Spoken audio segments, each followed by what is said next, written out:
Hey, Brush Brigands, welcome to another painting session. Sorry there, it didn't look like my stream had started yet, but when I saw the host, I was like, oh yeah, we're live. Well, this is what we were up to yesterday, and I think today we can finish this beautiful Infinity Mini. And I think I'm going to start right where we left off with the freehand, where we were actually just finished doing this part of the cloak before, which is looking pretty good. And depending on the overall look of the miniature, I might want to up the colors a little bit, but I think we should finish this beautiful blue camouflage here. So I'm just gonna start with that. Let me see here. We've got enough white. I'm not gonna use the brown yet. I think we're pretty good to go. So basically what we did for the camouflage here, we started with this color that you see in here, the mid color blue, the mid tone. We made everything in that color, and then we went over with some very light blue, which I'm gonna do a little bit more of that later when we're done. And then we did a dark blue with indigo. So what I'm gonna do now, I'm gonna add our fourth and last color, which is gonna be a more greenish kind of blue, I think. And then we're gonna go back in and we're gonna fix the spots that we need to. We're gonna put some highlights, and we're gonna see how it looks. We're gonna make it a little bit more, I know it's counterintuitive for this kind of stuff, but pop out a bit more. And speaking of pop out, we have a Landrest. Welcome in. Or welcome back too. How are you doing? Let me clean this very dirty thinner here. Hope you're doing good, Landrest. Is it, what is it, nighttime for you? Whoa, Heresy Killer. Welcome back. How are you doing? Man, I was so happy to be able to catch you, even for a bit the other day, and especially because I got to catch that Japanese garden. What was it, like cyberpunk Japanese garden that you're doing? So cool. So really happy. 1 a.m. All right. Almost breakfast time. Wait, hey, a pigeon too, making me already lose my language, my very limited language capability here. How are you doing? Oh, a few faces that I haven't seen in a couple of days. That's nice. Really nice to see all of you. There she is. We've been painting this girl yesterday. It's a little bit different than usual.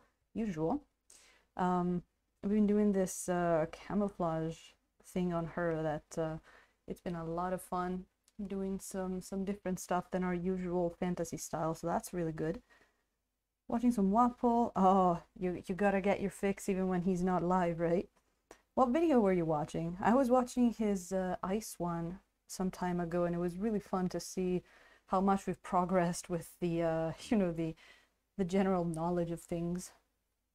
Back when we were doing very watery glazes and stuff like that. Not glazes, pre-glazes. It is, don't make me do math, but it's 5:12 now here in the afternoon, so probably something like that, Landrest. Thank you, Pigeon. Thank you. Oh, she's so tiny. But oh, let me show you the art for this lady if you're not familiar with Infinity, like me. But this is basically a bunch of her art, and this is her miniature painted by the guys who, I mean, it's made by Corvus Belli. I don't know who painted it actually. But we went for a little bit of a different scheme. She's got this really cool mask thing going on that we freehanded yesterday, but I'm gonna have to redo this line here on the face because it's a little off center, and you know, OCD kicking in. Hey. Dark sword painting. Oh, the white on the angel girl. Was that the one that's got the slightly like see-through cloth? I really like that one. I want to do some see-through style clothing for you know, for one of our future things. Is this Prussian blue a little ugh, it's a little jelly. Let me get some fresh Prussian blue. You know, we like our Prussian blue fresh, and yes, I have used Prussian blue with indigo for my blue here. Actually based on our barrel experiments that we have done, which is really cool. Does he a pigeon? I am actually not sure, because this is a I do not play Infinity at all. It's a commission, so that was the first time I even looked into anything Infinity. So I didn't get that. That's one thing that I did not prepare the information if people ask me who painted that mini. But 14 hours. Wow. Yeah, I know, Landris. And with the fact that the what are they called? The daylight savings, that they don't do them here in Japan, it's even worse, because then they change. We might be 13 sometimes. There you go. Got some fresh Prussian blue. Got some fresh Prussian blue. That should be good. It looked like the phthalo green was still pretty good. Yeah, got some of that Prussian blue in there. Let's see what kind of greenish blue we can get here. That's pretty greenish blue. We gotta see what looks good on there. So let's do a few tests. And I've been using the thumb dome a lot yesterday, so we're gonna wear one of those, because for such a small mini, you always want to sort of like try how the paint goes on your thumb. So yeah, no, Landris, you know, that's that's how I am. Why deny it? I thought that's the first one I thought of, the lady with the white dress, but maybe not. That was a very vague description. But yeah, that's why we have an OnlyFans. Bone up on white. Ooh, yeah, the white is another interesting one that we could tackle at some points. It's white and black, right? Oh, look at that. It's M-Tellies. I was just on Instagram before, and it looked like you had gotten a box of goodies of some kind, M-Tellies. I'm not sure. I'm not sure exactly what, but it looked fun, because I was literally like super quick on there. But so I'm doing a little bit of test there on that green. I know it's hard to see, especially because there's a little bit of reflection. I put it here. You might want to go a little bit of a different color. I'm adding a little bit of blue in there to see how that would look instead. Something to watch. Yeah, I saw that the before I was online, I was on Aaron J. Bang's stream, but there were not too many people online apparently. And actually, Wednesday is not usually one of my days, but we started this girl yesterday. I really wanted to finish her as you know, as long as the oils were wet. So let's do. There you go. Yeah, Pigeon, I guess you were in here in the last few sessions, but you see that After Dark command there, that is my OnlyFans account, and we're gonna make our first stream this Friday. It's not gonna be anything weird. We're basically there's a bunch of minis that I've been wanting to paint, and when I actually joined Twitch, I found out they were not paintable on Twitch.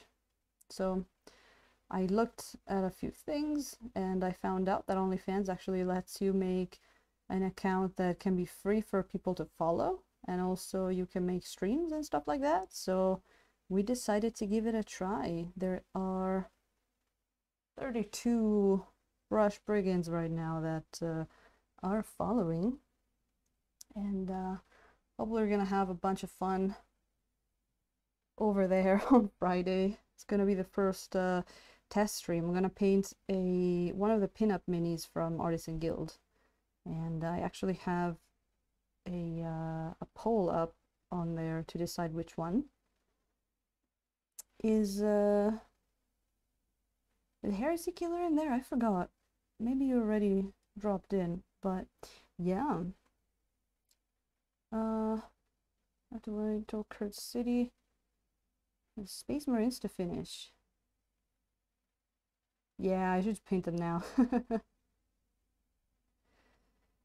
Yep. So I can actually show you the models because I did make them Twitch friendly for showing purposes.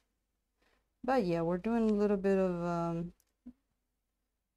a rebel thing there, just trying some other possible means of streaming there, some possible channels, and see how it works. Apparently it doesn't even have ads in the stream, which is really good, because the Twitch ads have been making me a little bit wanting to go back to you know, not affiliate.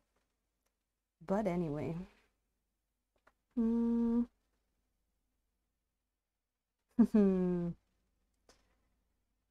Yeah, you know, like it's really funny the first reaction it gets out of people, because it's, you know, we all know what reputation it has, but I was actually looking into it. I'm like, oh, you can make everything paid on OnlyFans, but you don't have to. And there's not, believe it or not, there's actual like non-porn channels on there. Like I've seen cooking shows and stuff like that, which is really interesting. Of course, we all know what it's mainly for. They know it too, but it's got some things to it. First of all, no ads, and second, you can paint whatever you want and don't have to worry. And third, it doesn't take as big as a cut as Twitch.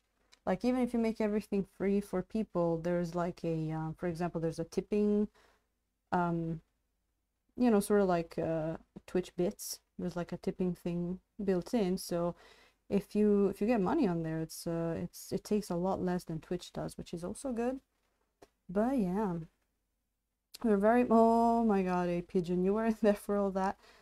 I'm told there is a clip out there, which was actually, we had another clip yesterday because people were laughing so much. But Landrest, you know, actually, we're talking about worn clothes. I have to show you the three candidates for there you go. Yeah, that's a good start of a stream. 13 minutes in and we're already talking about titties. But let me show you the three candidates since you're talking about clothes. Let me see here. So these are the three minis that I've printed, and there's a poll on there that if you subscribe, you should definitely go vote. All right, so we have the drow. I dressed them so they can appear on Twitch. All right, we're gonna, if this is chosen, we're gonna have some fun with like dark drow skin tones and some crazy colors on this thing, and maybe some glowy stuff on the water there. We have a succubus girl. So yeah, if you want, when these clothes come off, I can sell you those. Little succubus girl.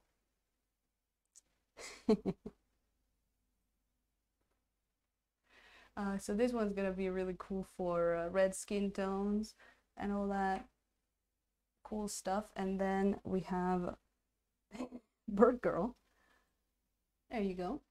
This one, if we choose this one, I want to go full like parrot crazy colors on her, because like, you know, it's gonna be really cool. So yeah, one of these girls' Twitch shirt is gonna come off on Friday when we go on OnlyFans, and it's gonna be the same exact look of the stream. I've actually already tried it. It lets me use the OBS. It looks great. Landress. Don't tempt me, I'll do that. You're just gonna get a little paper skirt in the mail. But yeah, so I would be really happy if you came join the madness. It's our little bit of screw you, I do what I want kind of message to other platforms. But anyway, back to this. I think we got a nice color here going on. This mix of phthalo green and Prussian blue. So yeah, so you clean the prints. That's really funny. Yeah, hot girls dripping resin. Oh boy, please don't. Please don't clip that one. I'm sorry. You serve them to me on a silver platter. Ah. Anyway, what was I saying? Yeah, so let's I want to make a little bit more color here. We're serious and professional, damn it. There we go. Okay. So, am I missing any spots in here? Right now, there's a few spots here that are not as nice and separated as I wish they would be, but that is not going to be a problem, since our first thing was like, let's just get this, you know, let's just get this pattern happening, and then we can go back in and actually, you know, pick out the colors a bit better. And like here where there's a whole big thing of white, we can already go over it, and part of it, wow, that's a lot of paint. Cover part of it with a bit of this green color. Excuse my voice today, I went on for like almost 6 hours yesterday, so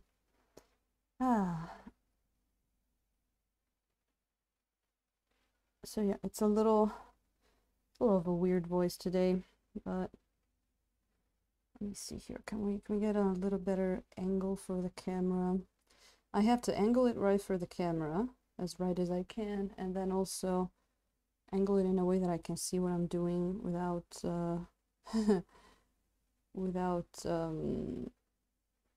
reflections, which I think that's going to be one of the things that I can try fixing a little bit when I change around my my setup here.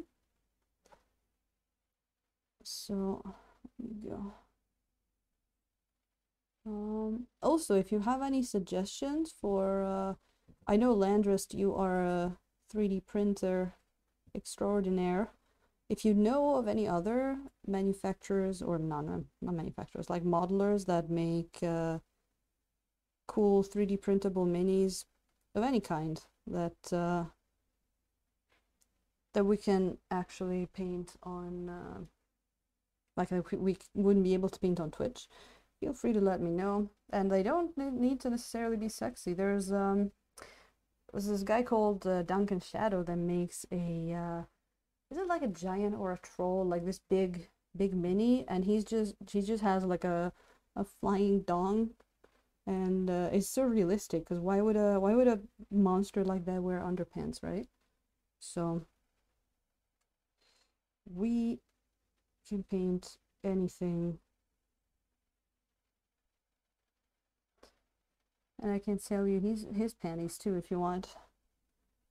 There you go. A little bit here. This fourth color I'm putting in, it's not gonna be in there as much. Like,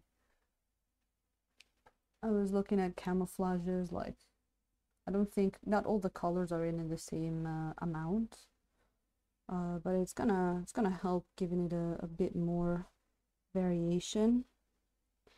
And then I think once we got that in, we can go back and help that white one pop out a little bit, and that should really help you see the camo a lot better.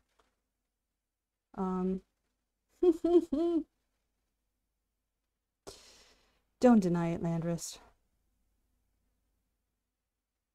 I'm just saying that you probably have a lot of knowledge of 3D printing and miniatures and people that make them. Just that.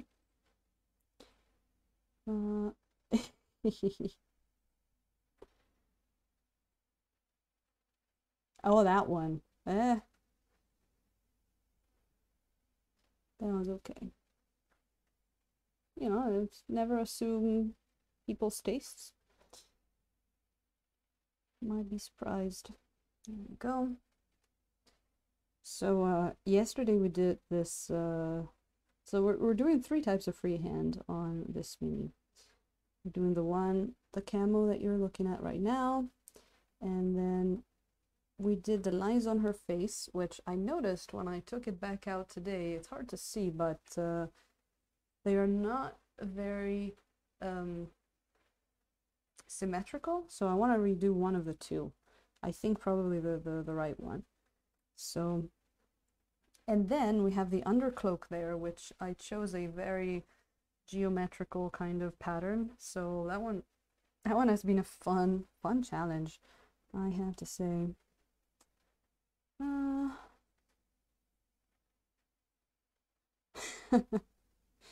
Getting attacked by the keyboard there. I know the feeling. So you want to write something nice and then you just get screwed.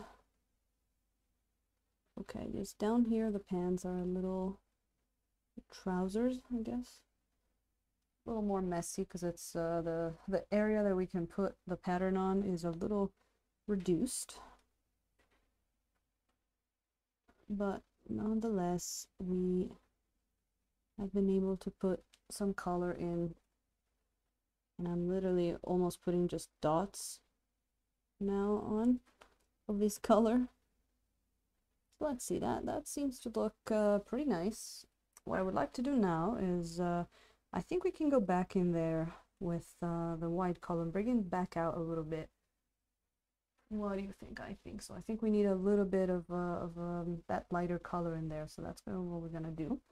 Let me actually, for not commodity, for practicality, maybe just plop just a drop, well, let's make it 2, make it 3 of of thinner next to the area where I want to make my color. And then what was it we had in there? Well, I think of course we had our, whoops, it's just fighting with the keyboard there, just elbowing it, elbow that keyboard. That was for you, Landrist. I beat my keyboard just as a as a universal symbol of fuck keyboards. You have to stay away from the artists that do the new minis. No, yeah, it's all about face there. There's the, I feel like there's the more just, you know, pieces that you would just like you know, put on a shelf, and then there's the ones like Artisan Guild that it's more, it's still in the realm of tabletop gaming. I like it when there's something like that on a monster or on something just, you know, not gratuitous, where it's like, well, it's a hag, of course it's not wearing any clothes or stuff that, you know, stuff like that. But I do enjoy stuff that has a lot of skin out, because you can practice skin tones a lot, and I enjoy all kinds. I think for me it's important to get that variation. Let's see, how's that looking? I think that's looking pretty good. We went like almost white with the color before, but it was blending quite a lot, so let's see how it looks now.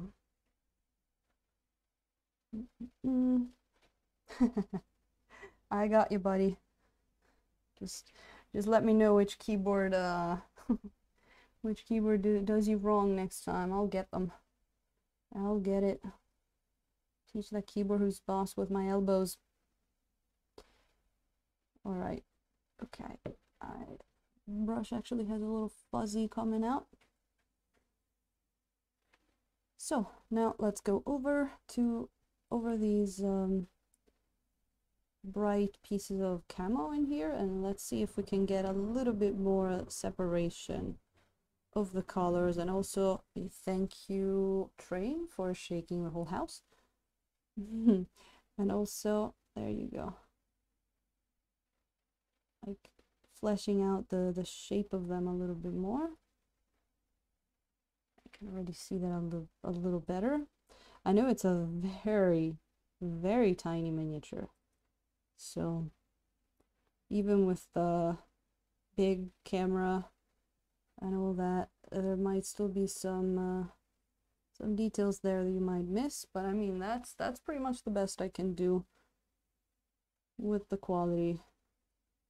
It was funny actually having to get back to this after the Tarrasque. A pigeon nose. A bunch of you were here too. That camera was super zoomed out.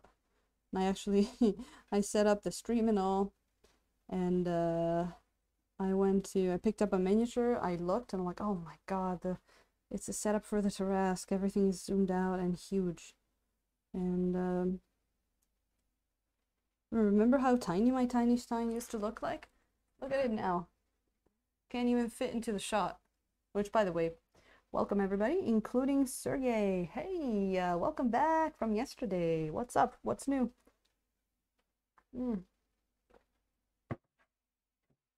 We are continuing freehand and elbowing keyboards in the process.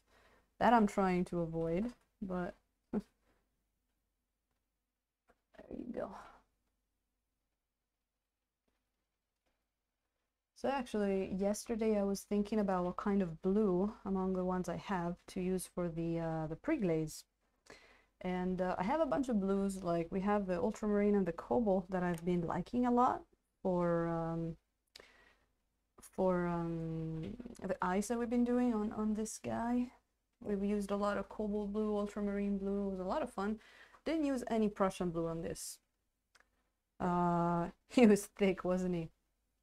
But then we also did a few experiments on our barrel lollipops here, and we noticed that ultramarine and cobalt blue don't really stain very much, while the Prussian blue was very stainy if left a little bit on the mini. If you wipe away right away, it doesn't quite stain, but if you leave it on, it's pretty good. So I actually decided to go with cobalt blue in the pre-glaze, and we use that in together with our, well, you know, usual suspects, the oh man, phthalo green and the indigo, which are both very staining. So that made a really nice pre-glaze and sort of like base coat for the miniature. I'm very happy with that. So that's how we put our little experiments to fruition, to our advantage. And Tellies, what did you miss? Were you away for a second? Nothing. We were just continuing on our freehand here. I added a greenish blue to the mix, so now we have like a regular, like mid-tone turquoise, and we have a very light blue, and then we have a very dark blue, and then that green blue that we just put on. And now I'm actually going over that very light blue that we did at the beginning to get a bit more contrast out of it. So yeah, that is where we're at.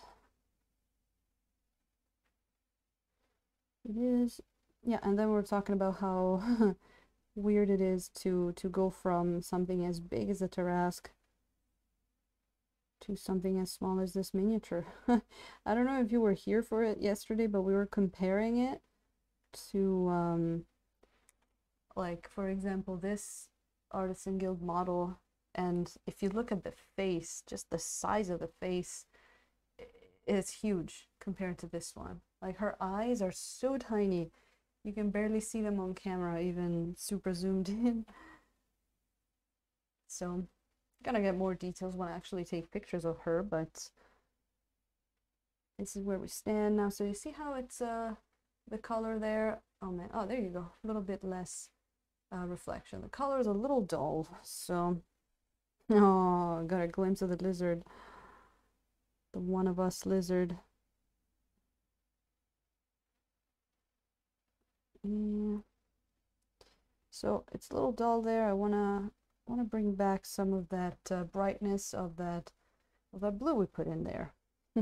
So we've been playing around with the conundrum a little bit yesterday, and actually we were talking about it a bit in what's his name, in Thunderhead's stream, where it's like the conundrum of painting something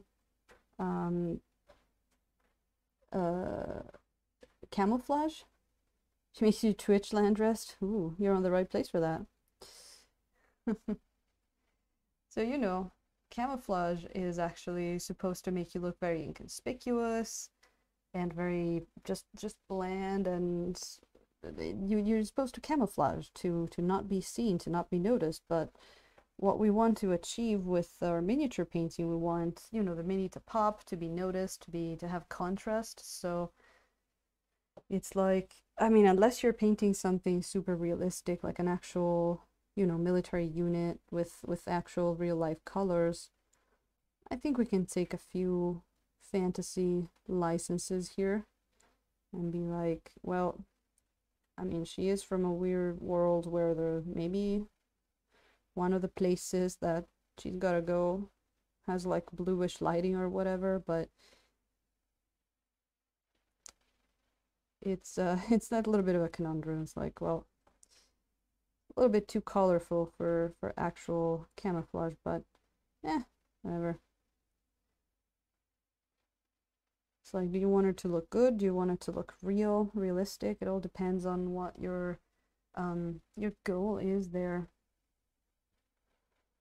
All depends on that. Let me see. Let's keep going on there. And why do I keep getting stuff on this brush? Stop doing. Oh, they're pieces of paint that was on the palette. Okay, I'm gonna try to remember that. So here, there's like two weird like dots there of white, or you know, light blue. We're gonna connect those a bit. There we go. Way. Thunderhead. Well, I already have your PayPal from that raid the other day, so just email me the bill. How are you doing? Are you in post-stream care mode right now? Thank you so much thank you so much for popping in. Thank you so much for popping in, and sure everybody knows Thunderhead by now. I mean, he's been around for like over a year now, which is a lot of dedication, a lot of streams, and so if you don't, you might want to consider go following him. He's got great techniques, chill stream, beautiful voice, very I think you mentioned you did public speaking or something, like a very well well spoken, or at least like very good presence, radio like almost. Amazing streams. Stila approved, if that means anything. Probably doesn't, but you know.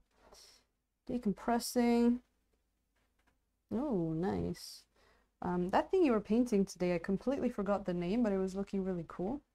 Also, we're actually talking about painting white stuff and how hard it is, and I believe you were doing a thing that has red lights on a white, you know, white, I want to call it body structure. Got the best dick jokes, yeah. I don't know about that. I'm a close follower sometimes. So how does it work? If I go on your channel now and I redeem hydrate, do I get to make you drink still? Is that still on? Is that still a thing? Or is it like, are you off duty for that? Can I control you out of the stream? Dance, monkey, dance. Oh. So we are adding a little bit of contrast and whatnot to our camouflage here. I have all my 4 colors in, but I'm going back to the first one, this very light blue, and I'm also adjusting the palette cam in the process, kind of. Yeah, kind of. That's for tier 3 subs. Ah, makes sense. Makes sense. Puppet. Yeah, that's like one of those, it's like the Starbucks hidden menu, right? You gotta know it's there. Anyway, so there's a whole mess of color over here, and we're gonna have to control the mess and decide, okay, this piece is the, keep calling it white, but it's the light blue piece, and then there you go, just bring that brightness up where we need it, and then can go in with another color as well as needed. It's starting to look a little bit more contrasty there. And we should always remember that contrast is not only about adding light, it's also about adding dark. It's also about changing color, changing the saturation and whatnot. Thunderhead, I can show you what I use. I know we were talking about style res on your stream today. I'm using basically next best thing, One Shot by Migemo, because I can't get style res here, but Wapple says that when he went to the style res factory, because that's a thing he does, they were making these things, so apparently it should be the same exact thing, and this alongside the Stynylrez is the current 2 known primers that work very well with oils, and apparently it works really well with metals as well. Vallejo doesn't work too well for oils, even if I know of one person at least that says he uses it with no problem. But yeah. They were pretty good, like nice prices on their site. I ordered from their site there in Europe. It didn't take too long to arrive. The shipping was cheap. This girl here arrived with a crazy shipping. I think you were there for that. Yesterday we were talking about it. She also shipped from Europe, but they shipped it with fucking DHL, and it arrived to Japan like 4 days later. Me and the guy who commissioned it were like, what the hell? Like, guy knocked on my door. I'm like, are you a ghost? What the hell? Yeah, Thunderhead, apparently it's a lot better. It's a lot better. I mean, I was able to paint just fine with Vallejo when I was painting in acrylics. And you know, after changing to oils, I did paint a few miniatures with Vallejo in the beginning because that's what I had, but it's a little too shiny, and the oils don't stick as well. Where I don't know style res, but when you put on the Migemo, it looks almost like porous. It soaks the paint. It just feels so good when you put oils on there. It has grip. It has grip. I want to say nice way. I don't know. Grip feels like a cool word to use. There's a lot of grip. Just grabs those oils. I've actually never used it with acrylics, or have I? No, I haven't. So I don't know if the same thing applies. Come on, train. The train is really shaking the house today. I don't know if you can hear it. I know some of the the earlier streams you could actually hear the train pass, which I actually found kind of relaxing, hearing it in the background, like a low hum. And I always joke about that being it's the Twitch hype train that just goes to that goes to other streams when they need that. Oh, and then we got the other one going into the other direction. Sometimes I can't tell if it's a train or an earthquake because wooden houses, so they shake quite a lot. There we go. It's nice at night, like you go out on the balcony and whoa, that was so loud. Oh, I'm dying. I don't know why the gift is so loud, but hey, pigeon, thank you so much. Thank you so much. Oh, the gifting one always gets me. I don't know why it's so loud. Oh, wow. Holy crap. Thank you so much, a pigeon. Just like flapping those wings and it's just delivering subs to everybody. Thank you. Thank you. I'm gonna have to, I never remember changing the boom sound with that. I don't know. I always check the volume and it's good for everything but that. And now I'm like, I'm shaking. I'm a very jumpy person. Ah. Oh. Thunderhead. That sounds really cool. I actually don't know what Mumpok is. Forgive my ignorance. I will have to come study on your stream. That sounds really good. I'm really curious to see, like, you know, if you ever get around trying them out, what your ideas about them are. And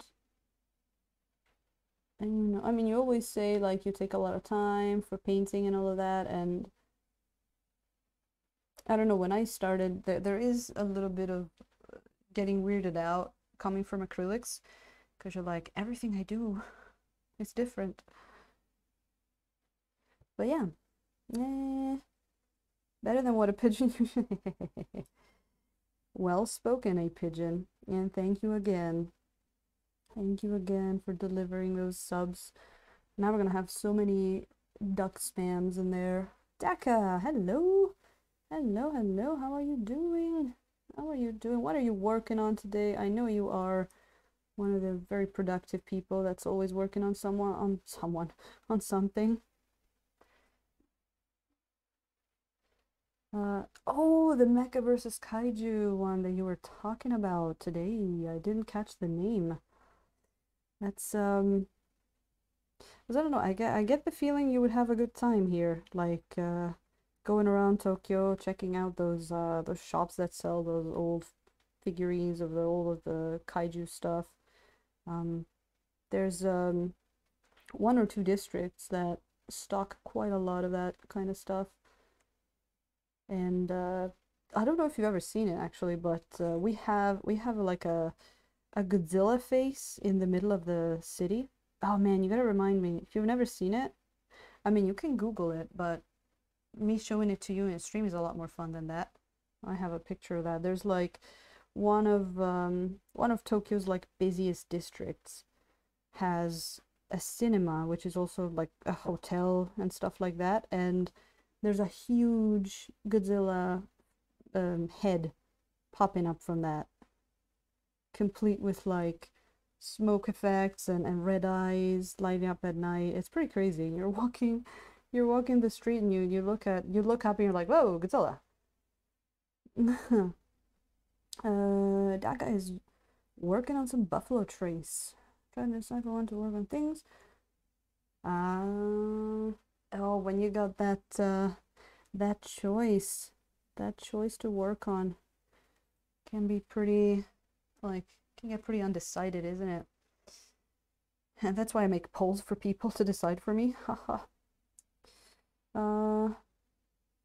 Lizard versus Monkey the movie. Classic Godzilla fan. I'm gonna have to, you know, I'll make a note, Godzilla head, to show you, because that one's nice. I have a nice picture of that. By the way, it's not Godzilla, but I did take a picture of the cherry blossoms that I have near my house if you want to see them. There you go. This is actually a school that's right close to my house, and they have so many cherry blossoms, and this is one that's like right very close to my house as well, and they're so big this year. They're very they bloomed very well, very beautiful. Here's Dhaka. It's I think we probably we probably hit peak bloom a couple of days ago maybe, and it's going down. I was saying about how I had that like gust of wind the other day, and all of the cherry blossom petals were flying in front of my house. That was very anime. Ah, in truth, I'm more of a jet jaguar. I mean, I'll do what I can, Thunder. By the way, I was laughing before because when you very kindly were talking about my OnlyFans in your stream, I actually got a new follower, but they voted drow, so that was really funny. Hey, that's a James? Hello there. How are you? Really nice to see you in here. Yeah, I'm sorry, Thunder.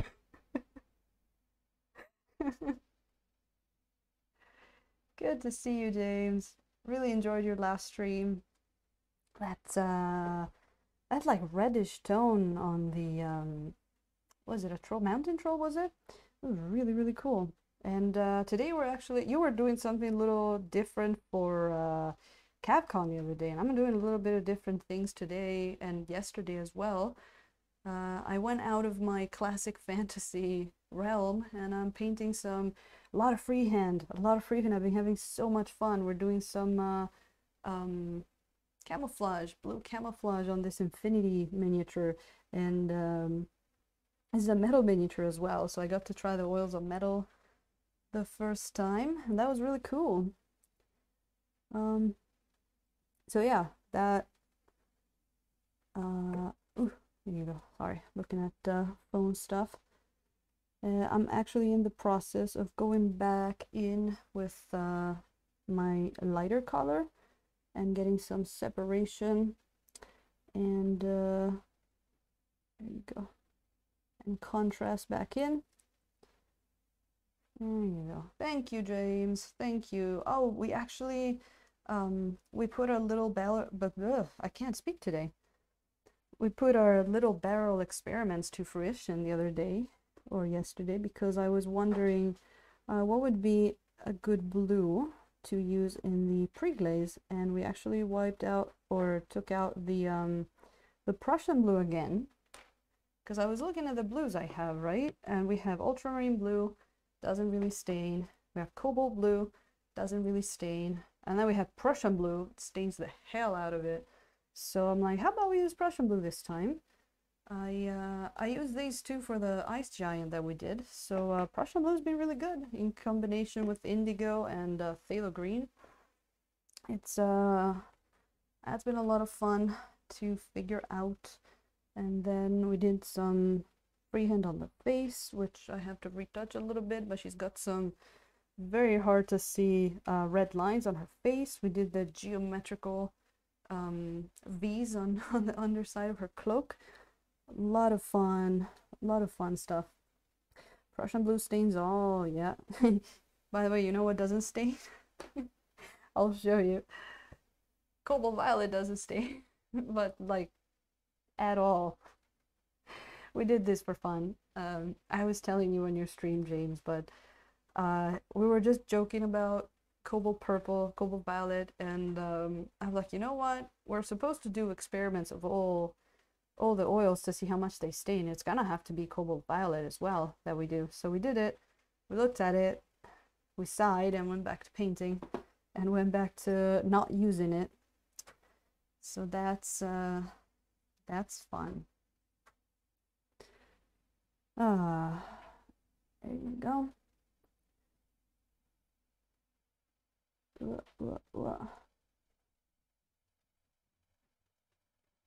Eh.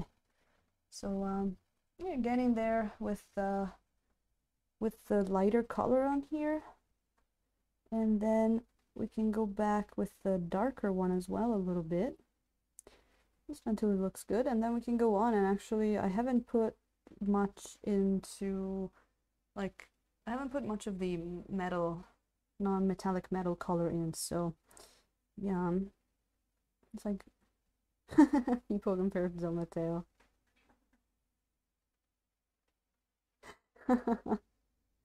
There is a Don Mateo reference for everything. Yeah, yeah, yeah. And cobalt purple is nothing compared to, where is it? The Don Matera Rosa, right? Again, just having some little inside jokes there. Oh, by the way, it's like paint. By the way, I actually found a way to show some minis on Twitch that I'm gonna paint on the other stream, just to show people what we're gonna be working on. And I think James understands this kind of stuff too, so I think you're gonna like this. You ready? We have our succubus. There you go, all nice and dressed up for Twitch. This is one of the candidates. Then we have our bird girl, all looking nice in her Twitch uniform.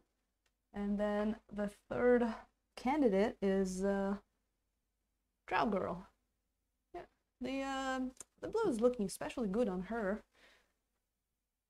So one of these minis is gonna get painted on the other stream, and we've been just having a little bit of fun, poking fun of the of the Twitch ways. I hope the stream goes well. We got like 32 people in there already, which is gonna be really cool. I'm gonna try it out this Friday, and we'll see how it goes. We'll see how it goes. I was like, I want to show people what we're gonna paint over there, but how can I do that? And so I came up with I'm like, I'm gonna have to dress them up. And so I did. There you go. All right, she's starting to look a little more contrasty there. I think, man, I think that dark indigo needs a little bit of going over again as well, because you know, yesterday we were working on the wet mini. We were really just putting in the placeholders for the colors.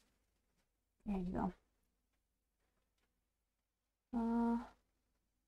Yes, Daka, did you see that? So I've been like literally like I've been so hype for this whole time because it keeps changing. Like the drow started in the lead, and then it was about the drow and the burb for a while with the nobody was really looking at the succubus, and which actually James painted. You should go look at that one because it's really cool. It's the first video I've ever saw James painting. And then all of a sudden the succubus was first and the drow was last. And then yesterday night they were all the same. And now the drow goes back on. So it's like I'm having an emotional roller coaster here. I'm actually gonna have to prepare 3 color schemes for Friday, and then we'll see.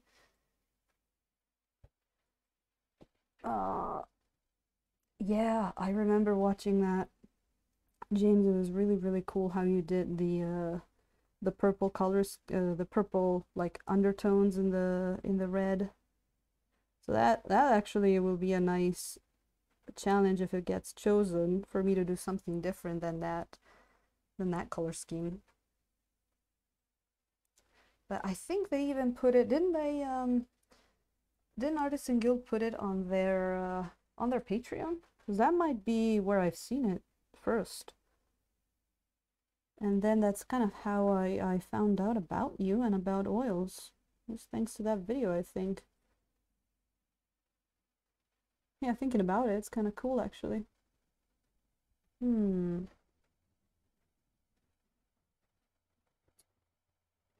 terrible RTS games. We used to have a lot of fun playing them. That's the important thing, right, Daka? You can have fun sucking. There you go.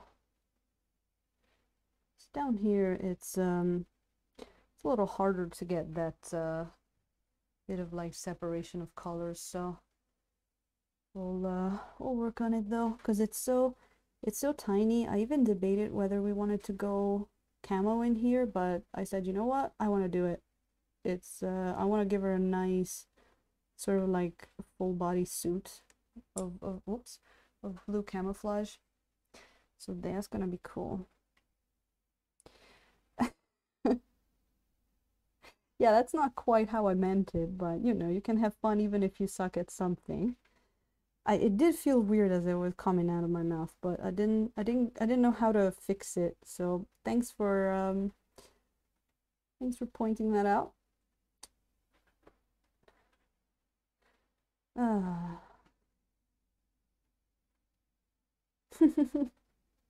Becca, that's not true. You paint some pretty cool stuff. But again, you know, the point is enjoying. The point is enjoying. A pigeon. I mean, everything sounds weird if you put it in quotations. What do you want to do? This is a stream. This is a highly cultured brush brigand stream. Sometimes we get weird. We have people making clips to remind us of everything. I should probably, like, if we get a few more of those weird clips, I should probably just like edit them together and use them as the like the channel introductory video. That'd be pretty good, like know what to expect. But yeah. So yeah, now we have a bunch more contrast in there. So real quick, let me actually grab a bit more of this before I switch to the dark indigo there. Very dark indigo. And then we can darken it down. But this leg has been giving me like vibes of not contrasty enough since the beginning. So I'm gonna have to try and get it fixed. Of course, the part that came out best is the cloak there. keep wanting to call it a cape, but that's not right. Okay, let's get darker now in terms of colors. There we go. So what day is it? Today is oh, okay, it's only Wednesday, so there's one more day still before the Wapple sculpting stream. That's right, we do get a few days. Wait, is that right? Were you streaming yesterday? Wow, there's so much. It feels like a lot more time has passed. I'm baffled. It's really hard to keep track of time sometimes passing. I guess I thought it was almost Friday, but no, I guess not. Also, by the way, for the first time, oh, my Be More Basing, right? The basing streams have been a lot of fun too, in my opinion. And we're filming another video tonight, probably something super cool. Have you been doing a lot more printing, or is Landrest taking care of that for you? I know you got your professional printer as well. Isn't it true? Like when you don't have a 9-to-5 job, I guess maybe, you know, you're not keeping track of the weekdays is only for for 9 to 5 job people. I want to maybe fix that spot over there, but oh yeah, I forgot I wanted to say, for the first time I actually used Mars Black in the pre-glaze a little bit, especially down on the base, which was a lot of fun. And because Mars Black stains more than both well, Ivory Black, which I never really use, but also Van Dyke Brown. So, and also since my Van Dyke Brown is not as dark as I would like it to be, because it's not the crazy gambling one, I've actually been using just a little bit of the Mars Black in there, and the whole thing stained pretty well. I'm really happy with that. Taka needs to make some nice bases. Ooh, nice. Yeah, basing is fun. Basing is a lot of fun, I discovered lately. I'm still thinking about going snow on this gentleman here, the ice giant, the ice frost giant. I'm still thinking about trying to get myself one of those snow textures, or, you know, snow thingies. I don't have one yet, but I'm really thinking about it. Ooh, 9-hour prints. Hey, there you go. We're gonna get some cool stuff, maybe some more Lord of the Rings stuff. Who knows? Follow Apellius to know, even if I am 100% sure that probably everybody already is following James. Because come on, the king of oils. One man to paint them all. Oh, neck is being weird today.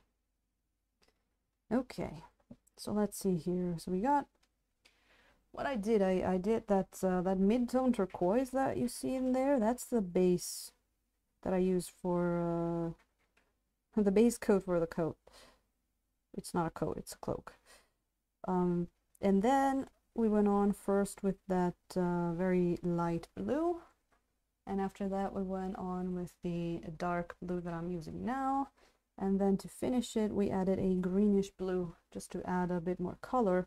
So now I'm going back in a little bit to put some color back in. The little pieces I've got maybe a little bit too blended in there, so they lost some of their, you know,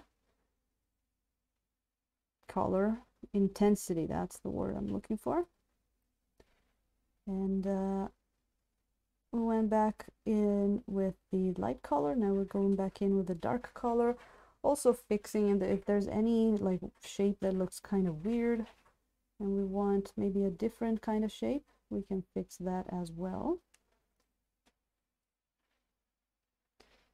Which is this is kind of a relaxing freehand.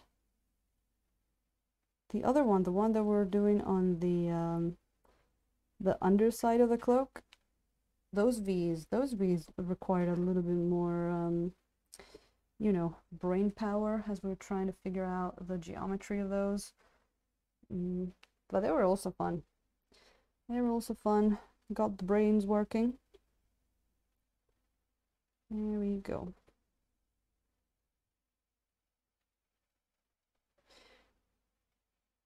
So yeah, we're talking about variation and always kind of like change around the stuff that you did. So we went from a huge Thorask to this tiny miniature, and also first time actually here painting stuff like guns, machine guns and stuff, and camo. We're always painting skin tones and swords and onis. So yeah. Also, I had to say goodbye to both my onis. Sadly, well, I mean sadly, someone bought them, but I was sad to say goodbye. I'm just gonna like next year in February we can paint some more, maybe some other Oni models. It could be a yearly tradition, right? Just kind of like like Wapple's cooking decorating. We can just do the yearly Oni painting.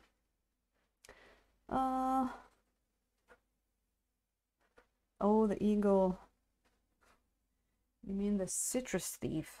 Stupid birds stealing my oranges. Ah, it is, James, and it's what kind of keeps the interest going. If like right now, if I had to do another big mini like the Tarrasque, that would be a little, you know, I'd do it, but it's nice to change style, scale, and all that. A pigeon, a pigeon making trouble, a pigeon making trouble. Oh yeah, look at that. 33, huh?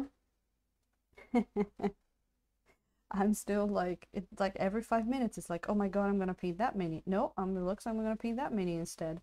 Who knows? You're really going through an emotional roller coaster. And that, and then a pigeon comes in with the subs, and like the volume's too high, and I get a heart attack. Like today, it's just all kinds of exciting and new and different ways. Burp gang. You know, Underhead would be very proud of you. Hey, Sorend! Hello! Hello, hello, how are you doing? Anything new? Anything good?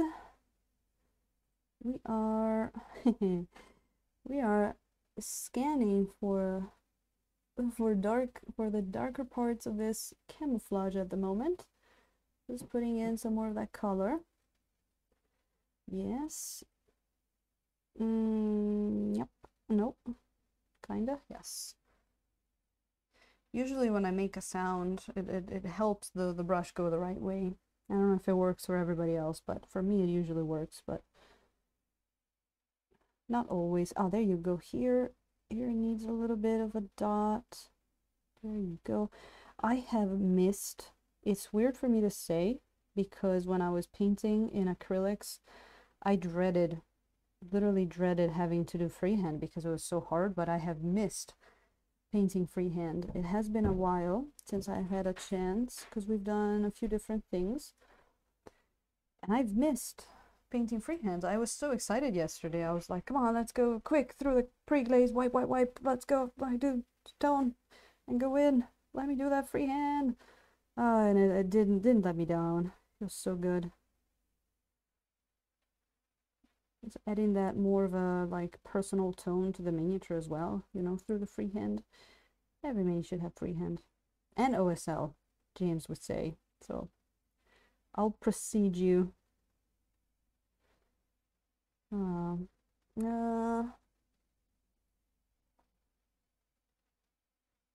Damn tallies, no. Keep it away from my tree. Well, I mean, for now we're good until the next November. Now hopefully the tree grows well, and oh, I think it's in May when it flowers. Orange flowers are, the flower is like the most like heavenly smell I feel that I've ever known. Oh, it smells so good, and there's other people around here that have orange trees. And so when I go like do the grocery shopping in May, it smells so good. It's really cool. Someone told me that they actually use essence of orange flowers, like it's used a lot in perfumes, and I can't believe that. It smells so nice. They do make a mess falling down, but they have to fall down and leave the little thingy for where the orange is gonna grow. Hey, freehand and OSL, yes, for life. Anti-scurvy botany, yeah. Yeah, yeah.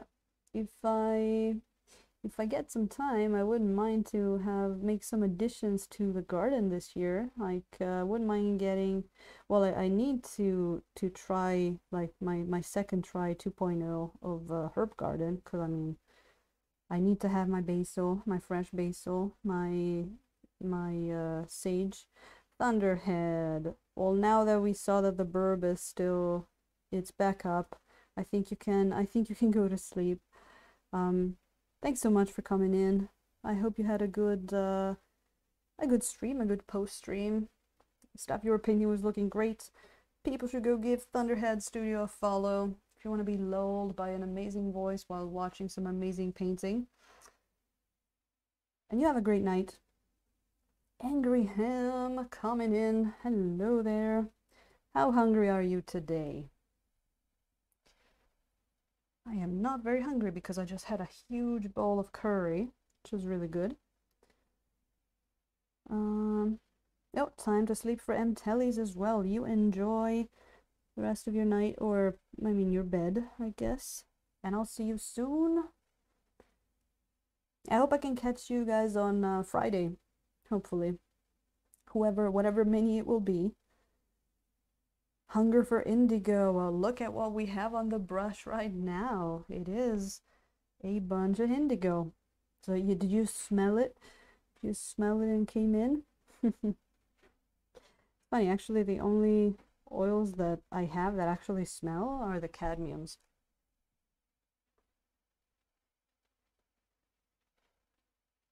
They're the cadmiums, so... Ah, there we go.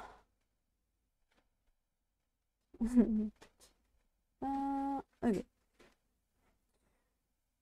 Isn't it cool? Like, I was just thinking about it the other day. Like, we have such a cool community that, you know, whenever you're in someone's stream and you, at least I do that. I don't know what other people, but you know, maybe you're done for the night. You need to leave the stream, so you have to say goodbye. But like, I feel like I always have to account for that time that where like people to, you know, they say goodbye, so you answer them, so then you can go off. So it's like, it's such a cool community. It's like the whole chat just like says hello, bye.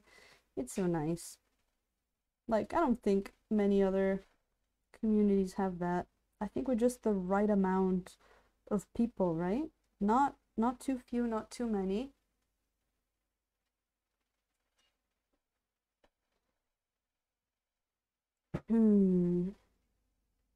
No, Angry Ham. And they call themselves a paint store? Oh, that sucks. I remember James Wapelius was talking about I think his painting days when everybody wanted that Terra Rosa and you guys were literally like fighting for it or something like that. Sorry, I'm stealing all of your anecdotes, James. I spent too much time on your stream. Ah, who is that? What? What happened? I didn't get a notification. I didn't see it. Oh no, wait. Hold on. What was that? Was that a host? I didn't look in time and it didn't come out in the chat. Oh. Can someone tell me what happened? I didn't... It was I! Was that... What was that? Oh no. Was that a subscription? I'm sorry. That was really weird. Usually I get like what it is in the chat. A host. Thank you so much, Intellis. I guess it doesn't do the hosts. I looked around too slowly and I'm like, oh my god, what is that? What is that? Anyway, end up seeing the same half a dozen yahoos all the time.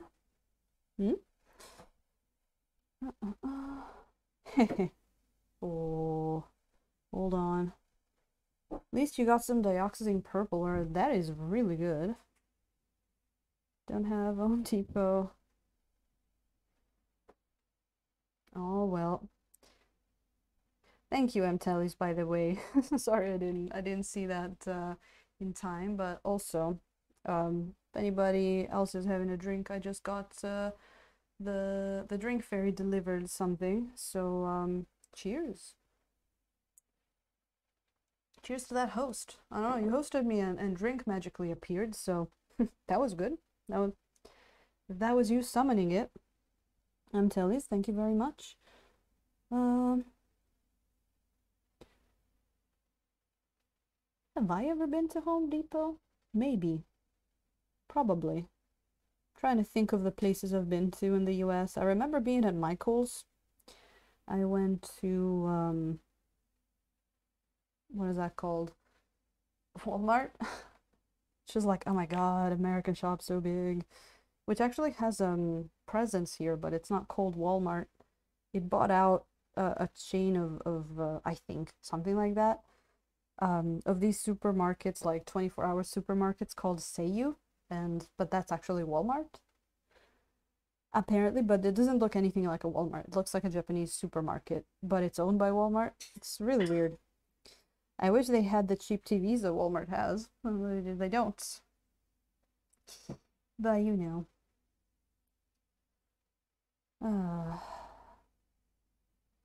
Go to Michael's, but I kind of hate it. I remember the one I went to was really big, really big. I went to the brush section, and it was really funny because they had all these brushes and they were grouped, you know, by type and by, I don't know, like thickness and all of that. But they were all in the wrong places, you know, people like pick them up and put them back somewhere else. So I'm like, oh, I'm not in Japan anymore. That was it's a little funny. Okay, I think we're looking pretty good on that camouflage there. Let me see here. There we go. Yeah, I think she's looking pretty decent. Yeah, okay, so next thing I want to do, that face is driving me crazy. I gotta redo one of those red lines. I think yesterday I wasn't looking at, I looked at it in a, the base of the line is good. Just one is, the left one is like that and the right one is like completely vertical. I think it needs to be a little bit like that too. So getting a little bit of symmetry back in there. Doesn't feel great when you find the right word. That almost never happens. So I've been doing for the face, we have this sort of a mask-like face, which is almost unclear whether it's her actual face, which should be, it was kind of like a mask. It's a weird, this is a weird character. She's like a crazy smuggler girl that got like killed and replaced by an alien, something like that. Something nice and chill and happy like that.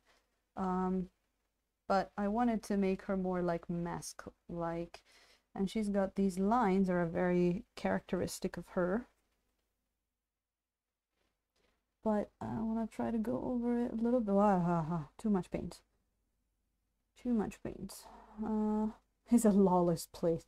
Yeah, so I guess it's not only the one place I went to. It was something.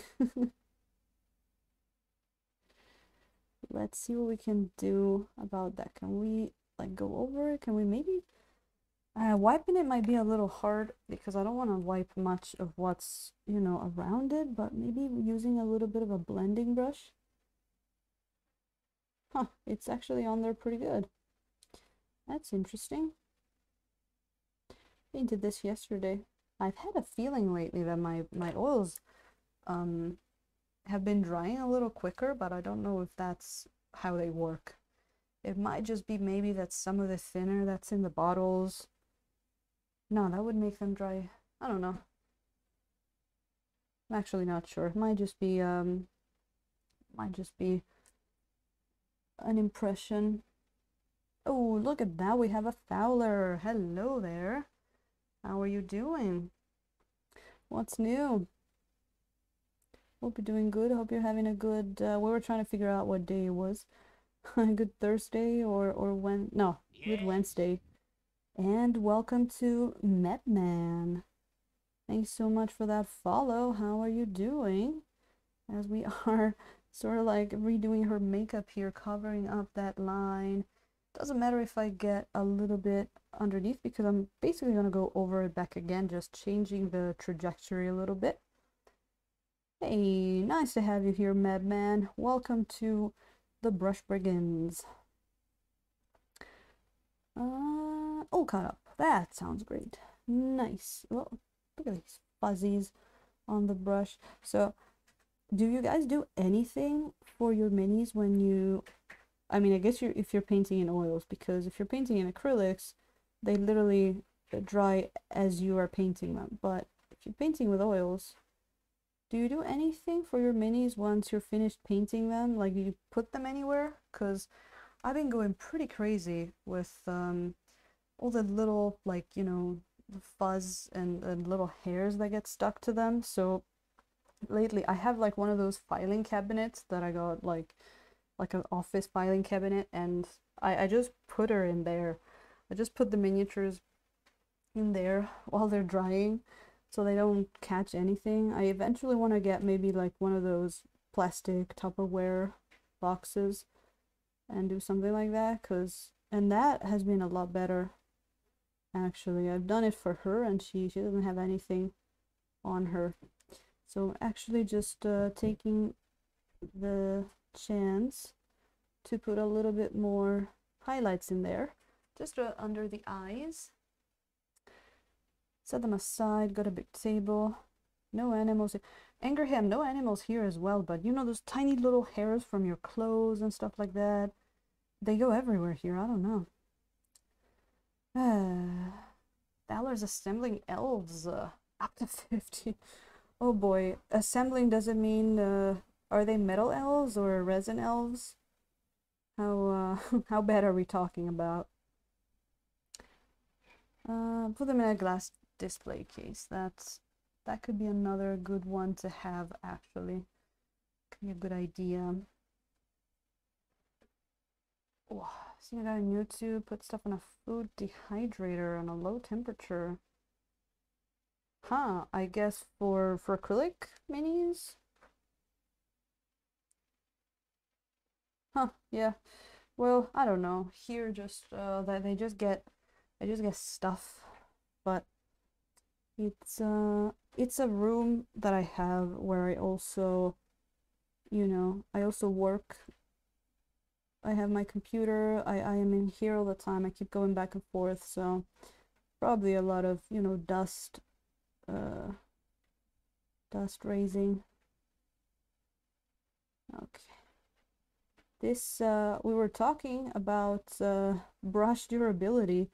This one, the most expensive one, and I did notice it's a Holbein brush, by the way.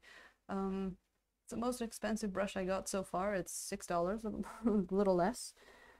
It's the one that I've been using now for a few sessions, and it's still going strong. Still going strong. I got a couple of others that I got for maybe a little less than that, maybe about $4, and those have been good for their first and second session, so they at least passed the test. Like, can they, you know, can they last more than one painting session? So that's good. That's good. I know with James, he has found some pretty good thin brushes that have seemed to hold on to the times so far. Plastic elves, all right. So it seems to work for me. Okay.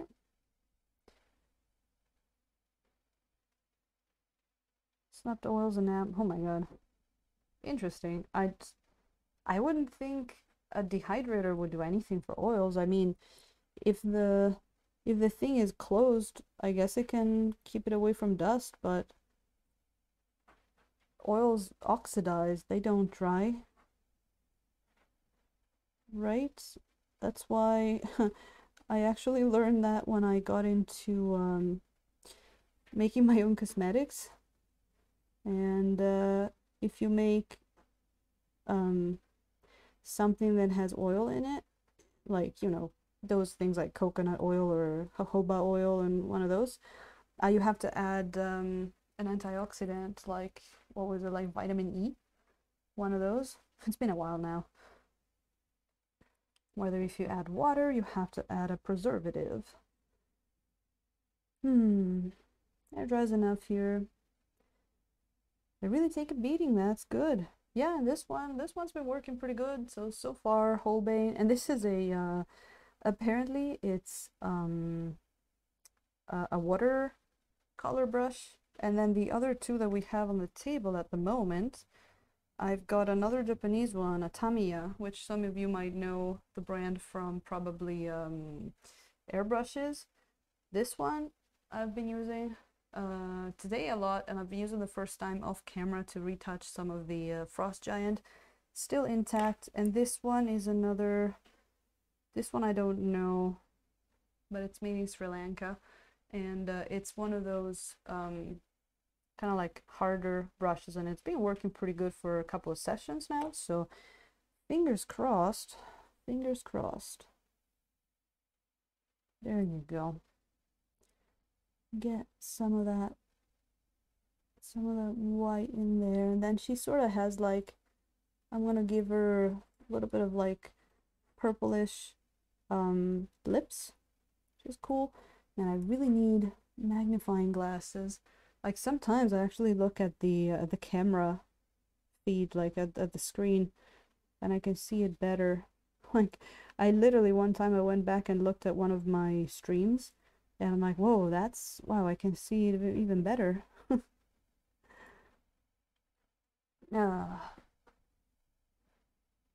yeah, the endless search for the the best quality frugal brushes, I guess.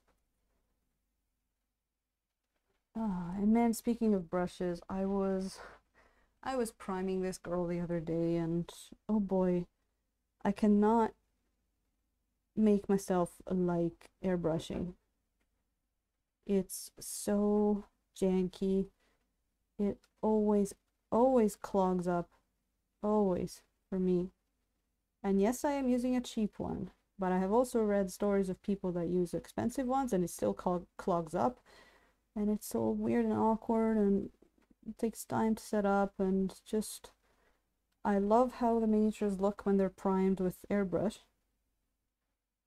And also with the primer that I have right now, if you remember the Ettercrap stream, as we called it, yeah, mold primer cannot really be brushed on, apparently.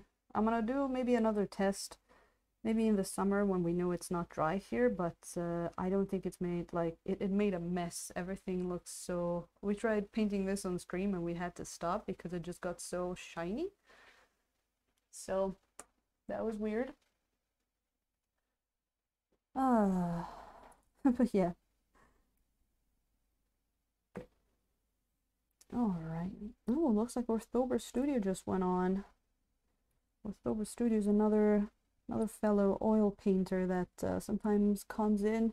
He uses a slightly different painting technique, actually. If you don't know him, you should go check him out. He paints cool stuff too. Where was I? Oh, the face. Yes. Yes. Oh, James, were you here? Were you guys here? I think Angry Hand too. Were you guys here when I showed the cherry blossoms? Not that I took like crazy big nice pictures or anything, but I just want to show you. I showed people the cherry blossoms we have here near the house that were especially beautiful this year, which is kind of a nice thing after we had this crazy pollen situation. Alright, that's a little bit too much paint there, so I'm gonna just give it a slight, not this one, very nice slight blending there, and then I know better than to keep going. I'm gonna let it rest, so then we can actually we can put some of that red back on and give her back that line. Random pictures online. All right, well, I do have better pictures that I took with my camera the years before, but if you want something from like super fresh from the other day, this is a school pretty close to my house. They have so many cherry blossoms in their ground. It's one of those Japanese style schools. Like it's huge, and then you hear those bells that you hear in like anime and whatnot. And these one were really beautiful. They were like in super full bloom. And then there was another one. This is like close to my supermarket, and can't quite see much from this scale, but it's really big. When you go underneath it, it's like everything's pink, and you get a glimpse of the beautiful suburb houses. Let's get back. I have to find, okay, I have to find the picture of the Godzilla head in the middle of Tokyo for Thunderhead. I want to get some more cherry blossom pictures that I took. Like last year, I went into some of the, or a year, no, 2 years ago, I went to some of the super like famous places. There's one, you probably have seen it. It's like these cherry blossoms by a river, and there's like one perfect spot that you can see them from where you can take pictures of. It was almost like put like there's people there policing you, like making sure that everybody gets a shot and the people don't spend too much time, and that's crazy. There's like even like a way in and a way out just to get a shot of the cherry blossoms. Japanese people are very they like that stuff so much. Yes, Angry Ham, we got so much spring going on. My garden is brimming with life. I'm gonna have to get rid of to mow some lawns this week. Ugh. Otherwise, we're gonna have a nice forest growing. Go. Done. So yeah, I was doing the last retouches here on the face. And then just change places. Yep. I wanted to start putting in some of those metallics in there actually. So one thing we can do, we can actually grab our Angry Ham Will Be Happy, a little bit more of our indigo. And we can maybe add some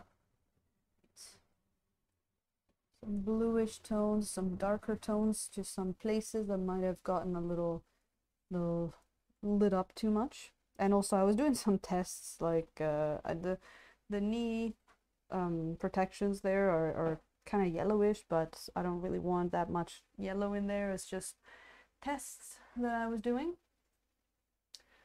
So let's get into there. You see the pavement. Wow. Is it still snowy where you are, Angry Ham?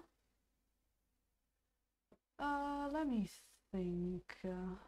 Yes, so I wanted to put the bluish color like down here a little bit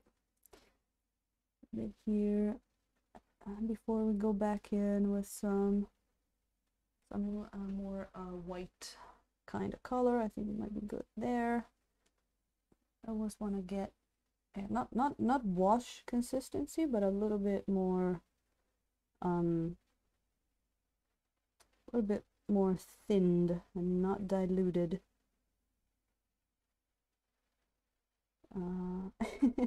We had a little fun moment yesterday when I had like a new person come in, and they asked me like, what do you use, or actually, do you actually dilute your oils, and put them in jars? And someone in chat like immediately quoted like, oils can't be diluted and only be thinned, and the person was like, I'm sorry, I didn't know.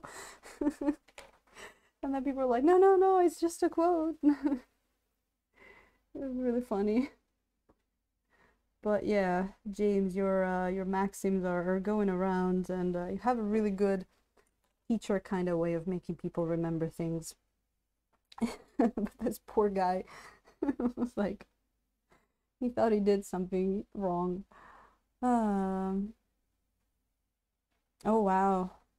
I mean, Daka, you're up in over in Alaska. Oof. No, I come from a cold place. I wouldn't. 20 something years of my life in the cold. It's quite enough. Mm. Not that it's like that we get warm winters here, but at least we don't get the super snow and all that. Okay, so we got that. We've got a lot of details here, so let me make sure of all of these little places that need a bit of the indigo. I already put indigo, and it's nice and dark there already. Where else? Oh yeah, the beautiful thing about this mini, it's got her quote unquote buckles are just little, like, cause you know, some sort of futuristic thing, so they don't wear like actual buckles. They're these like little squares, so that's perfect. Oh yeah, this, how is that looking? How did I want to do it? Did I want to put the metal like around it? I think so. Yeah. That's what I wanted to do. Okay, so that should be fine. Let me actually darken it down a bit. And here as well. Yep, that might be good. I did a little test on those leg guards there, but I wanted to, my first idea was to make them black, but then I thought, I mean, that would be perfect for the camouflage, but I might want to go with something that brings out a bit more color to the overall miniature, so I might make them, I thought either green or purple, you know. I'll think about it. I think first I want to put a little bit of of uh, of uh, ooh, highlights into that metal. Remember, it says me right. South of you, Angry Ham. Are you in? Well, you must be up in Scandinavia somewhere. Then I guess maybe. But yeah, I did mention that I grew up in North Italy, in the mountains, like Heidi. So we got our, let's see here, I still want that bluish tone to it. Don't want to go over with like plain white right now, but I want to block in some of those lights. So let's do that. Start with up here. Nice, got some of it there. And then on the top of this little part here. Actually, here's how this is gonna look. It's the first time I do like this kind of a more, you know, modern, futuristic kind of metal pieces instead of armors and swords and that kind of stuff. So that's should be interesting. Yarr! There you go.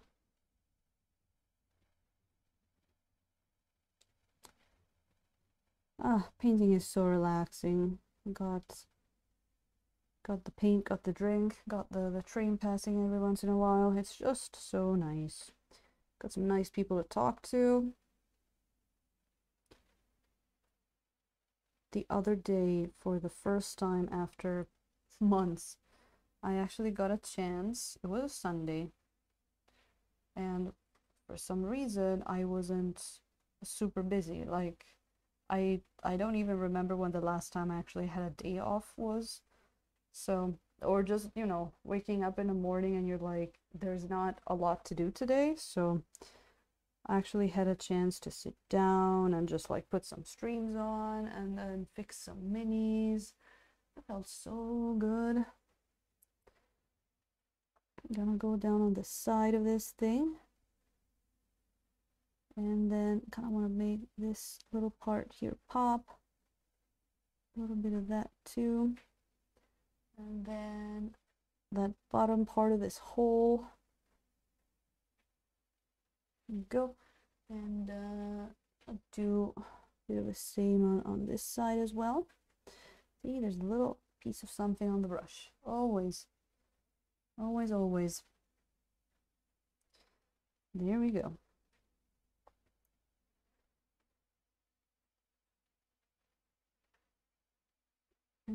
like that. And down this way, kind of like highlights, and get less brightness, less highlights as we go, you know, on the underside.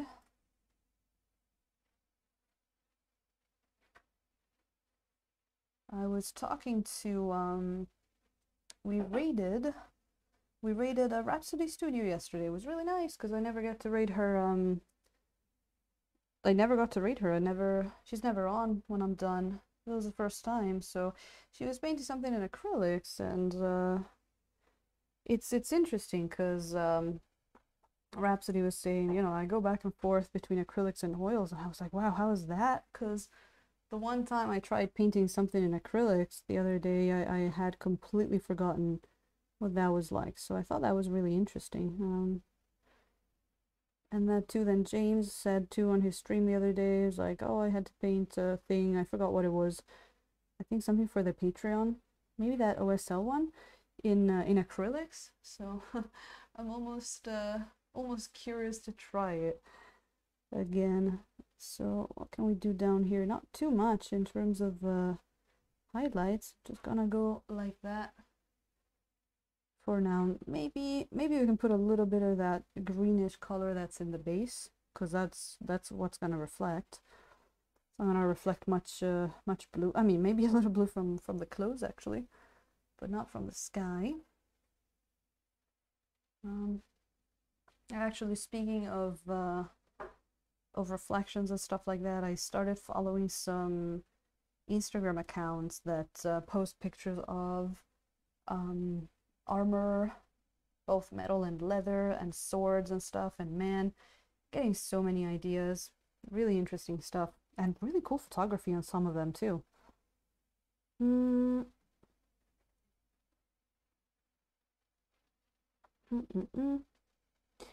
Keeps temptation and order some Dark Eldar. I'm interested in painting them with the oils. Ooh, Engraham. That does sound good. You gotta let us know how that goes. Sorry, letting me that go before.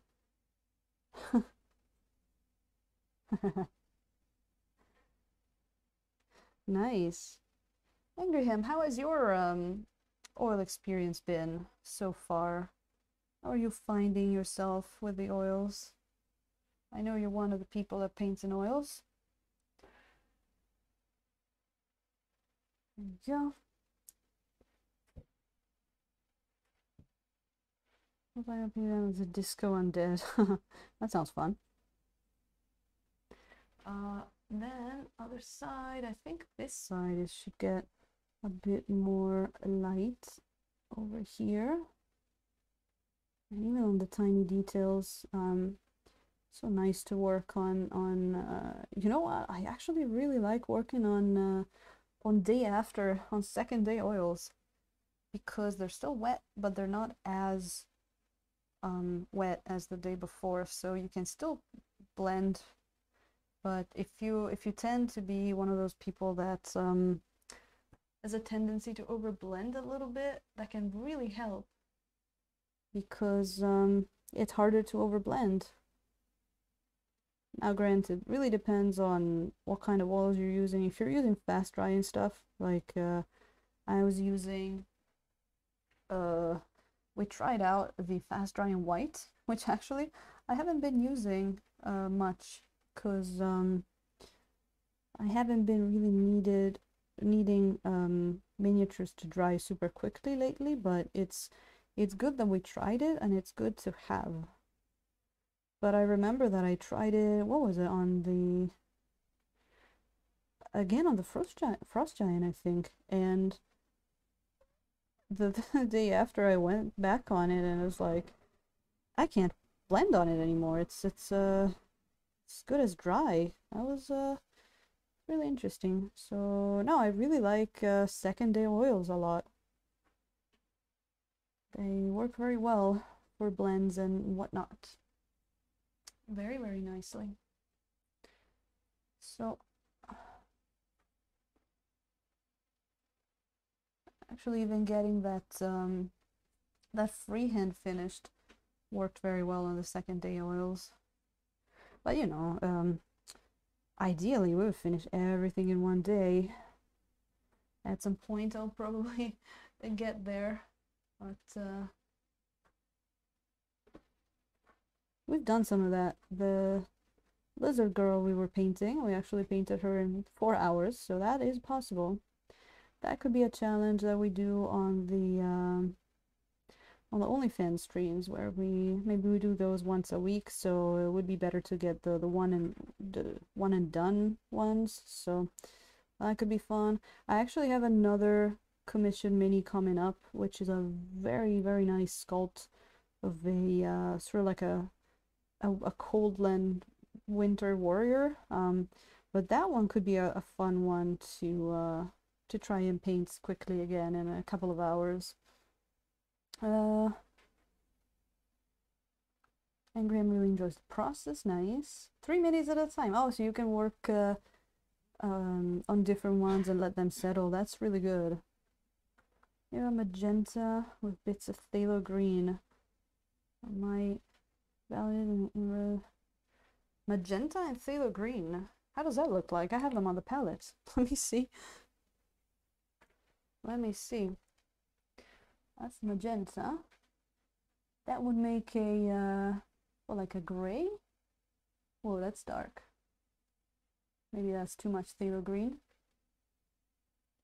Whoa, that actually makes like it looks like dioxazine purple. Jeez, look at that. That's purple. Nice. Actually, let's see if we can see it. That's pretty purple. Nice. Alright, let me put some white in there. That's magenta and phthalo green? What is this sorcery? Nice. It's cool. Yeah, it's like a purplish kind of almost gray color. Back to the main scene.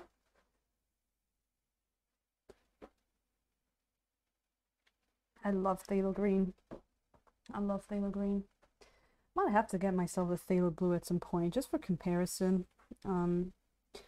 I've been wanting to just, you know, just try more blues and whatnot, and I'd like to get a hold of, you know, what's the most staining one? Probably phthalo blue.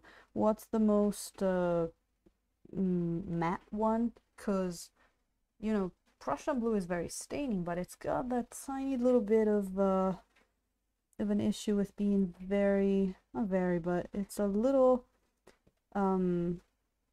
shiny. So maybe there's a staining one out there that's a little less shiny, and so on and so forth. So I wouldn't mind trying a bit more colors there. Plus, I'm using mostly Holbeins right now, and I'm really thinking about, I already started getting some Winsor & Newton oils, because I'm really, I said it a few times, but I'm suspecting that the Holbeins are a little shinier than other brands, and already comparing them to my other, like for example, my white is a different brand, and the whiter parts of my miniatures are more matte. I think my Terra Rosa is that different brand as well. Yeah, and my Terra Rosa is it's pretty matte. So yes, and then too, like the Holbein were the first cheap set I got, so maybe it's also a matter of perhaps quality, could be. Okay, let's pick out some buckles here. Let's pick out some of these buckles. Look at that. Get that one. She's got one over here. That's gonna be fun to pick out all these tiny buckles, but we can do it. I mean, we can color them differently. It doesn't, you know, what's a buckle and a metal buckle, and for someone can be a piece of leather, for someone else can be, I don't know, can be anything. Oh, not mixed together. Well, that was a fun experiment anyway. I see. Well, they look like cool colors together anyway, Daka. Don't do as complex color schemes. No, Ingraham, I mean, don't go complex if you don't have to, right? I see, Daka, I see. Well, I had fun doing that little mixing because I was looking at them like, huh, what color do you get when you mix them? I'm still not, 100% knowledgeable about all the color mixes, so that was fun. That was fun. But if you're thinking about mixing them, basically you make dioxazine purple by mixing magenta and green. Big fan of Kiss. Ooh. What other buckles do we have? Search for the buckles. I think there might not be as many as I thought. I thought there were. Oh, yes, yes, yes, yes. This thing here, this bag that she's got, it's got a bunch of stuff on it. I thought this was a buckle. I really want to pick out her details because they're so detailed. Sorry for the repetition. They're so fine that that little bottom part there, I'm not sure if it's buckle or not, but it's really helping too. Keep it simple, stupid. Oh, I see. Some of those references might go over my head a little bit, but thank you so much for teaching me stuff. Angry Ham.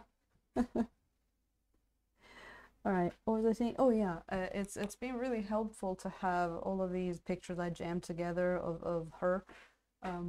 Especially these up here are the actual miniature I'm painting, so I'm not really looking at the color scheme much, but it's for to see what the little pieces are, because it's a really good paint job they did on that. So I'm like, oh, that's a buckle. Okay, I didn't even notice that that thing was there. Well, that's good. Oh yeah, I thought, oh, now I'm starting to see them. She had one over here.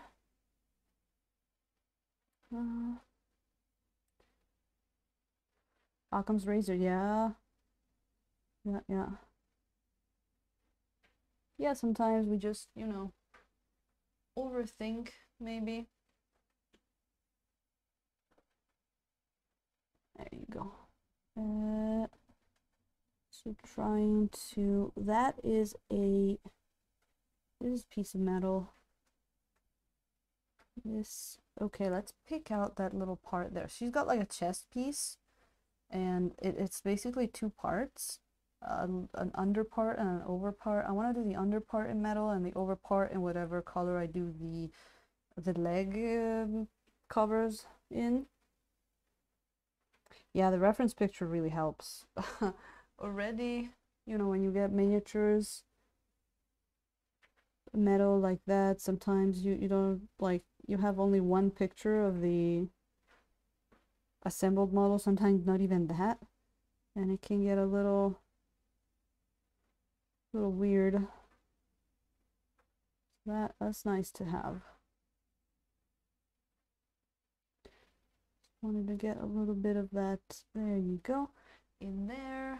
And then got these little pieces here. We can start picking out a little bit, because that's not supposed to be hair, is it? That's supposed to be a piece of her equipment. Paint really big purple worm. Ooh, I love purple worms. My druid used to turn into purple worms. Dioxazine purple, which I was thinking about making the main color, mixing with more and more titanium white to the highlights. Usually mix black or some other darker coloring for the shadows. Daka, a lot of times when I use the dioxazine purple, I actually mix it with indigo for the shadows, and it makes a very dark, sexy purple. I'd also, if you want to get a little bit of color variation, for the highlights, maybe throw in some like red or magenta if you want to go a little more pink. You could even try, introducing some, I don't know what colors you have, but purple matter is a different kind of purple, a more reddish purple, like this one. That could give you some fun, or even doing some phthalo green dark tones. But you know, if you gotta go super simple, I usually like mixing the dioxazine purple with the indigo, and that makes a really nice dark purple for me. It makes it a lot darker than the dioxazine itself. Where was that? Yes, over here. And then, oh, let's go up there on that mysterious, I don't know what any of her equipment is aside from the guns. So, mysterious shoulder pack that she's got. Is that oxygen? Is that Coca-Cola? We don't know. Let's see if I can pick up indigo and magenta. Oh, what got, do you have like a crimson? Let me see. This girl. So I did the flame here. I actually mixed in, you know, the darker parts of the flame have some of that dioxazine purple in them, and then I used both crimson and magenta mixed with white to get up to the lights. But then, you know, for her hair, the darker parts have some indigo in there, and it looks pretty nice. If you have another maybe dark blue, you could try mixing that. You could even go more, if you have like Van Dyke Brown, you could try that, and with the purple.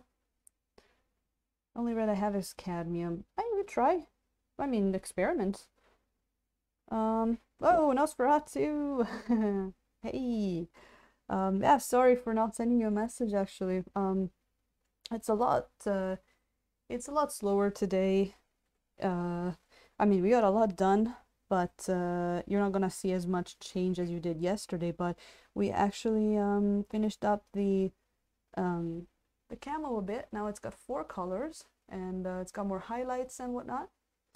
And then we got rid of one of her face lines because I noticed that they weren't completely what's the word, symmetrical. So we're gonna redo that later. And I was actually starting to work on the metallic parts while we got some of the freehand and the face to rest. So welcome in, Nosferatu. Are we in 140p at the moment? I guess we are.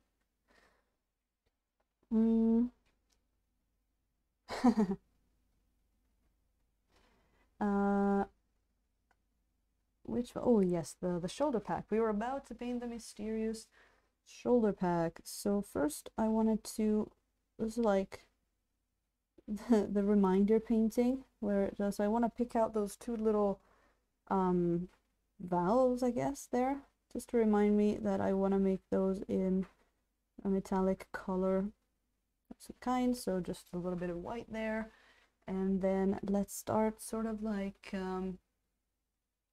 almost like outlining this this thing here. And yeah, Nosferatu, I'm just gonna call everything like a mystery something, like mystery shoulder pack, mystery chest piece, whatever, I'm not sure it is, but it looks cool. Oh, you're getting the full experience. She should be looking pretty good in the big screen. That's nice, that's nice. And that's good you're home too. You taking some days off, or is this your normal day off, or did you finish working? I'm not sure. I'm actually, yeah, that's true. I don't really stream on Wednesdays, but I was like, I had so much fun painting her yesterday, and I really like working on second day oils, as I was saying before. So we actually went ahead and just continued painting. Go.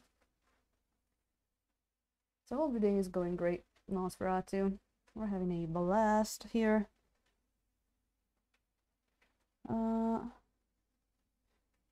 Friday night.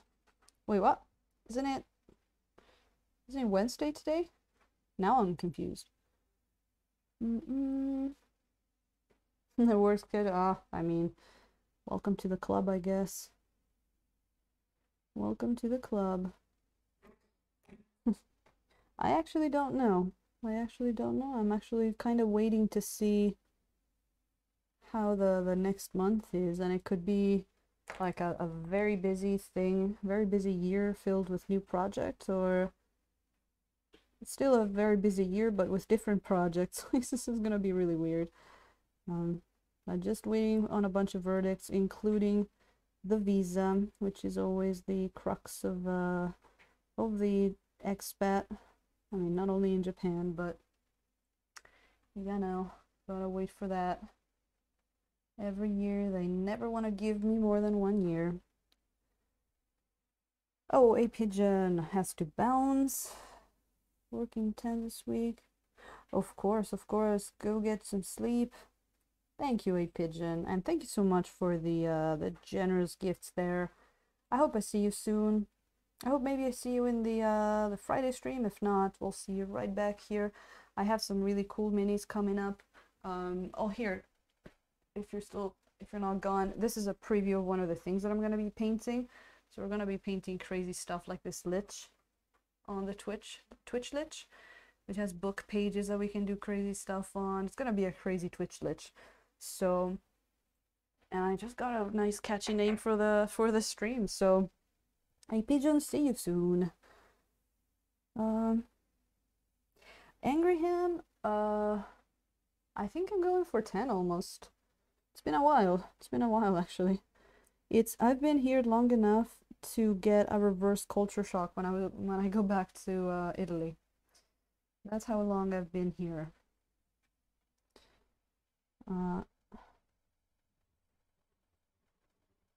So yeah, the visa process is not a new process. Twitch lich, like we need like you know, one of those high-pitched metal voices with some guitar, and it's like Twitch lich. I gotta get like my brother to do that. He plays all the instruments. I should do like a little musical number for every mini we paint. Anyway, it is, isn't it, Nos? It's someone asked me to paint that, and I was like, ooh, yes. Yes, I will. I hadn't even had time to look at that. It's an Artisan Guild, what was it, the Undead set? I didn't even look at that too much. I wonder if it's the same set that the yeah, it might be the same set that the zombie girl that we painted is in. Alright, Pigeon Pie. Sorry for keeping you. Time flies and all that jazz. Yeah. Yeah. But you know, it's one of those things where I've always tried to not quote unquote trap myself in here, like I've seen some people do. Maybe they'll come here for work, or a lot of people do the English teaching thing, and then they end up, you know, overstaying because they're kind of stuck, and then they end up hating Japan. Like I've met some people that were pretty bitter about life in Japan. I'm like, I don't want to be like that. I just want to stay here until I enjoy it, and then always have the chance to move elsewhere when I'm tired. And I didn't get tired yet. Didn't get tired yet. I had a very fun experience. One time I was traveling. I forgot if it was going back to Italy. Yeah, I think it was one of the times going back to Italy, and I don't go back as much as I would. Like, I'm not one of those people that goes back like every year. I wish I could, but I can't. So it will think if it has been quite a few years of just Japan, and then we were in the airport, and we were in a line with a whole bunch of people from a lot of different countries, and you got the three big guys with the super big luggages are just bumping into you, the other guy trying to like surpass you in the line, another guy yelling on his phone, and all of that, you know, normal stuff from an airport. But being in Japan for so long, I was like, oh my god, why is everybody's culture shit? I remember I had like a little breakdown. I literally like yelled to the person that was next to me. I'm like, why is everybody else's culture shit? I want to go back to Japan. I got a little spoiled. It was really funny. Yeah. Oh, I'm starting to see some metal up there. But yeah, reverse culture shock is a thing. Oh, Angry Ham, I hope you make it here. I hope you make it here. If you do, I'm gonna have to give you some recommendations if you'd like. I think we're talking festivals some time ago, weren't we? And the foods, yeah, foods are very interesting. And almost all my vacation in my 20s going back home. Yeah, oh my God. Nosferatu, that's isn't that the crux of living away from home? I mean, this away from your family. Every time you have a vacation, you have to spend it going to visit the family. I think in 10 years, the longest actual vacation that I've taken, not counting the family, was like 6 days or 5, 6 days in Okinawa.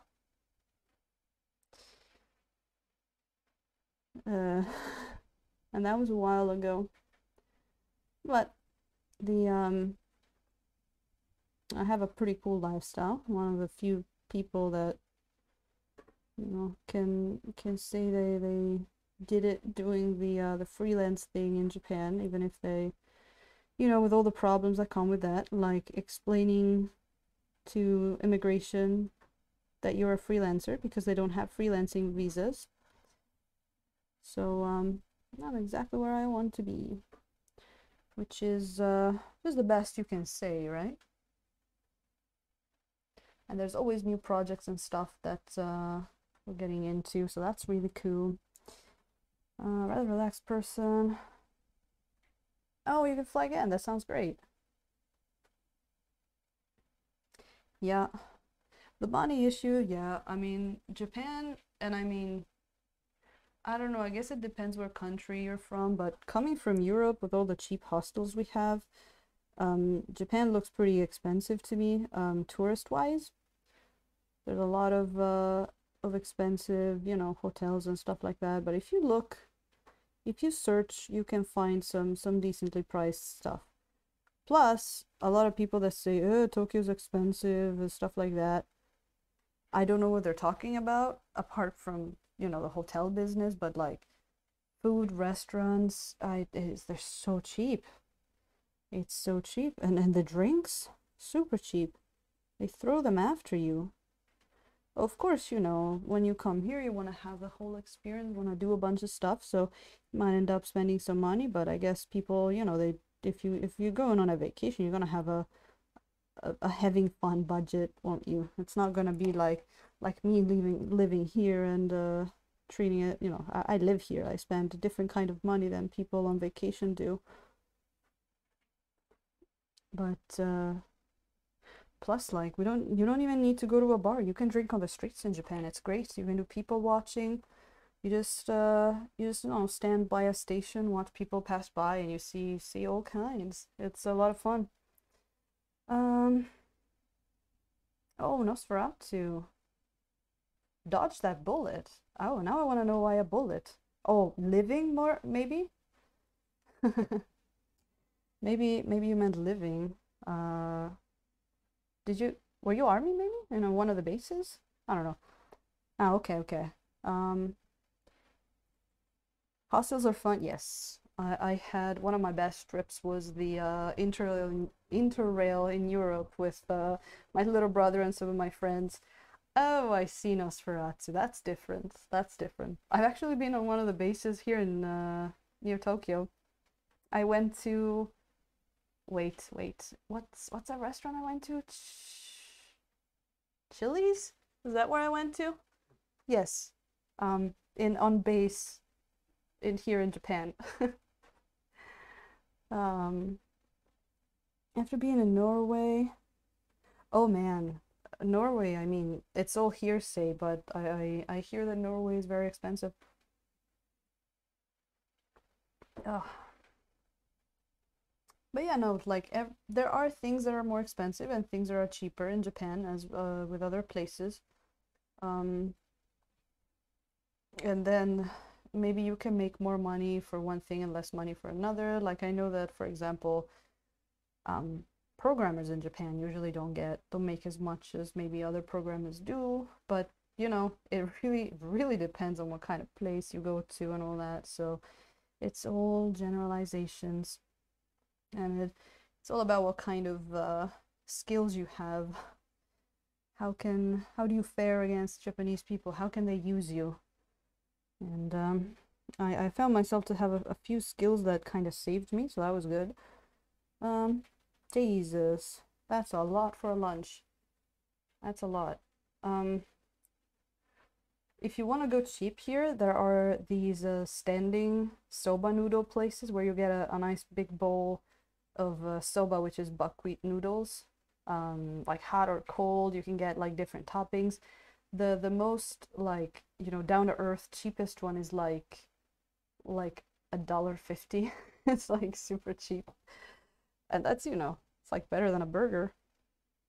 And then you can go to the super fancy sushi restaurants and spend a fortune too. Like you can pick and choose, but there's some pretty cheap stuff. Expensive would be fruit and sometimes vegetable. Pretty expensive here, but you know, you get by. So you get by. You learn to find the cheap stuff. There's a lot of discounts in the supermarkets. They have cheap, not wholesale, but like sort of like almost bulk supermarket. I don't know what they call them in English, but there's basically little markets that are made more for people with small like bars and businesses and stuff like that. So you can get like big bags of frozen stuff that are cheaper. I'm not sure what those are called, but yeah. Burrito place near work.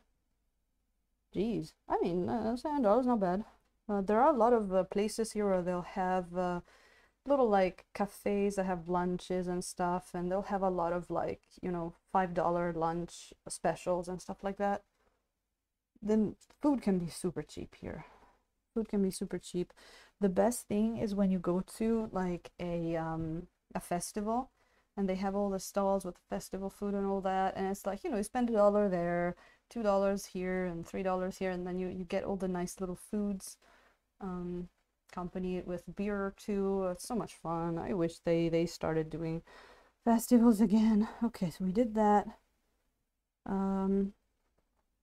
What else did I want to do here with the white? Oh yes, the big thing that she's got her foot on. Oh, there we go. It's crazy how this thing looks so dark when I put it on my finger, and then it looks so bright when you put it on here. Isn't it crazy? Perspective, contrast.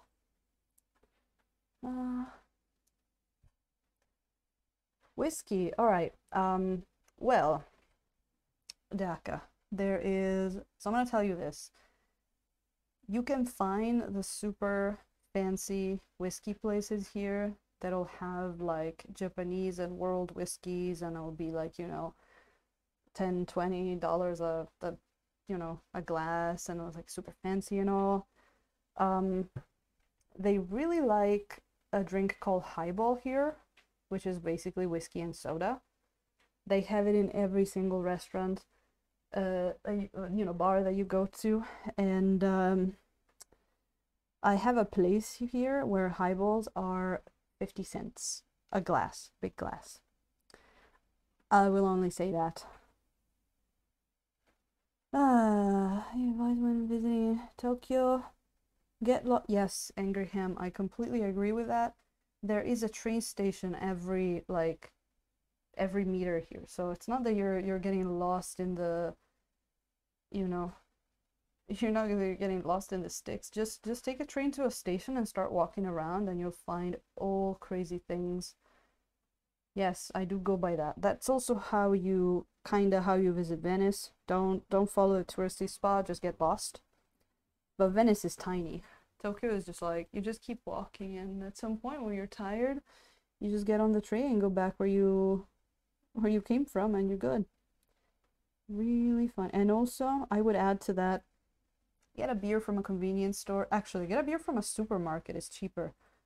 And just walk around with it or sit. It's hard to find places where to sit, but you know, just like stand like outside a station, walk around, watch people. That's or just, you know, have a beer while you're doing those walks. That's one of my favorite pastimes in Tokyo. That's so much fun. Okay, let's this was the last part here that I wanted to put some of that white in for the metallics there. That in there. That other part, is that metallic? Nah, maybe. I don't know. Maybe we can make it. Yeah, maybe not. We got this one. We're starting to get into the pretty small details now, so it's hype. Also, sorry for the weirder voice today. Just I guess the streaming in 2 days in a row might be that. I don't know. Yeah, Dhaka, that's a place where a lot of university kids go, and I'll tell you more. There's a little bell on every table, right? And it's similar to the bells that you use to sometimes they have a bell that you use to call them to your table, but they have that as well. This is a different bell. Like they have the call person to your table bell, and then they have another bell which is more like the ding that you know, the ones that you find in hotels. And next to it is a sign that says one ding, one tequila. So that's the kind of place that is.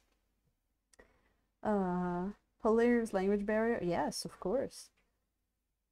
Um, no, Nosferatu. It's you can just drink in the streets. I mean, of course, if you start acting like a douche, you might get one or two policemen, you know, kindly asking you to cut it off. But nope, you can drink on the streets,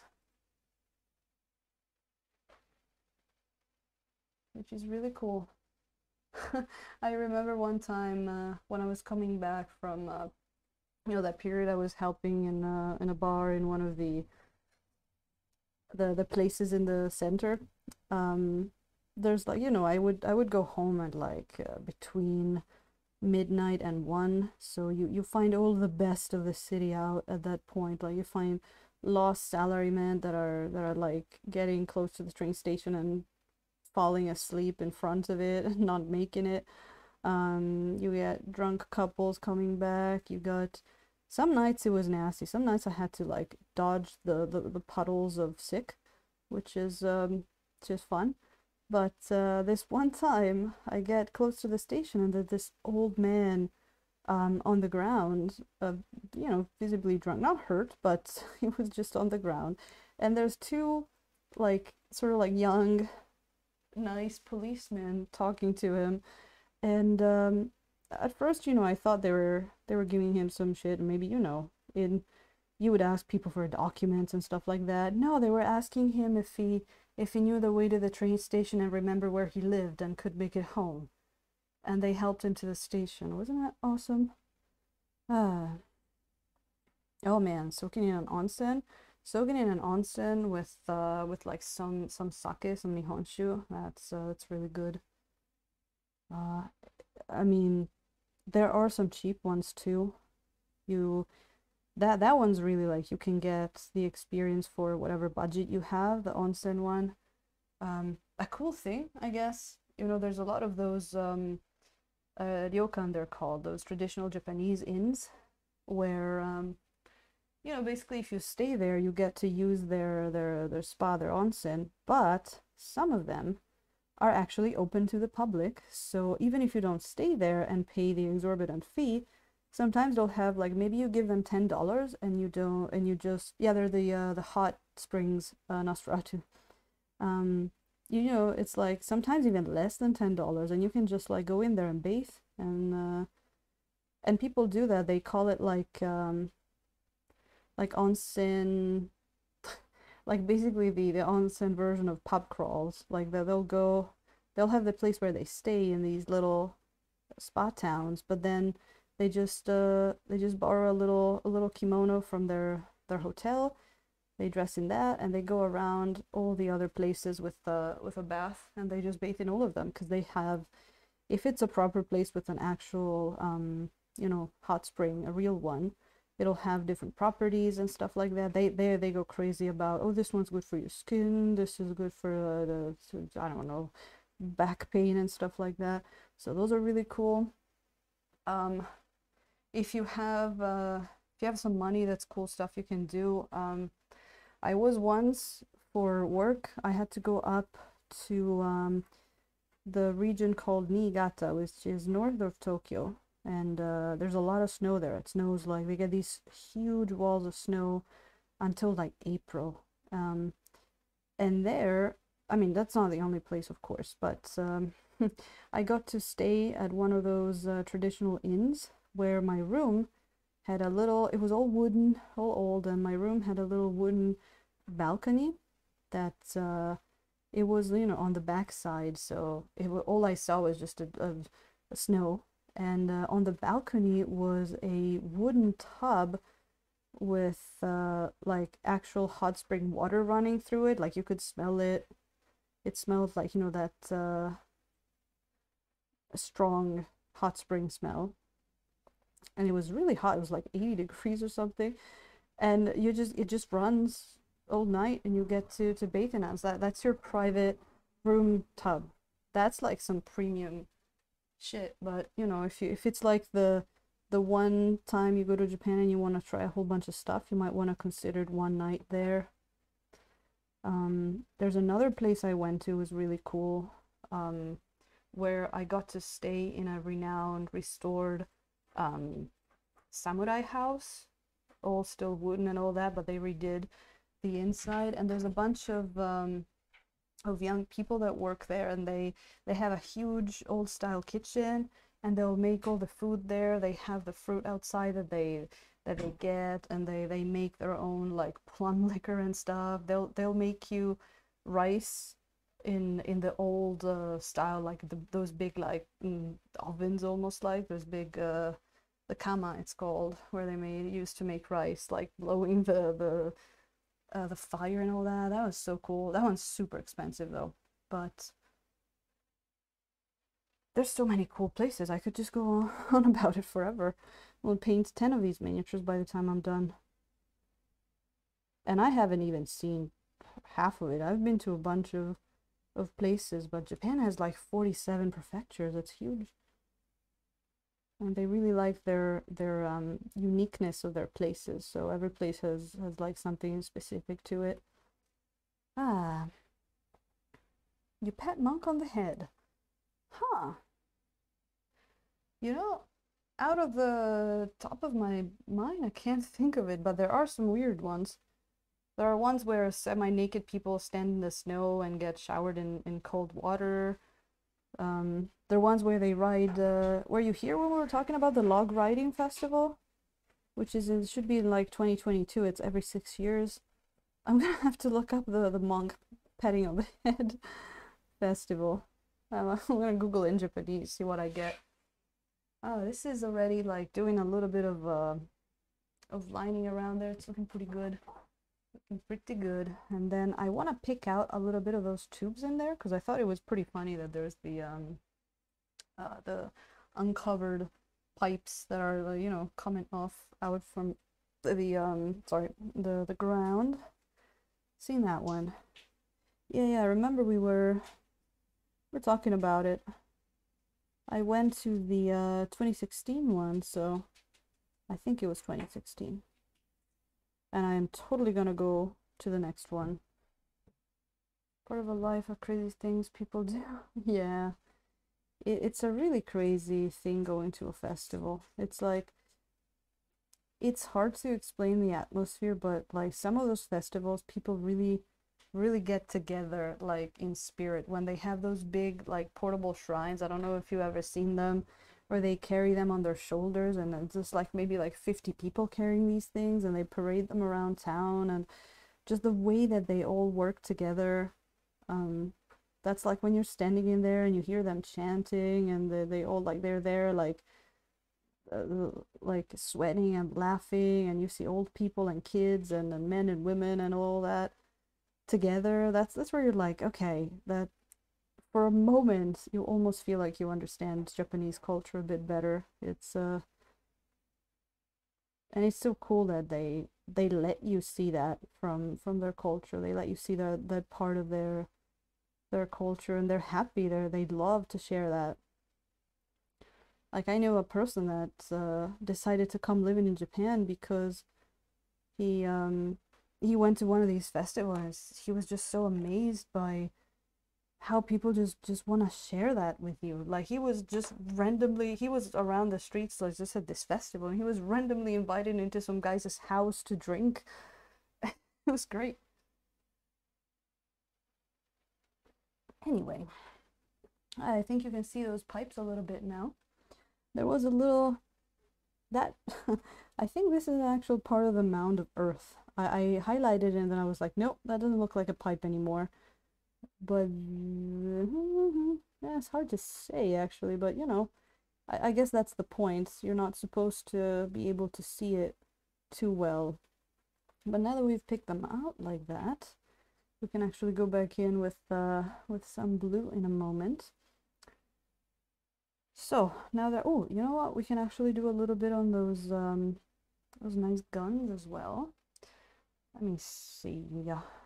What can we use there? Let's keep using the bluish tone. Maybe a little bit more subdued. We don't want to just do, you know,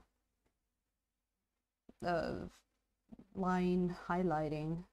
I did it a bit on that thing down there, but I'm gonna go put some blues back in. So let's see these guns, what we can do. They have so many details. Oh, Nosferatu. So she had that piece of she was standing on a piece of dirt, and it looked really weird on the base, so I actually filled it in around it with the Vallejo earth texture. And now it got that nice feel of she's on that goop. Because it was just like a little like piece of dirt. And it looked really weird to have the miniature just like that. Yeah, I did just a little bit of basing. I debated putting some rocks on it, but I thought, nah, she's probably on just some more flat ground. Tactical rubble. Yeah. Alright, let's see what we can do here. If we like this blue or not. So I want to do a bit of highlighting, just picking out these details. I see that, you know, some people like just downright highlight like every single line. So we'll see what looks good here. And then I mean we are working in oils, so we have some pretty good washes that we can use afterwards if we paint maybe too much of a certain color in, if we need some more separation. So it's gonna be good. There we go. That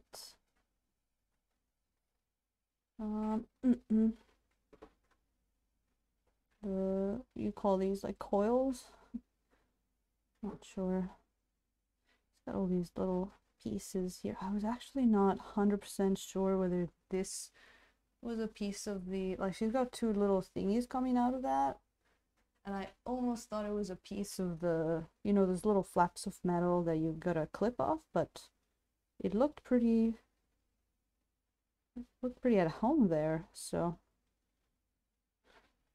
some of this stuff I'm like, I got very scared of clipping it off, right? You're like, what if it's an actual piece?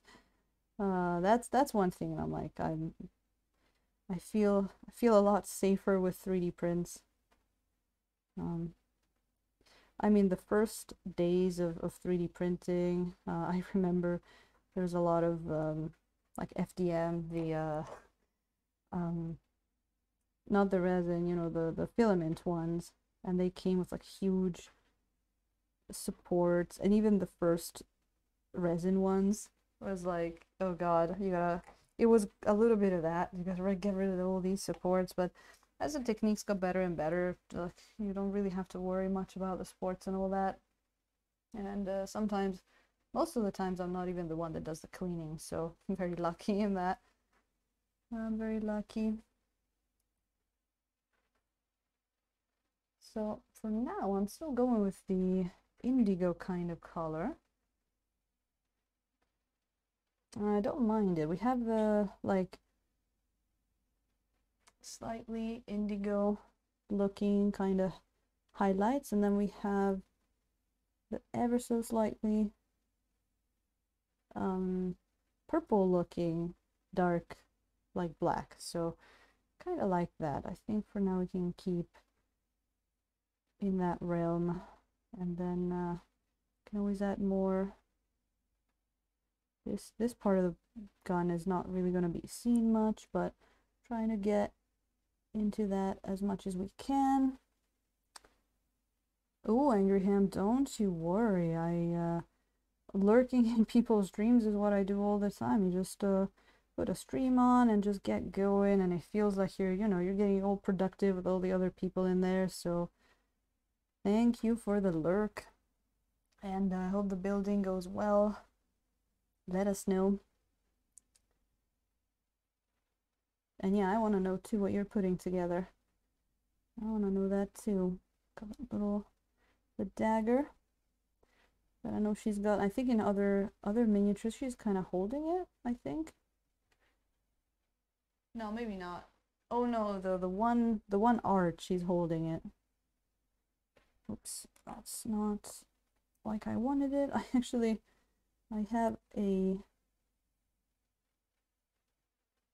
handy brush over here with some of the indigo, the dark indigo that we put on earlier, and I'm actually using it as a blending brush with some paint on it. So that has been working pretty nice. What is that thing next to the... Hold on, what is that? Oh, wait, hold your horses. We got more buckles that we forgot. All the buckles. Let me put some more of the whitish color up on those buckles. Oh, look at who it is. We are... All of that Japan talk must have summoned Trader Legions. Konnichiwa. How are you doing? We're just talking about Japan and stuff. I hope you're doing good.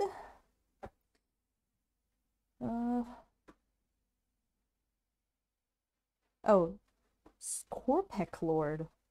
Well, Gesundheit, I guess. I'm with Nosferatu there. I have no idea what that is. I'm like, I just learned a new word.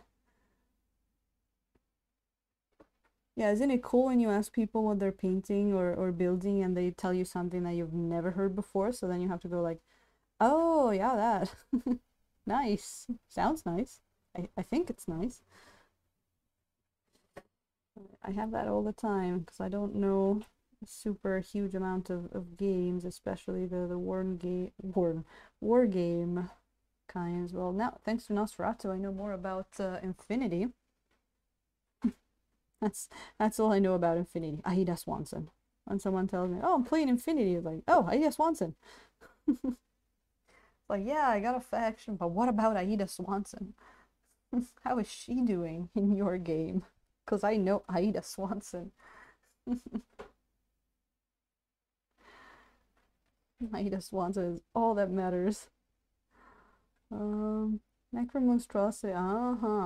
Ooh, 3 legs.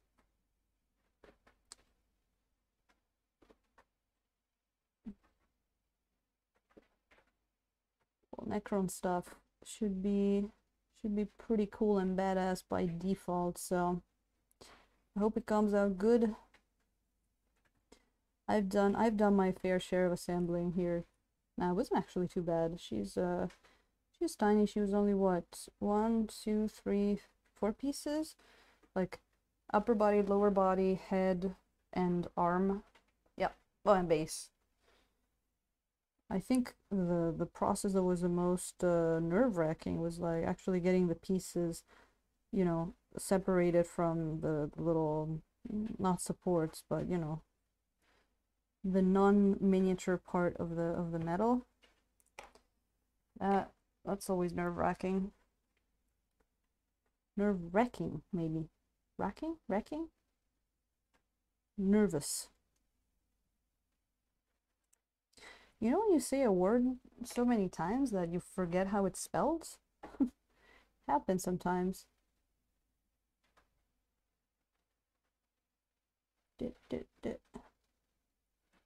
Okay.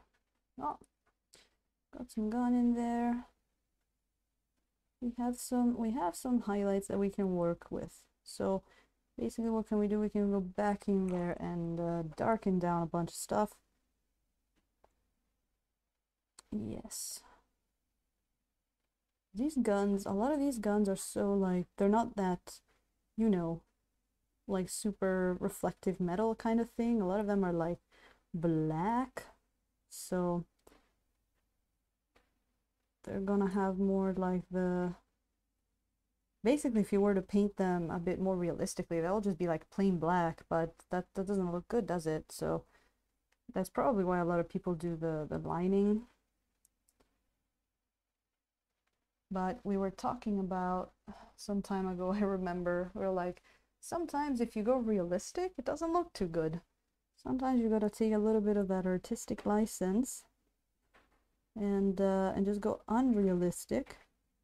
Like, we exaggerate, painters, not like everybody, exaggerate the highlights on especially like places like the face all the time, if you notice, because you know, unless you're shining a specific kind of light onto someone, they don't have like near white dots like under their eyes and on their nose, but it's such a tiny mini, you have to draw the attention, so you get that kind of light, crazy light going on there.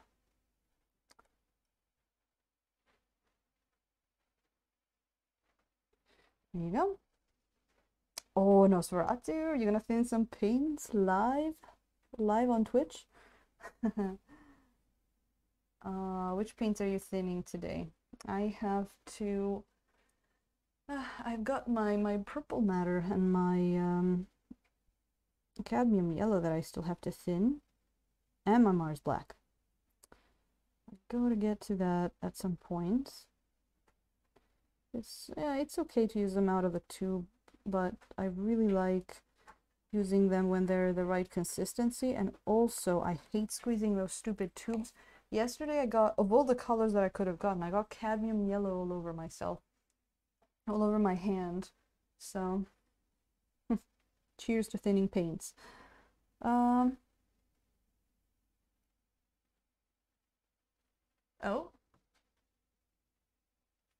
wait.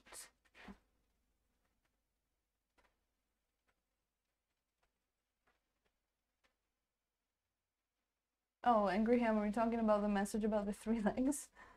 We're all good in here. We're all good in here. Ooh, starting with some magenta. I love magenta. It's such a fun color to use. It can do a lot of really cool shadows, like you mix it in with a lot of colors. Oh, and it's great for pre-glaze. Great for pre-glaze. Love to see what you do with it. Alright, let's go on. What were we doing? Guns. And there's another one waiting for us on the... She's not even holding it. She's got so many guns. She's got to stop buying guns.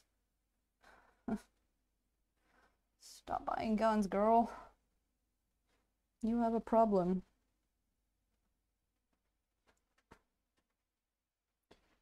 There you go. That, the coils or whatever this is. Ooh, that was a little bit too thinned.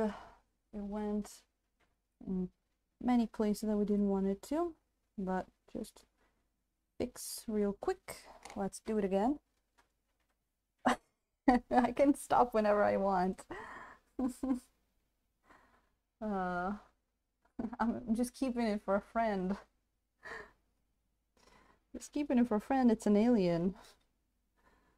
It looks like me. Okay, that's good. Some of these details are so tiny that you just like touch them with the brush and that's instant highlighting. But kind of have to be careful with that sometimes. It can go horribly wrong. Not really, but you might have to redo it a bit. So basically what I'm doing here, I'm picking out the details a little bit, and then in the end I'll decide what I actually want to stay highlighted like that, what we just want to put a bit of color on. But really these are not very bright highlights. But they do make it stand out a bit, right? Just by lining them a little bit like that.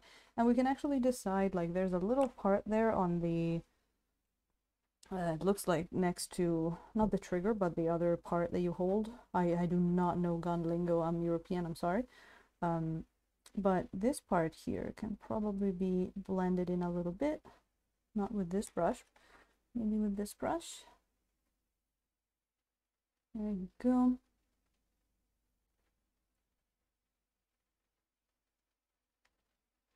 All right, look at that. Okay, so this... Oh, who is it? Whoa, look at that. Oh my god, Aaron's still going? Welcome in, sir. I'm European, that's an excuse for all.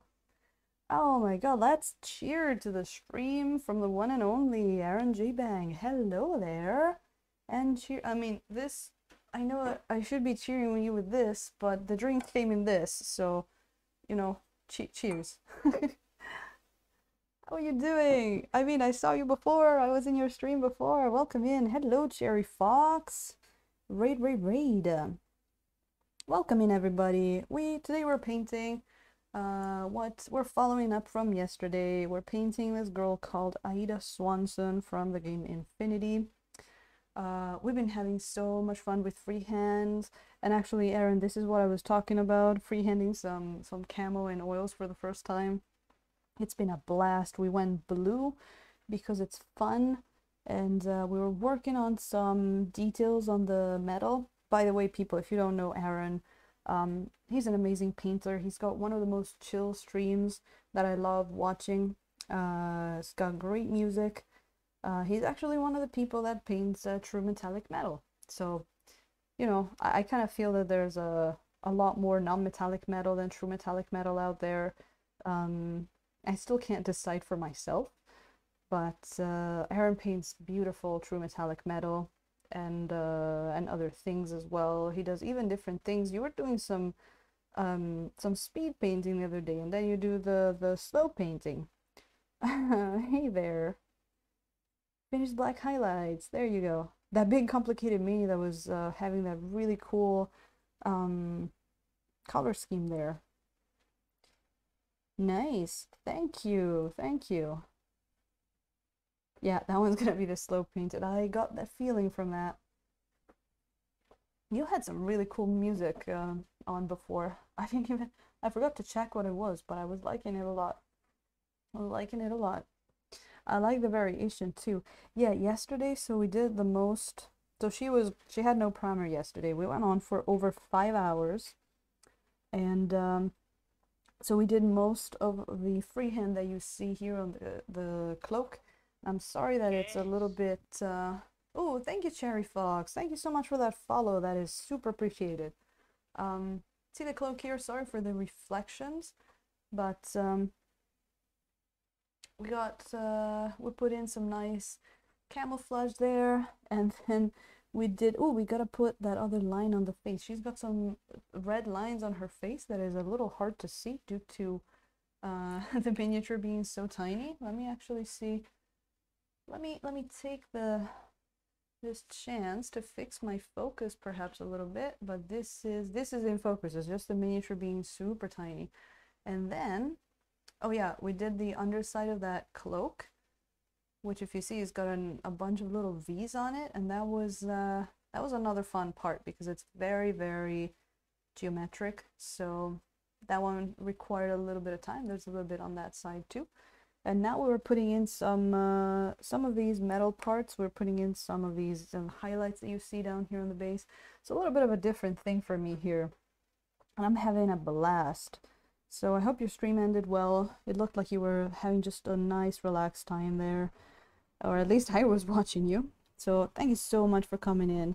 And again, if what I said sounded good, you should really go follow Aaron. He's done something really cool lately that I'm really thinking about following you on that, because he went off affiliate, so now you can watch his stream without ads, and it's just like very just no bullshit fuck Twitch kind of thing, where it's like I might follow you pretty soon actually, because I'm pretty tired of people having to watch ads to get to my stream. So yeah, he always chilled, nice. And you might even catch some music if you're lucky when he's on. Okay, so we got that gun, and that gun. Those things, right.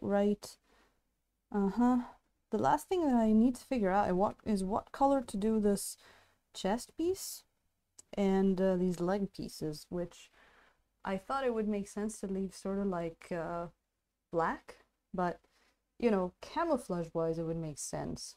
But yeah, Aaron, really, it's been grating on me a bit. First you get, you know, it's fine if people do it, but you know, you get all the shiny stuff, the subscriptions, the emotes, and all that fun stuff, which is fun, but I think what I really don't like is the ads. But yeah, don't worry, don't let me keep you.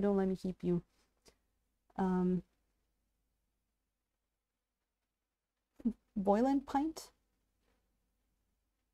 Anyway, so yeah, I've been trying to figure out what color to make these, the chest piece and the leg pieces, right? So yeah, I was saying that I was thinking about going with a black color because it would make sense for the camouflage part of it. Oh, I see. I like furnace. But I think mini wise, I might want to have a little bit more interest in it. So I was really thinking, could we make it either purple or maybe like green? Is this really in focus? Oh, it might be. Ooh, that might be a little better there. I think I can see it a bit better now. Good. Yeah, so I mean, I thought it's not a big deal if we just try it out. Do oil paints feel... Oh, violet pink. Boiling pints. That was a hard one to get angry. You know what? I think we should just try one. If we don't like it, we just brush it off. Velvety. Do you mean when you mix them? I don't know if I would call them velvety. They can get pretty, you know, smooth. Yeah, we got violet, green. Yeah. Yeah, we already have some violet, so there's already violet on. Oh, you know what? Hell, like, let's just do green on one leg, and if we don't like it, we can do violet on the other. Let's do some experimenting here. Oils, that's what oils are made for, isn't it? So if we don't have to go full, you know, full phthalo green, but let's start with that. Let's start giving a little bit of bringing it back to the green color, because right now it has a purplish undertone to it, because I did some pre highlights, I guess I call them, where you just put some color on to let you know where the highlights are gonna go. But yeah, green might be the way to go here.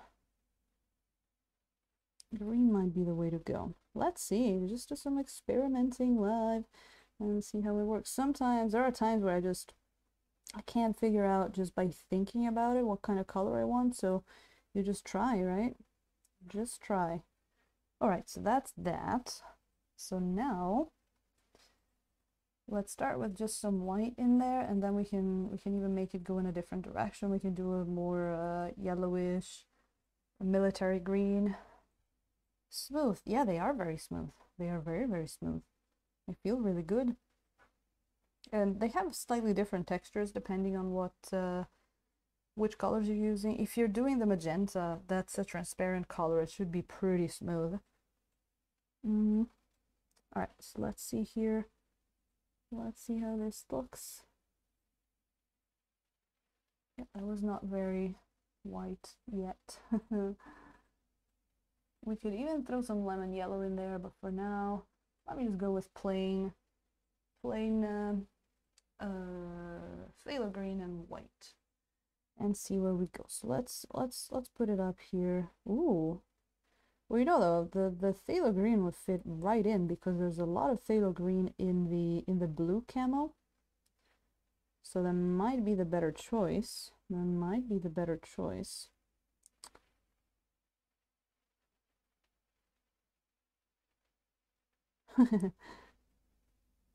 Yeah, oils feel pretty good. I mean, when you get them out, especially the more opaque colors, they feel like peanut butter. But then as you thin them, they get very, I guess velvety is a good word. Okay. Yeah, you know what? We might want to go green on that. Might want to go green. Let's see. Let's green up the other one too. Let's green up the other one too. And then she's got a bunch of you know, crazy stuff going on in on her head because she's got the blonde hair with the white mask and the red streaks. So there's a lot of colors already going on, but you know, it's not that we're adding super new colors to the palette. The green is already in there, the purple's already in there. It's just which one do we bring out?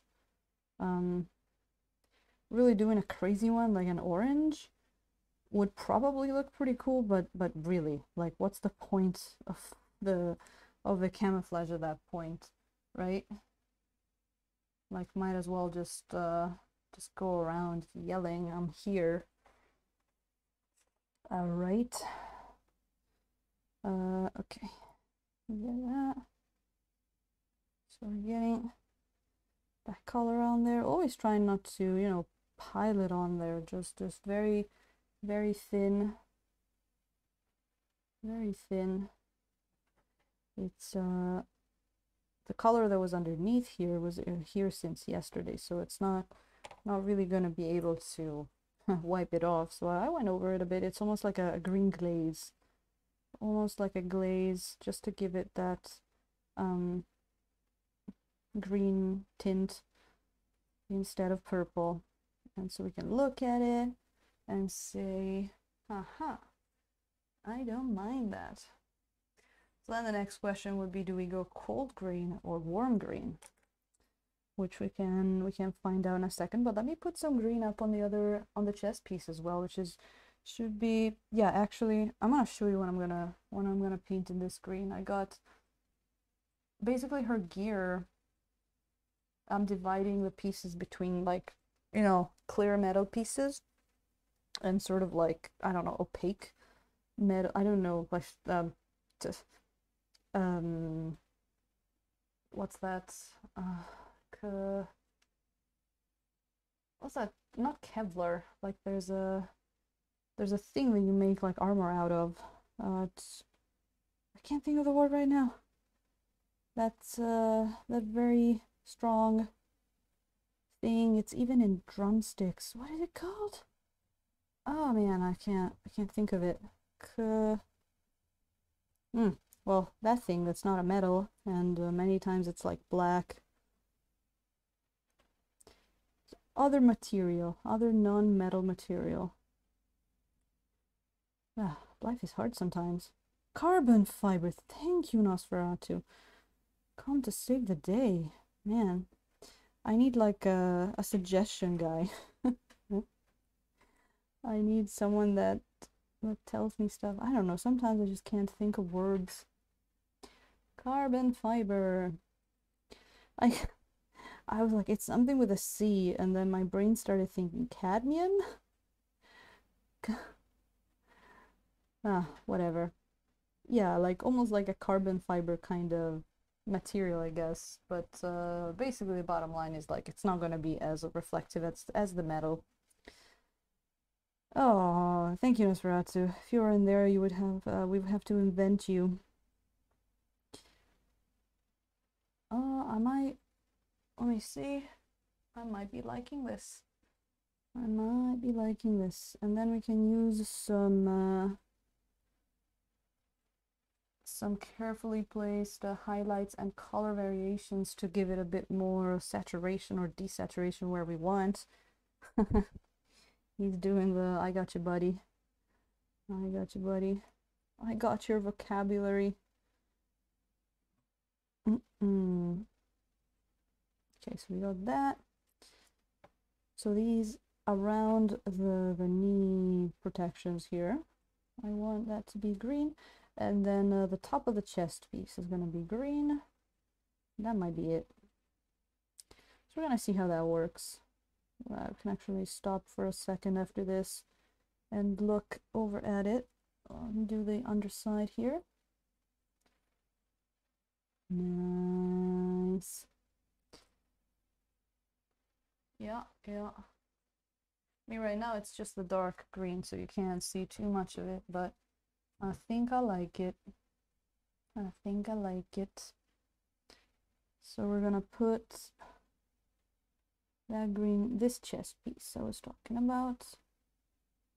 The chest spider piece here. Whatever it is. And then there's like a few more pieces here, like this like bag thingy here that she's holding, like a little strap that's holding the mysterious pack there. Ooh, I want to do that in green too. Yes. I want to do that in green as well. Good thing that I looked over. But yeah, that strap also needs something. I was thinking maybe a dark leather of some kind. What is that white in there? Don't need that white. Go away, white. Oh, because I put the metal color in there. Yep. And then this little piece here goes green. And then yeah, that part up there. That might be good to add some highlights. What about the tubes? What do we want to do for those tubes? We can do the tubes green too. Just now that we found like a tertiary color here, a third color, we can see how that looks. Any idea what this thing is, Nosferatu? The mystery shoulder pack here. Looks like it's connected to like the back of her head, or maybe the mask that she's wearing. Who knows? Creepy shit. Crazy stuff. Crazy stuff. And going all green.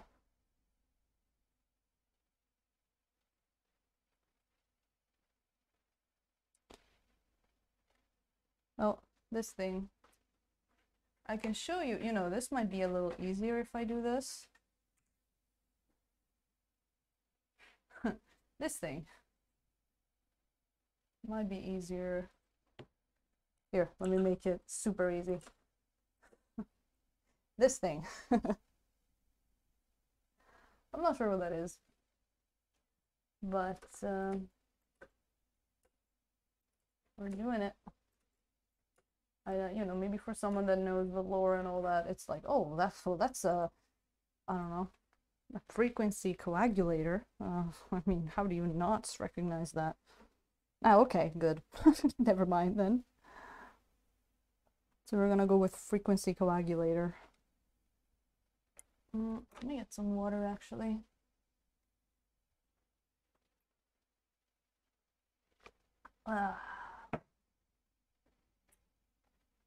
All right, let's see. Let's see here. Well, now we got that in place, we can actually think about putting some highlights in there. Some lighter highlights.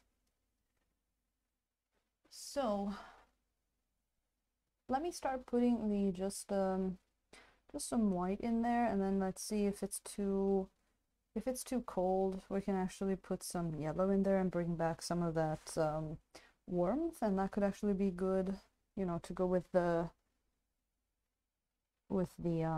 hair that's also warm. Ah, the tubes, huh? Yeah, it looks like the tubes are going somewhere behind her head. That's kind of weird. So let me do this. Just a little bit of a blend there. There we go. Well, let's start with the knee pieces here. Let's start with tracing the lines around it a bit, and then we can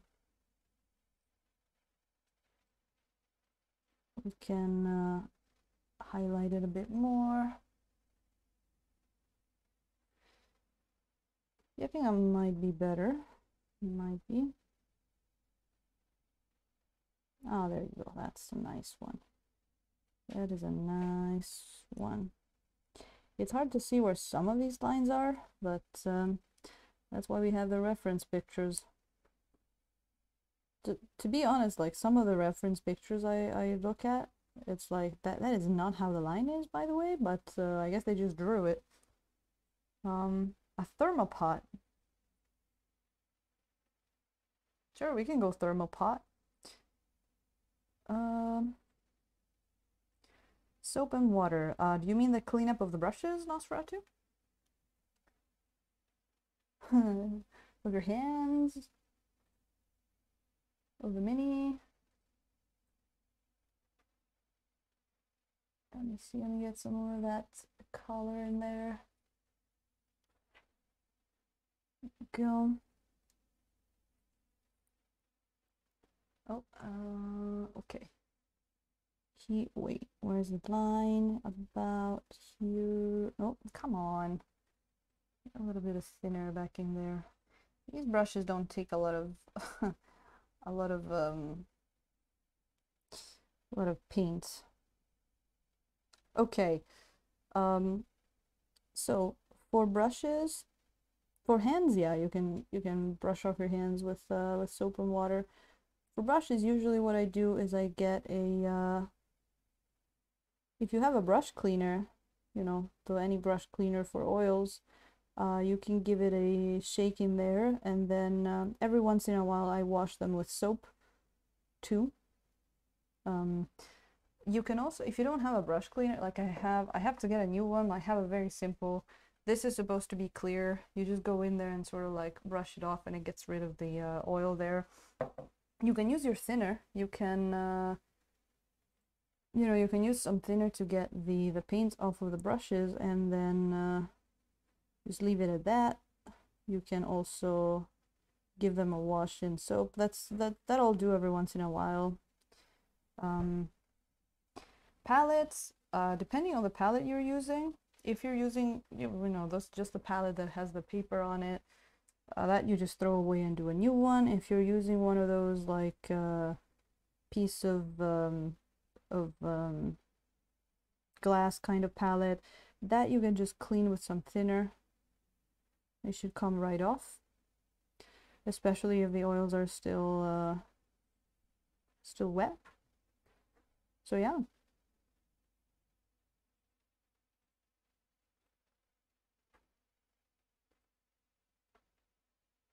But yeah, I think it's pretty, it's not that bad to clean your brushes when they're still wet. If the oils actually cure on your brushes, it might be a little hard for you to get them to work again. I have had a few instances where I completely forget about cleaning my brushes, or I don't clean them properly, and they get hard and with paint, and then I can't really get it off there anymore. So there's that.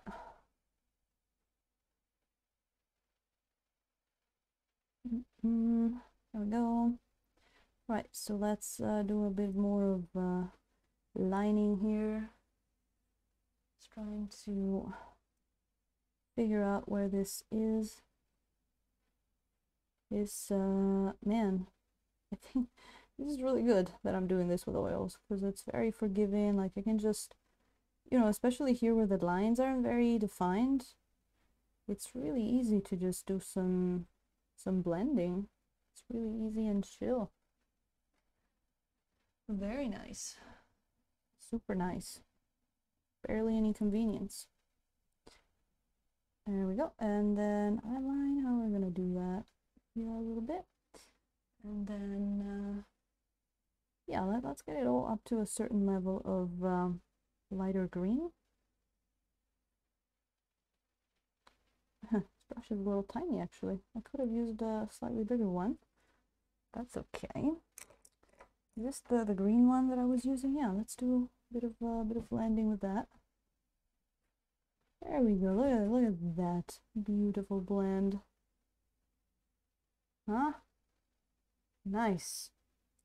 This one's actually a little too bright, this part.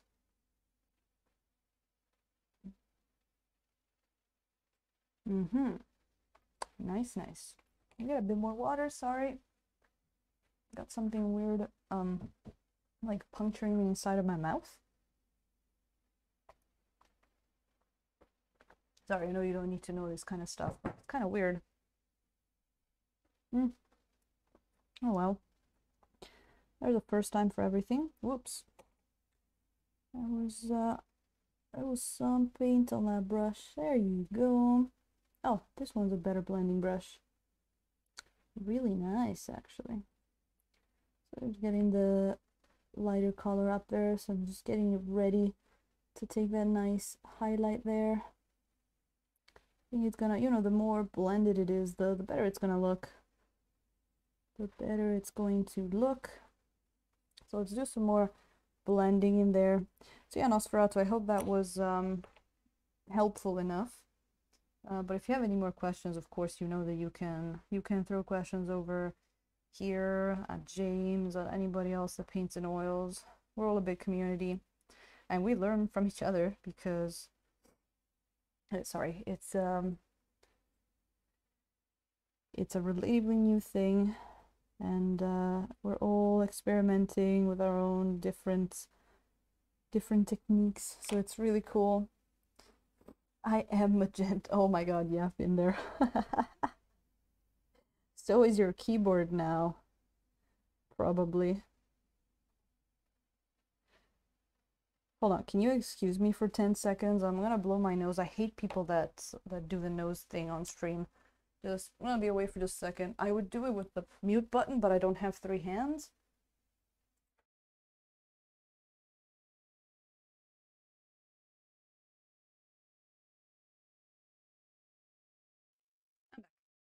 You didn't even notice that. Okay. I've been in some streams of people that just like will not blow their nose. And I was like, man, Aaron, that is a very interesting question. Huh. You know, maybe. Certainly the kind of stuff you see on Twitch, it's probably mostly fantasy, but I know that the other day, like James was painting a like a mech for CavCon. CavCon, is that what it's called? So that is a really interesting one. Well, I know that for one thing, before, you know, a bit before we had a bit of this oil boom with Wapelius, a lot of the people that do actually, you know, things like, what's the name, you know, tanks and that kind of stuff, they used oils for the like as washes and for weathering and stuff because they're really good. So I guess in that the oils were originally used more for that kind of stuff, especially if you look at the Migem oil brusher line, that it comes in a with these little things that in their videos that's what they do, like they use them like to line tanks and airplanes and stuff. So yeah, fantasy and historical. Well, I think you can use them for anything. I think you can use them for anything. I know that Unexpected. Even painted one of those Dragon Ball minis with oils, like sort of what's the name? You know, comic style. And he was having some fun with that. Have weathering oil myself, yeah. Streaking, yeah, because you can do like you can do straight up lines and then you just blend it and it'll look like it's been there for ages, right? I've seen some videos of that. It looks pretty wild.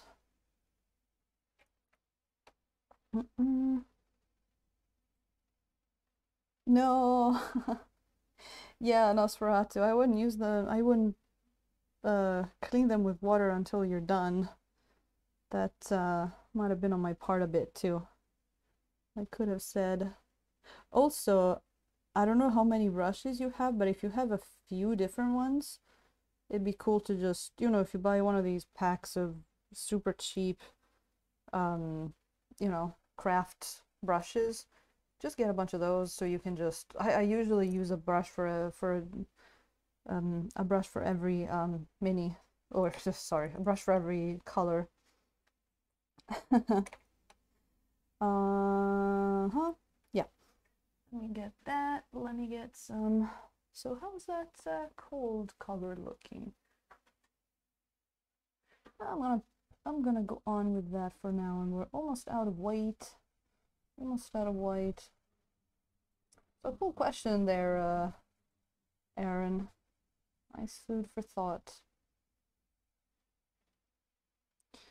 I know you're one of the people that are pretty good with acrylics, and your stuff looks great. A Gundam? Oh no, sorry. Oh, look at that. Colonia's scale modeler. Welcome in. Welcome in. How are you doing? He's over weathering my vehicles. Oh. Haha, oh, nice. Did live stream the. Oh, you did live stream? Do I follow you? Oh, sorry, I was about to speak Japanese. But I meant, wait a second. Do I follow you? Doesn't tell me. My friend. Oh, do I have to open the page? Hold on, you just stop the stream. I would have watched that. No, I didn't follow you. Well, now I do. Now I do. Hopefully check the next stream then. Sorry, I think I bumped the table coming back from that. But Colonial Skill Model, that's great. That's great.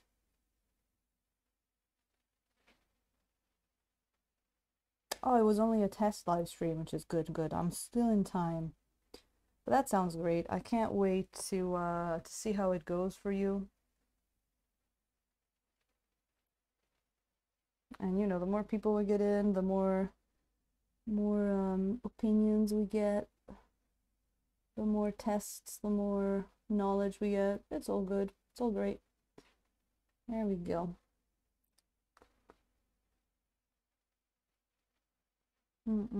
Yeah, Aaron, I have to say I haven't seen probably the other day when James painted that mech was this the first time that I saw someone painting big robots and stuff like that.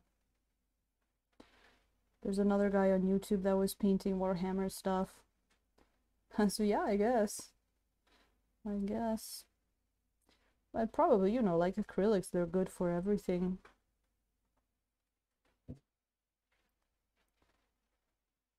Oh, Angry Ham has assembled the machine. You have 3 followers. Well, we all started with 3 followers. I mean, we all started with 0 followers. I was wondering that too, Aaron, actually. Thanks for asking the question. On to the next ones. I'm just building all now. Nice. Just go all in. Just do it all. Nice. That's great. That's great. If you end up taking a taking a picture and you want to share, feel free to drop a link or whatever, or just give us a link to your Instagram so we can watch it later, whatever you feel like. but feel free to share the good stuff. I'll put more color up on here. And this is so much fun. That variation of painting something different is great. Because actually after this I'm going right back to fantasy with another kind of character that's gonna have some furs on her. It's looking pretty cool. And then when I paint a big lich, that's gonna be, oh my god. That's gonna be pretty crazy. That's gonna be pretty crazy. Oh, World War II scale models.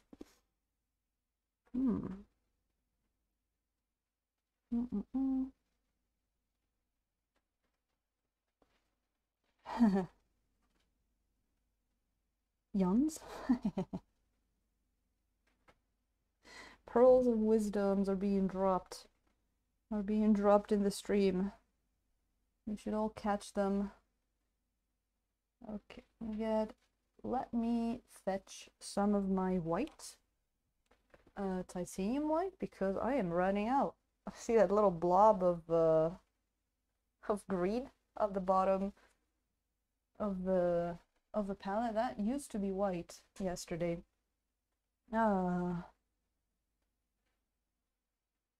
Let's also get a little sip of the good stuff. There we go. Oh, let's get some white on there. Haven't done anything on the hair lately either. I like that she's got this reddish undertone and gives some more color to her character, but she's gonna need some more highlights on there a little bit, especially up on the top. I mean, isn't y'all already plural for you? What? Is there something as like more than plural, like multi-plural, proto-plural? We're just coming up with all kinds of stuff.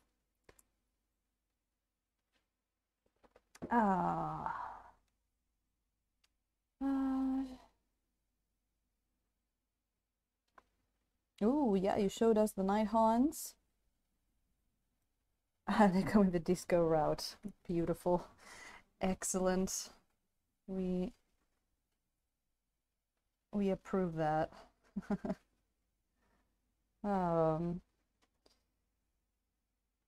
Oh yeah, we had that huge Tarrasque that at some point is gonna pop up on the Instagram at some point in the future. And then we just moved to tiny miniature again, which you know, just keeps that variation, that interest alive.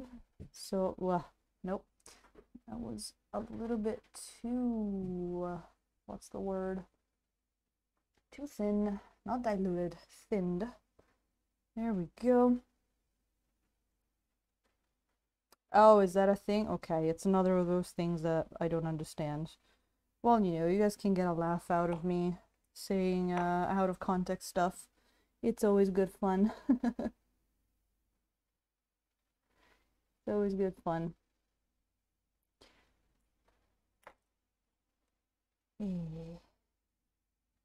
Don't commit too much brain power to it. Thank you. No, I'm having fun. I'm having the time of my life.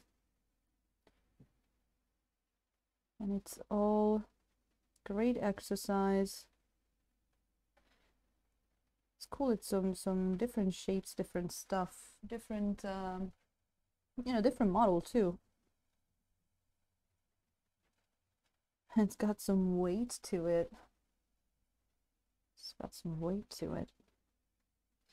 I noticed the base is hollowed, which is something you don't really get for 3D printed bases. So that's gonna be hell trying to get the sticky tack out of the base. But you know, maybe I'll just ship it with all the sticky tack on. Just like that's a bonus. Keep it. It's a present. Here in Japan, they call it, actually, when they give you something as a bonus or a little present or an extra, they call it service, like the English word service for some reason. But in a Japanese pronunciation, so they say, sabisu. and that means just it's a plus. It's a present for some reason. It's used a lot in you know, restaurants. Like if they have a serve, like someone said like service, it's like, oh, this is on the house, you know. Yeah, regional jokes might be a little hard for me to get. But you know, I get learning. I get learning.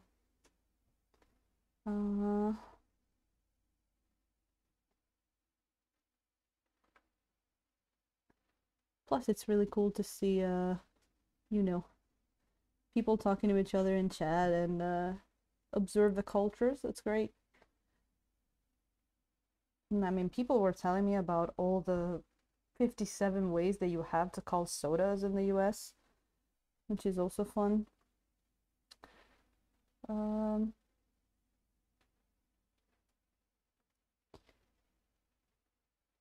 Yeah, I mean, Nosferatu, I could go on forever talking about Japanese language stuff, but there's a lot of like one of my mantras living in Japan for a few years is never trust the English, because the English does not mean the same as it would in like an English country. See service, or they have other things where you know, they call buffets like those places that you go in and it's all you can eat. They call that a Viking, like Vikings. There must be a reason for that, but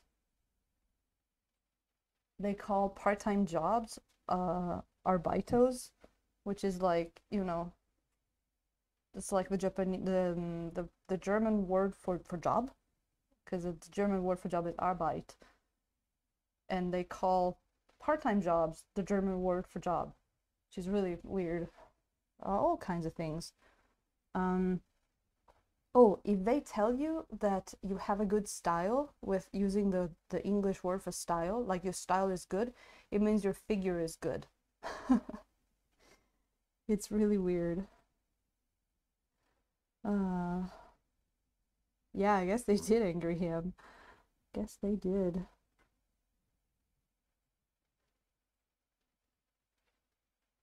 Yeah, they got a lot of those. They're a lot of fun.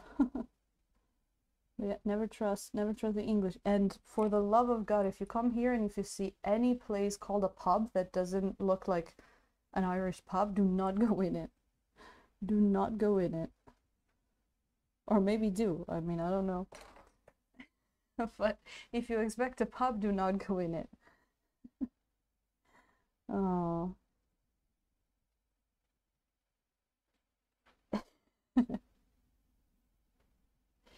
Yeah, that was like, I don't know. I must have been here for the first week, and I was here. I was just drinking with someone, and we're just walking around. Maybe Trader Legion's can Trader Legion's probably knows what I'm talking about.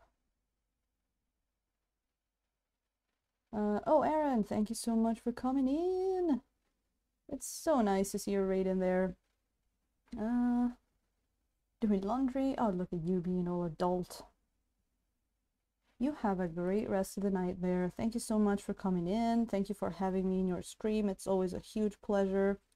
And I'll see you soon. I'll come check in all of the cool stuff that you're doing. People should give you a follow too if they don't do already.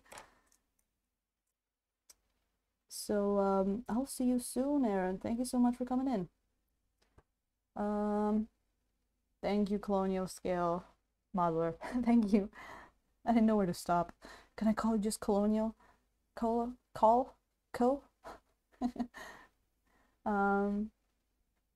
How's weather in Japan? How was the weather in Japan today? I barely looked outside. I think it was, yeah, it was sunny, but then pretty nice and warm.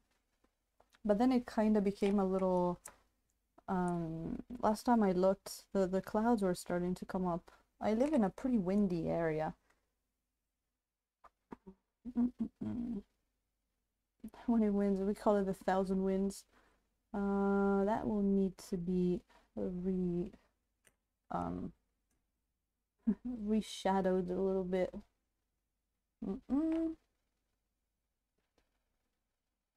There we go. So yeah, never go into a pub in Japan. Hey, thank you, Anthro Andrew. Thank you so much for the follow there. Welcome to the Brush Brigands. There you go. Oh, thank you. I'm just gonna keep going back and forth depending on what comes out. I mean, I tend to shorten a lot of people's names. Hey, look at who's here. Japan Club, Ravencat, Ravencat. I always say, I don't know if I'm saying it wrong, but welcome in. How are you doing? How are things down in Kansai? How are things down there? Here it's going really, really good. We're painting a beautiful infinity model. Which you'll say, wow, that's different than the stuff you usually do. It is, and it's a lot of fun. And, whoops. Okay. We've been having a lot of fun doing this, whole the crazy freehand on her. We did some camouflage, some lines on her face, which I've just remembered we still have to put one line in there. We did the cloak, so that was great. Half day today, sounds great. Oh, you got some oils? Which oils did you get? Oh, let me know. Also, Ravencat actually got to go back to one of my earlier streams where you shared one of your pictures that you took. And that was that your art station, was it? You take amazing picture, sir. If you care to share any of that, like if that site or Instagram or anything, I think people would love to see your Japan pictures there because they're beautiful. 10 minutes of messing around. Let me see that real quick. Oh, DeviantArt, that's it. Well, feel free to share that because that's beautiful. Look at that, trying the blends. That looks great. How'd it feel? It looks like you got it down pretty well. Nice. Nice, nice. Nice TV. Oh, thank you. Thank you, Colonial. It was a lot of fun to make. Playing with the different colors. They do. They have different different textures, don't they? Right? Kinda do. So right now we're putting some highlights on the green parts of her suit here. I'm gonna leave this part alone here. So sometimes it'll happen that maybe you go a little bit out of boundaries and all of that. And if it's a very small minis, you might just like wipe off the whole little area here. And so I'm just gonna go back in it and put in some more dark tones and then redo the little bit of that green there and the highlight. It's not gonna take a long time, but what I recommend doing is just let it rest for a bit. Like I just, rubbed it a whole bunch to get the color off and all that. Just let it rest there. Just give it a bit of time on its own. It'll be better because if you keep working on it, it might not act quite as smoothly as you would like it to. Oh, the Van Gogh, huh? Isn't that, wait. I have one. I have a one Rembrandt color. I know that they were next to each other. Maybe the Van Gogh were the more expensive ones, I'm not sure. But I got the Rembrandt Indigo and it's actually pretty nice. When I was trying different brands and different stuff.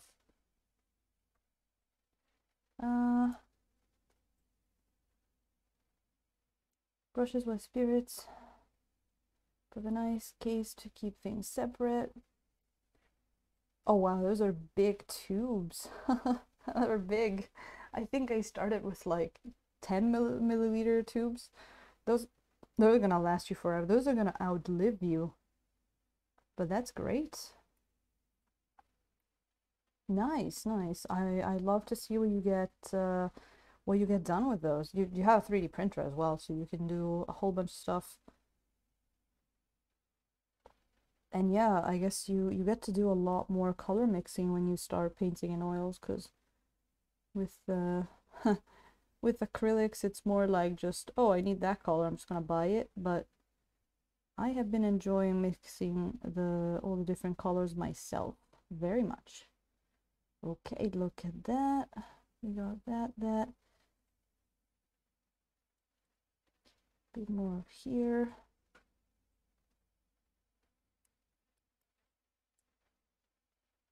So I think in this model it's going to be pretty important to keep everything separated, doing some pin line washes down the line. It's really going to help getting the details nice and separated for sure. There you go. Look at that.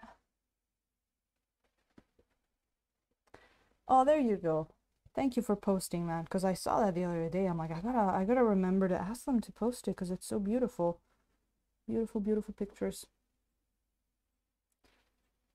Oh, I mean, with the with the 40 milliliter, like you can go crazy with that. Sounds great. Sounds great. I hope we're gonna get to see some of that stuff as well if you post it somewhere.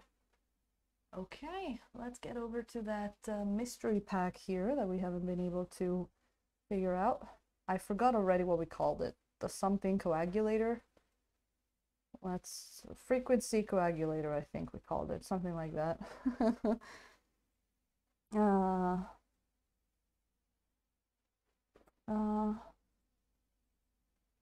Let's see here. Yeah, right, Angerham? I'm not joking when I say that.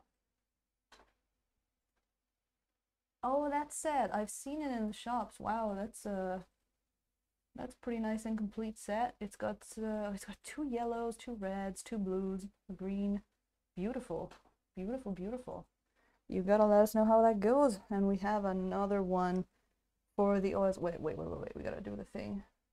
We gotta do the thing. One of us. One of us. One of us. One of us. There you go. Done. Back to painting. Like nothing happened. Alright, let's be the mystery pack frequency coagulator there. Like, maybe Nosferatu's gonna have to put that in his game. It's a thing now. She's, the reason that she's so good at what she does is the frequency coagulator that is on her shoulder here.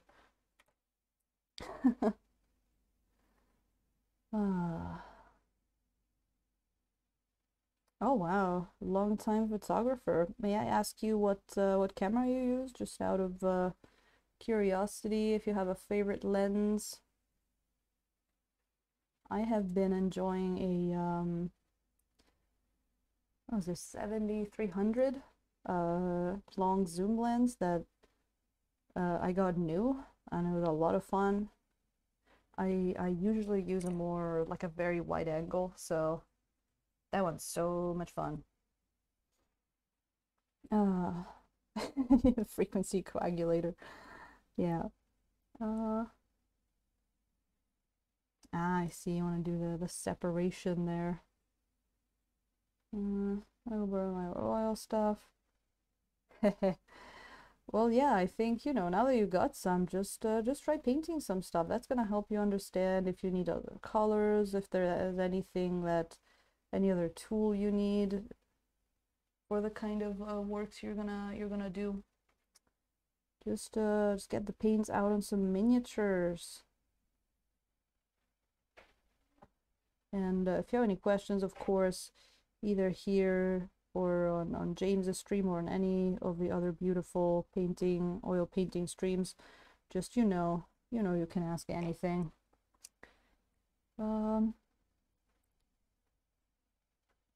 12 cameras, holy crap. All right. You don't have to list them all then. Don't worry.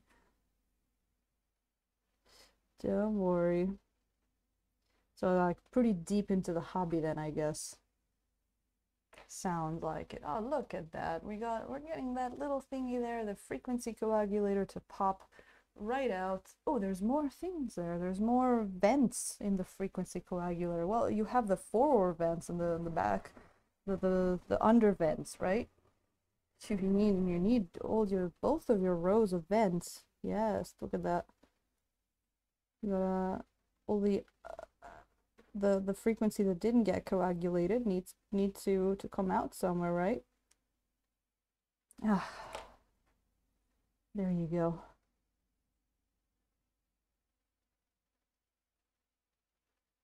That's better. Maybe a little bit more color in there. Sorry for being so silly too, but that is the stream. You all know what happens when things get too serious here on this stream. You see, medium format stuff. Camera cameras, Nikon, decent. Ooh, nice. Some of those would be good for streaming as well. I'm currently using my Canon for streaming. I have an old film Yashica that my dad used to own that takes pretty nice pictures with a 50mm, but I haven't used it in a while actually. Alright, Daka, it's time for bed for you. Thank you so much for coming in, as always. And I'll see you next. I hope you're gonna be in for the Friday stream.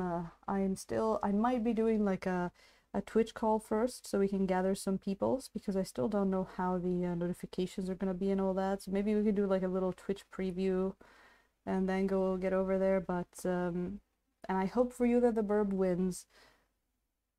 All right, you be good, and I'll see you really soon. Oh, 24mm 1.4. Yeah, that's sexy. Oh, the printings are great. I have a beautiful picture that my friend printed for me on a piece of wood of my mountains that look really cool. Hey, gotta print and print large. Yeah, you gotta look it up. There's some cameras can be sort of like compatible, some don't really work. That is a big print. Beautiful. Oh, I like the not the time lapse, but the star trails. Really nice colors. Oh, washi, that's great. The Japanese paper. All right, look at that. I think we did good going with green. I think we did good going with green. I actually think, you know, to finish it off, we can also make these thingies green. We can make these, I don't know, her headphones that she's listening to music on. For sure, that's probably what she's doing. So, we could even do, yes, I know what to do. I'm looking at the box art, getting ideas. I love how they do they alternate the metal with different colors. So I'm getting a little bit of a leaf out of that book, but with different colors.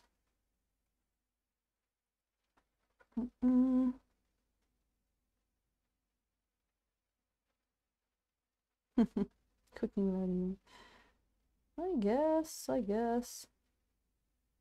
It's really tricky to get into printing though. There's so many, like, you know, I feel like there's like a steep learning curve.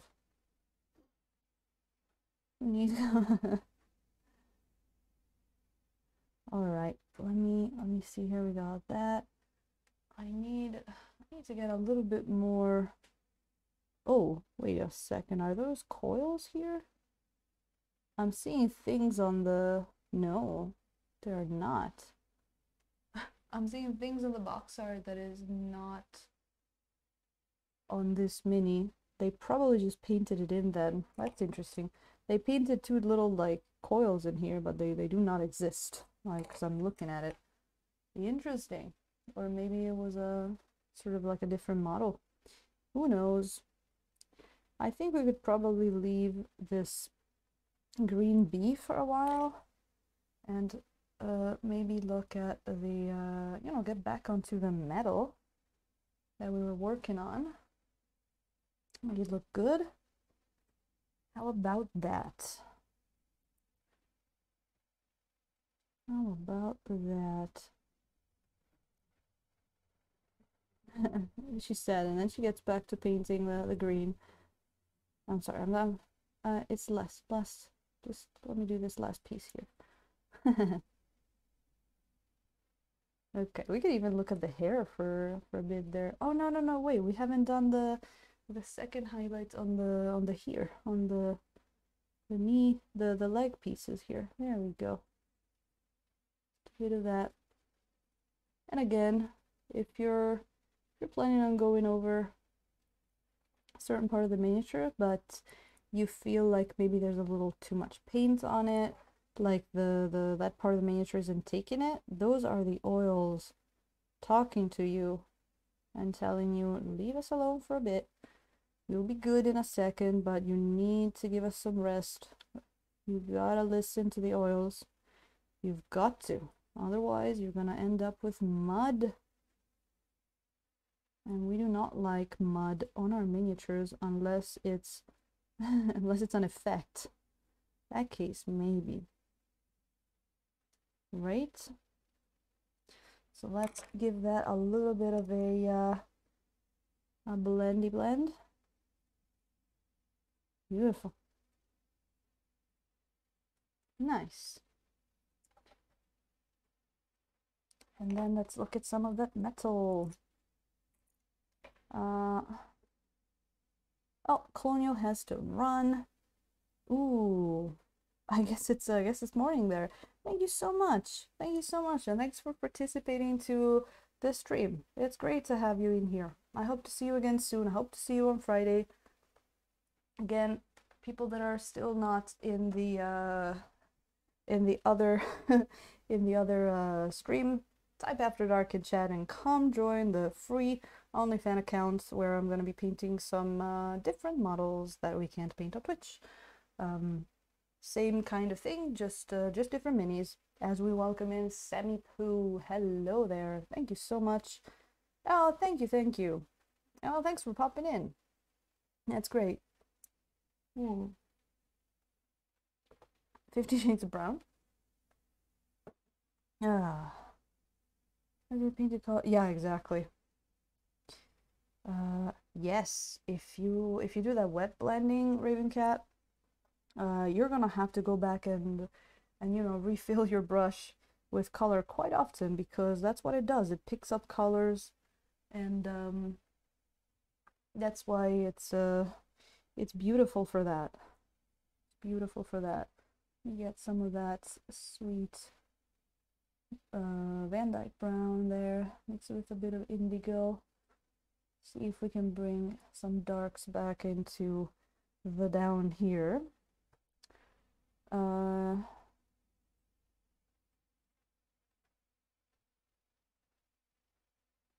Yeah, Ravencat, I think one thing is, like, if you try to paint with paints right out of the tube, it can be a little tricky to get to the right consistency with the thinner and all, because it's really easy to use too much thinner.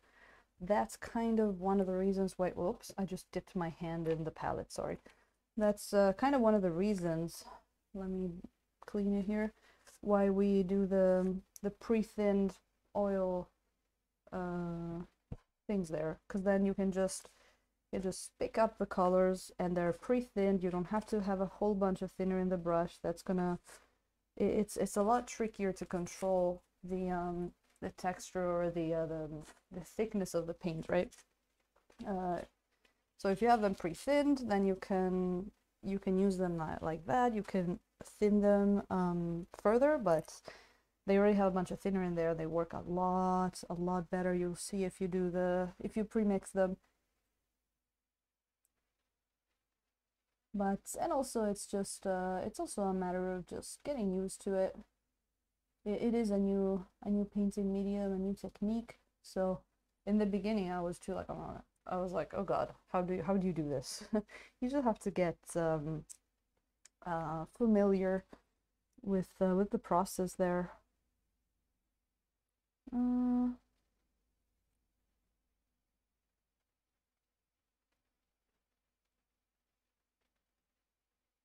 Slopes and directions, yeah. Also, a thing that matters a lot is the amount of paint on your brush. You have to have a very small amount of paint on your brush. That's why I show this on the palette, so you can see how much I actually clean it, and I actually even clean it on the thumb palette a bit. Because if you have too much paint on the brush, doesn't matter if thick or thin, it's going to make a whole bunch of mess, right? People that have tried painting with oils can really back me up on that, because it's vital that like less is more with brush with paint on the brush. And that is true of acrylics too, I feel. Like, not only thin your paints, but also, you know, clean your paints, or just like brush off your paints from the brush. Let's see here.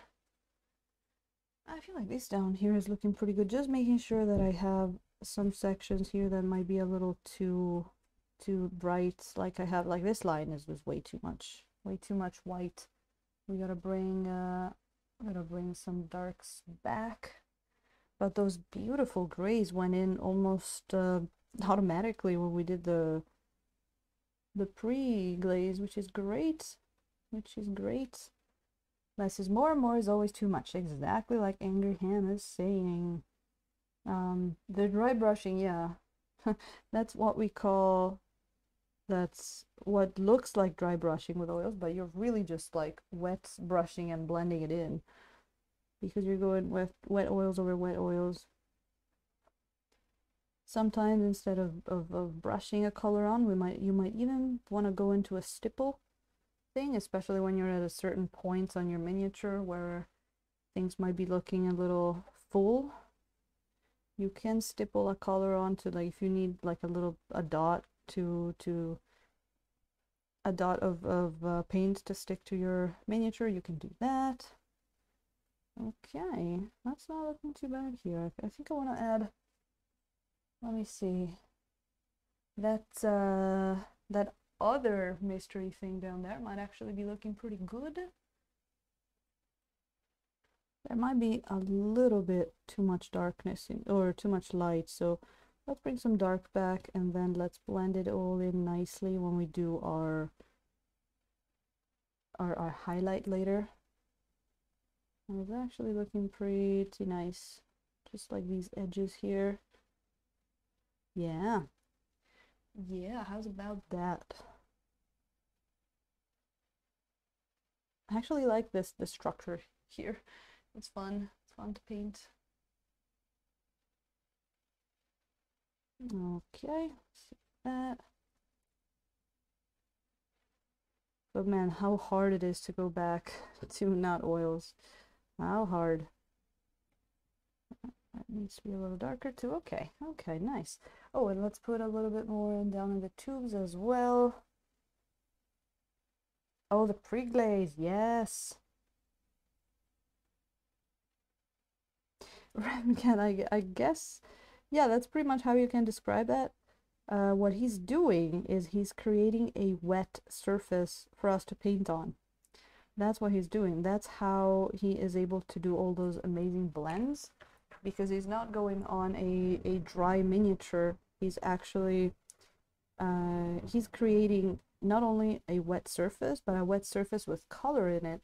So what happens when you then go over with that dry brushing technique is that your color, like let's say you have a dark blue in there, and then you put like you put some white on it, or you put some like maybe you put some yellow on it, and now you have a green. So it mixes with the color that's already in there, and it creates a new color, and it blends in beautifully because you have that wet surface. That's how we can have, like yesterday we had this this cloak here, and it was just dark blue, and then we took our light blue and we just brushed it on, and it blended there, just like that. And that's the beauty of it.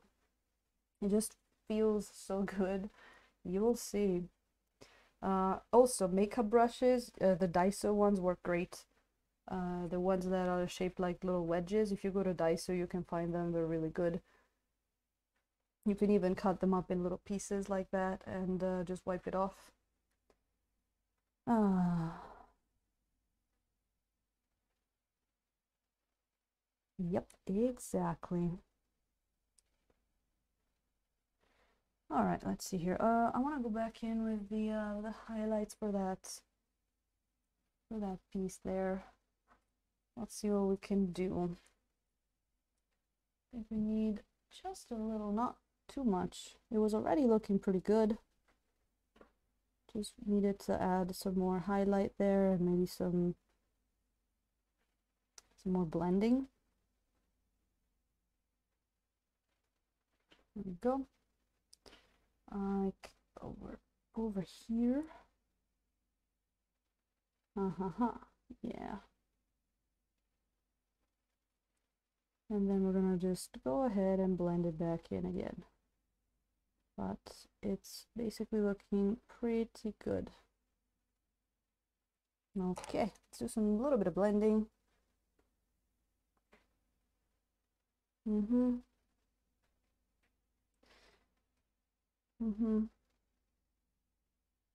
Sure, Raven Cat, but you know, I would just go all in and try and paint a miniature, especially if you have access to a lot of, you know, if you can print them. I was just try and paint a miniature. That is the closest, like that's, you know, just try it on something you would actually use. Maybe it's not, the first one is not gonna look great, the second one is not gonna look amazing, but you're probably gonna start looking pretty good. I mean, I've seen people's first jobs looking amazing already, so and with with your art skills there, you might actually, I get the feeling you might pick it up pretty quickly.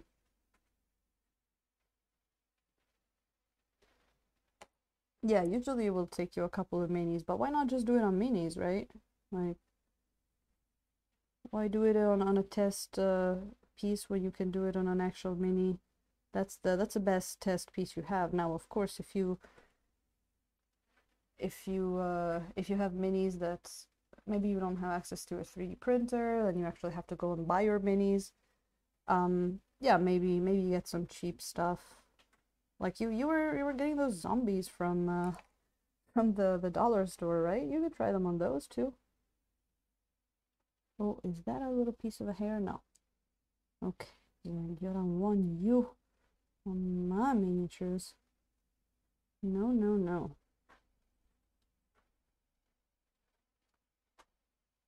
That's looking pretty good. I am almost satisfied with this piece here.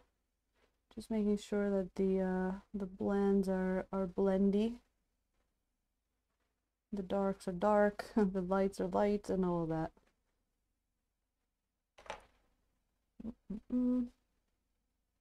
Ah, fair, Raven Cat, fair. Flummies are tiny. Yeah, that's true. That's true. You're right. Maybe you should better like get something that's a little bigger. It's really important to start with a miniature that's gonna be a little easier to paint, so you don't have to worry about tiny surfaces. Oh wow, the zombies are tiny. I tried to look for them in Daiso, but I couldn't find them the other day. But yeah, nice big chunky miniature with some nice, you know, open surfaces you can try the blendings on. But sure, whenever you feel ready, try painting something and then let us know. Get the feeling you're gonna like it. As soon as you get out of that mentality of acrylics, of I must layer many layers of paints, one above another, one over another, and you actually realize, oh man, I can just blend it on the spot. I don't need all these layers. That is sort of like the revelation point when you're like, oh my god, what have I been doing with my life this whole time? It's crazy, right? There's a piece here that I think it's supposed to be a little bit more sharp maybe, but it's not. So we're gonna we're gonna manually sharpen it a bit with color. I'm gonna get some more darkness in there. Beautiful. Exactly what I wanted. Okay. My base is looking pretty good. Just testing, checking for blends. There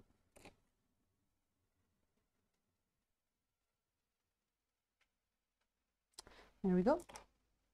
Sorry, I went silent there for a second. Just got into the zone, I guess what people call it.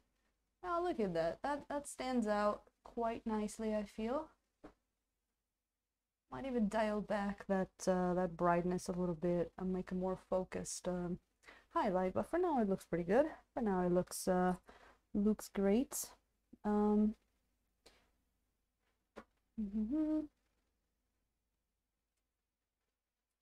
Yeah, minis with capes are great, right?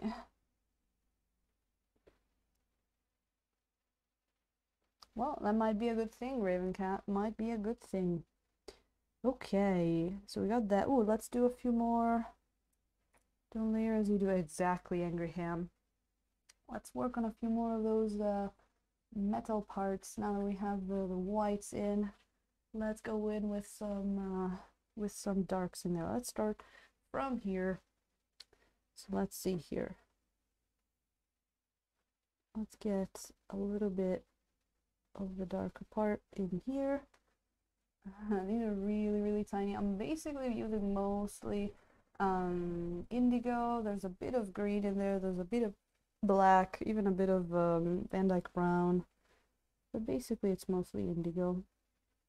So indigo is a great color for your darks in metal. It's really good.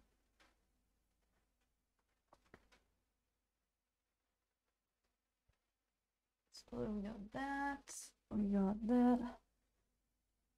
I think the top of these things is pretty good.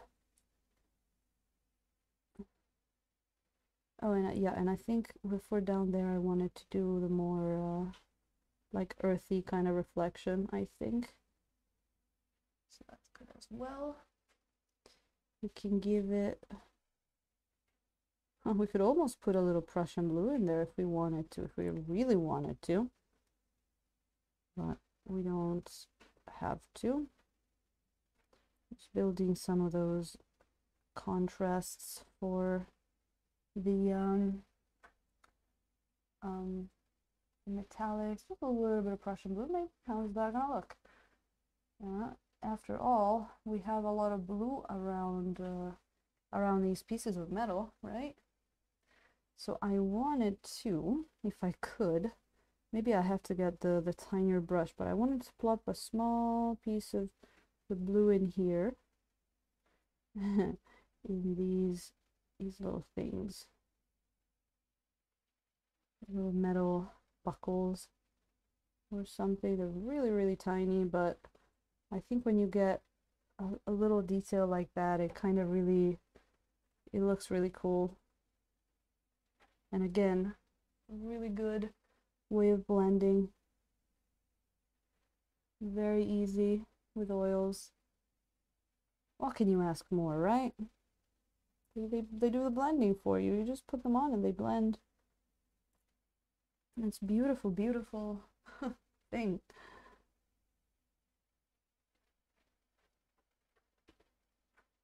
Angry Ham, no problem.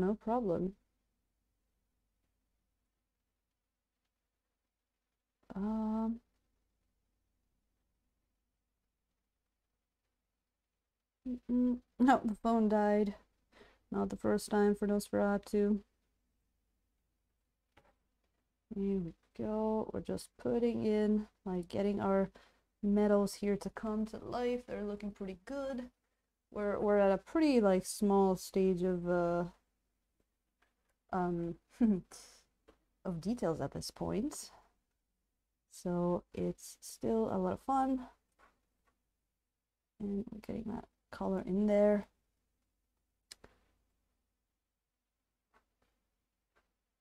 Oh, the Disco Night Haunts. Good. Nice. There you go. Putting those back in there. I feel like there were more of these things. Yes, there was one here.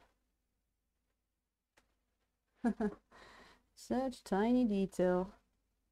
Very refreshing after that big Tarrasque, really. Very refreshing. Where's the other one? I don't think she has one. Oh yes, I wanted some blue up in here. Onto these things.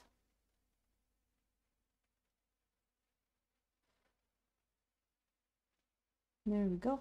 And then, you know what? Maybe down there. And I keep forgetting to do the the red line. When we're done with these blues, we can go on there. We can finally take care of that red line and put some highlights up on the hair. Okay. Let's see, what other pieces of metal do we have? Ooh, I know which ones. We have a little bit of metal here. I wanted to catch this bottom part here. We're talking really, really small pieces here, but again, ooh, I just felt a big scratch in the throat. We're gonna need some water.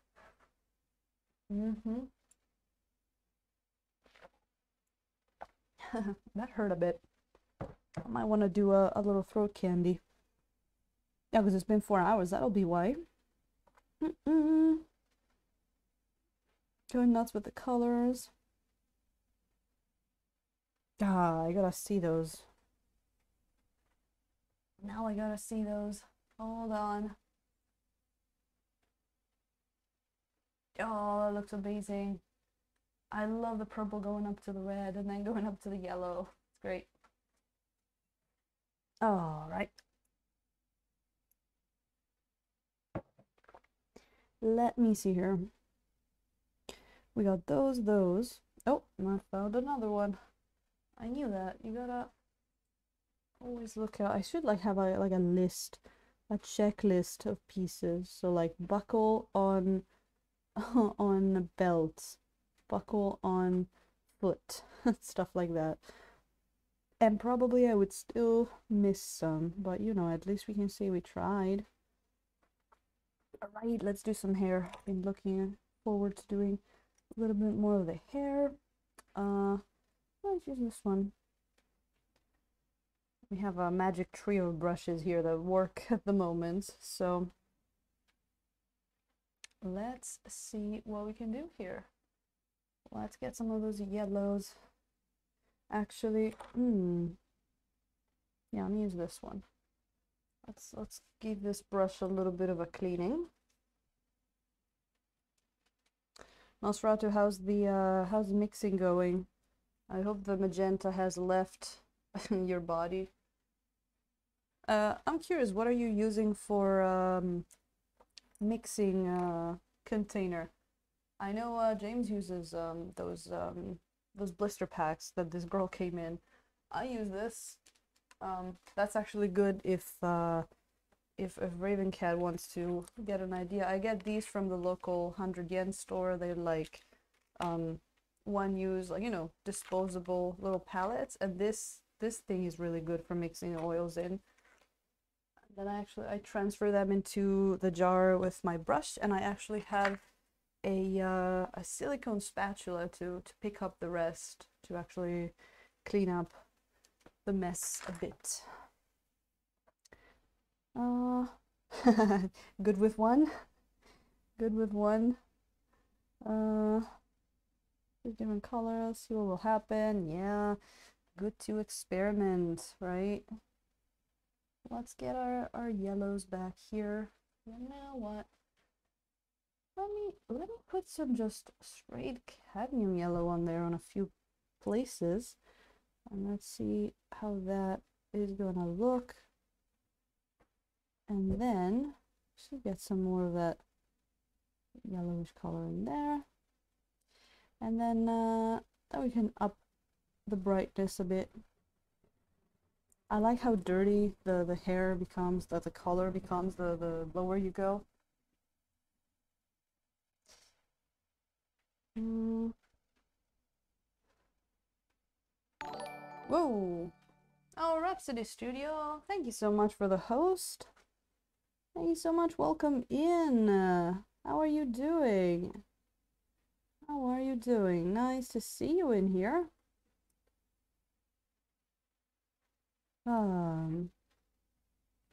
What have you with?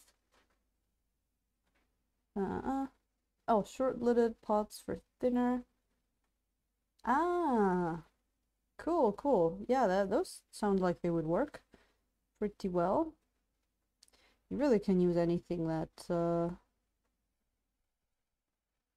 you can just like mix something in. I was even able for some of those like little containers that I just showed. For some of them, is that a no? For some of them, I was actually able to clean them off and reuse them, which was really good. Oh, there is Rhapsody Studio. Fairly early. Oh, I guess. I know I stream at a very weird time for a lot of people. So it was actually a little surprising to see you online the other day. It was great to see you working, and I had never seen you working in acrylics actually. I think I might have been there for the first or second stream that you did in oils, which was a lot of fun. So we are doing great. This is the figure that I was painting yesterday that I was telling about, and I didn't have any pictures of. We were painting some freehand. Let me show you. There you go. Freehand blue camouflage in oils on this infinity figure. It's been a blast. I've loved every single moment of painting her. She's been so much fun to paint, and she still is. We are getting pretty close to getting her done actually. We're doing some retouches here on the hair. She definitely needs a bit more light, a bit more color. So almost doing the you know, the dry brush thing, but not quite. More of a halfway between that and a stippling, I would say. In 3 batches. Yeah, I mean, I also don't thin a lot of oils in one go. Like maybe people thin their whole tube. I usually thin a bit, especially in the beginning, because you know I wasn't sure whether my weird Japanese thinner would work with with the oil, so I only thinned like a bit, like I don't know, like a tablespoon of it. Which you guys like your spoons for some reason for measuring stuff. Never understood that. So weird. You guys are weird. Anyway, here you go. I got some green in there too. That's great. You know, without even wanting it, we put some green, like almost reflection for this green for the, let me see if I remember what we called it. The frequency coagulator that that she's carrying on her shoulder. All right.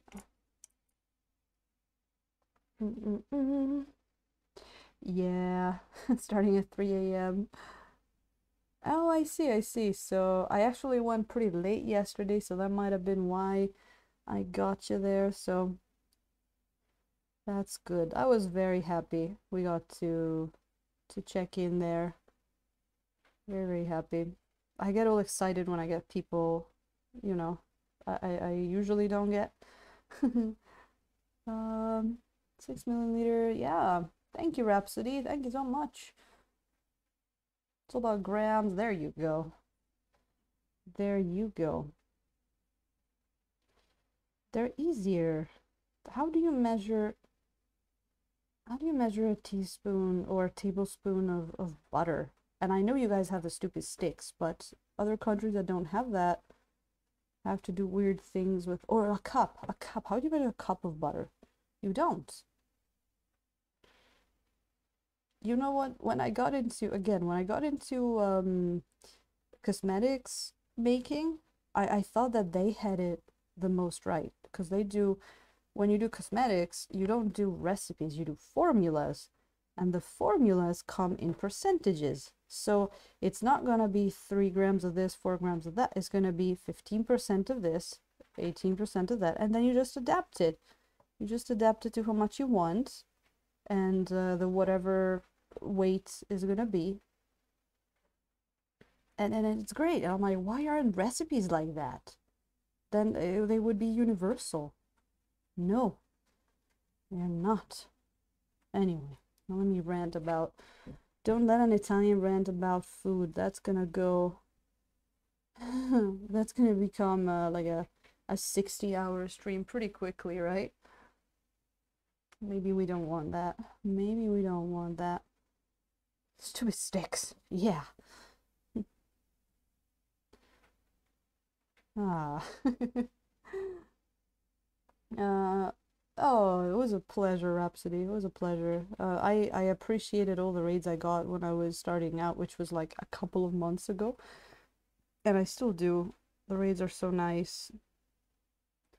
So it feels good when you can do it with someone else. So I got raided too that night. And so I was like, oh, let's bring people over to some good people.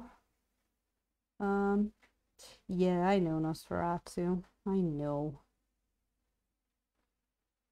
But you know, we got computers, we got converters, we've got frequency coagulators, you know.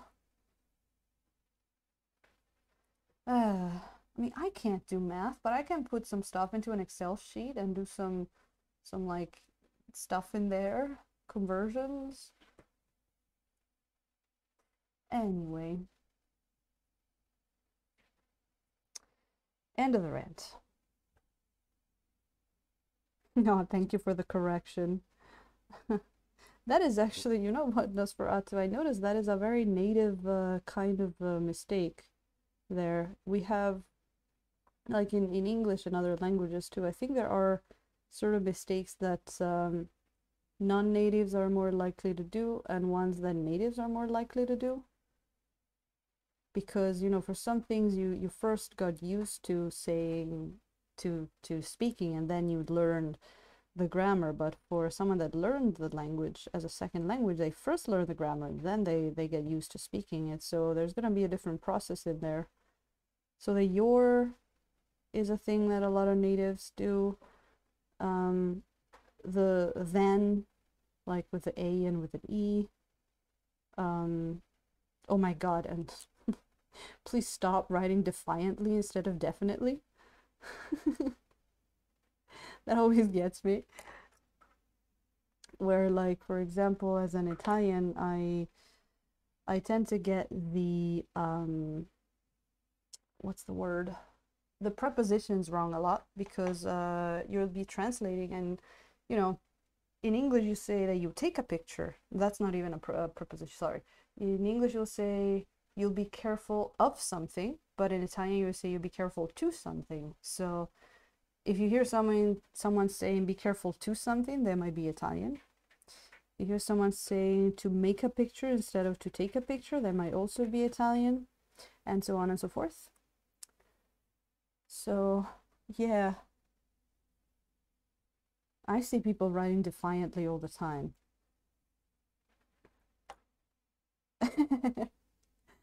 It's yeah, and I do the foreign mistakes. That's really funny. Sometimes you can even see what native language someone is from the kind of mistakes they made. One that I got wrong a lot in the beginning, that I had to get, you know, unused to it, was to saying explain me instead of explain to me. Because in Italian, explain and me become a word, like explain me, one word. But anyway, that's a weird color there that we got. Let me fix that just a second. So I'm getting some of these highlights up on there. You can see that dot of green that I put on there that I really don't like, but we were gonna get some more you know, lighter color up on there, so that's fine. But I just wanted to, a bit of undercolor of green is good. Didn't want to get a blob though. And this has become almost a stippling kind of business at the moment. Okay, the throat is back to not hurting so much. That's good. That's good. Get some more lights in here. Once we feel like we have the hair color up to, oops, sorry about that. I just hit the light, which hit the camera. But once we feel like we're up to a certain level of color that we like, we can also we can do one of our nice pinline washes. That's gonna bring the color back down to a nice or give it a little bit of contrast. That is the word I'm looking for. Because now we have a few, you know, we could use a little bit of that. We got a little bit of green in there, which I kind of like. All right, let's see here. Oh, Rhapsody.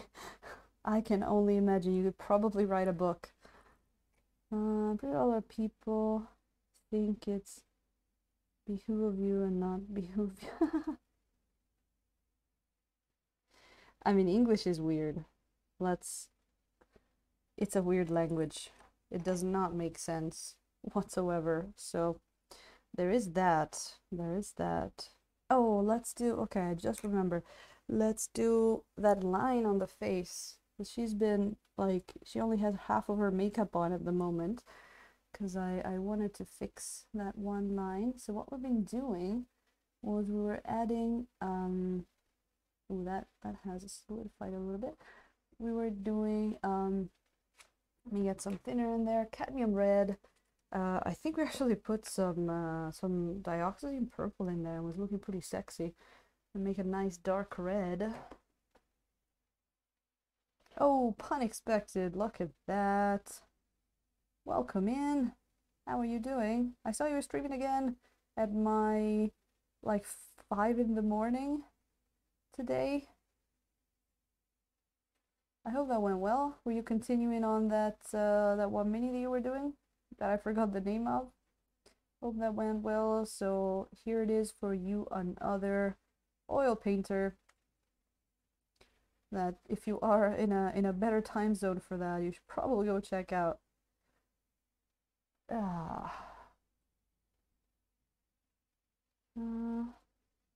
Thank you, Angry Him.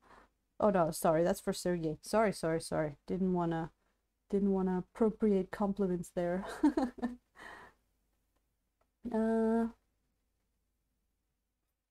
Because it's a mashup, like, isn't it? Yeah, it is. It's a melting pot of languages. It is definitely an interesting language to learn. Well, another one that has pretty difficult pronunciation is French. Not the way English is. English is difficult because it's a melting pot. So sometimes you pronounce something like this, but other times you pronounce something like that. So French is more like just the crazy pronunciation is crazy. That's that's basically it. Weird language. There we go. That's better. Let's go back over those red lines too that have gotten a little you know, a little wiped off, if you will.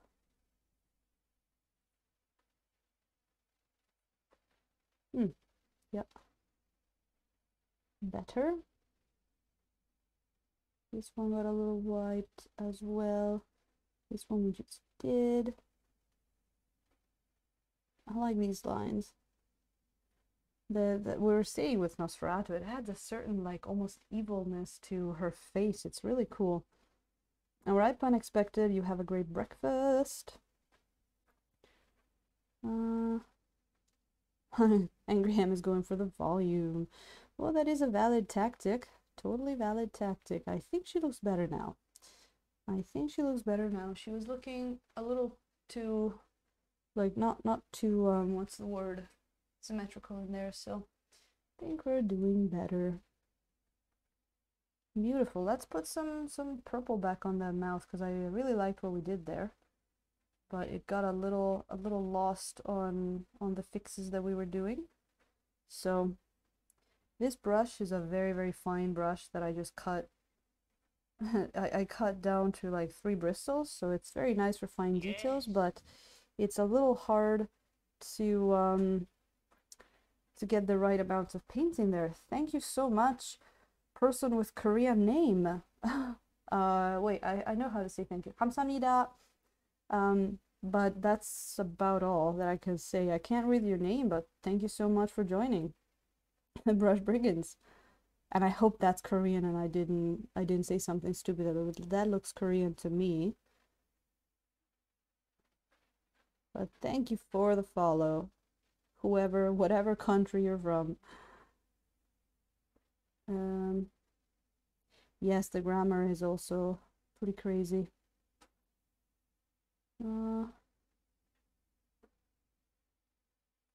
Yeah, Rhapsody, I guess when your language is spoken so widely, it's hard to pick up a new one, isn't it? I know. Korean looks so funny. I like it. There you go. Get a bit of that. Not too much. Not too much, but I want her lips to be a little dark. Little dark. Like she spent too much time in the pool, right?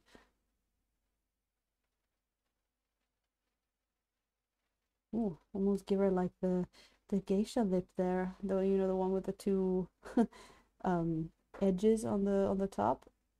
There you go. Oh, look at that. She's got a lot more lip going on, which I like, which is great. Let's even use that to do a little bit of a very slight line down along the face. I don't mind actually having a bit of line there because it reinforces the fact that, this might be a mask. This might be a face. Who knows? I don't know. Do you? Oh. Is that a thing? I think Korean is like a Lego language where you have basically your alphabet is like building blocks. You put them together, kinda. It's a weird sort of alphabet. Oh, the pool lip. I mean, if you spend too much time in water, your lips start getting a little purple, right? Have you never had it as a kid? That you'll go to like, I don't know, the pool or the sea or something, and your parents will tell you like, yeah, all right, it's time to come out of the water. Your lips are getting purple.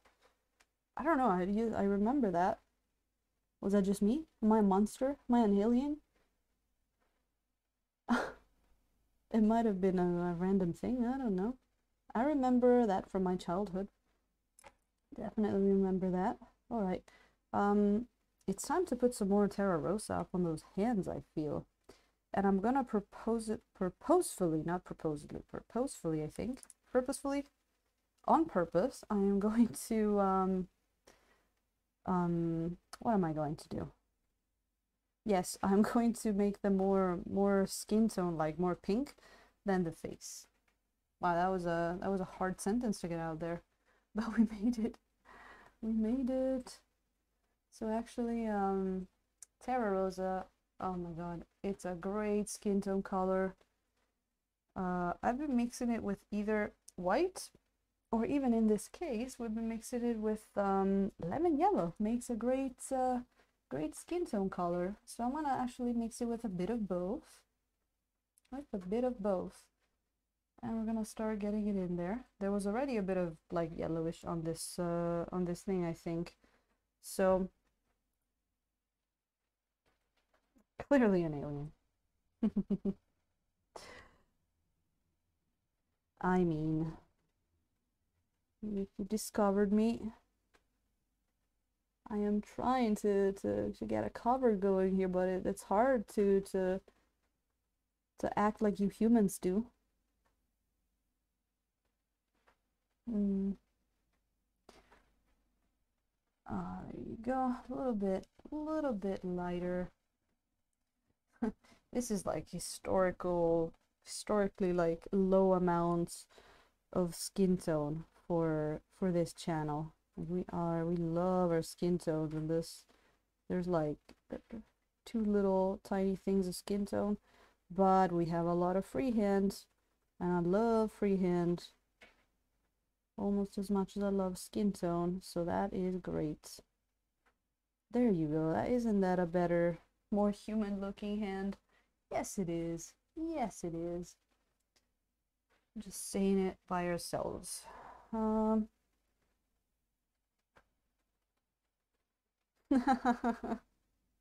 Nosferatu. Well, actually, Terra Rosa actually also makes a great rust. You can use it in wood, in dirt. But yeah, Terra Rosa rust is great. So what other color makes both skin and rust? It's great. Like, you know, you could use some kind of like orange for rust, but it doesn't make good skin. And you can use a maybe a reddish brown for skin, but it doesn't make good rust. Only Terra Rosa is good for both.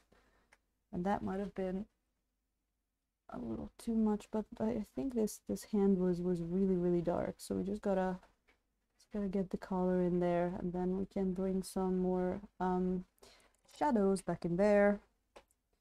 Yes, that's probably what we're gonna do.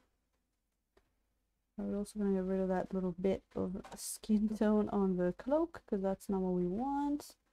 Beautiful.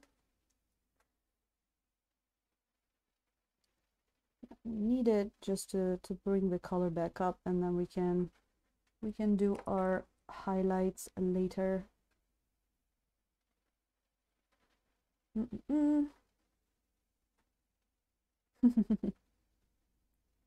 Yeah, I mean, it doesn't go bad if you keep the tube sealed. It goes for years.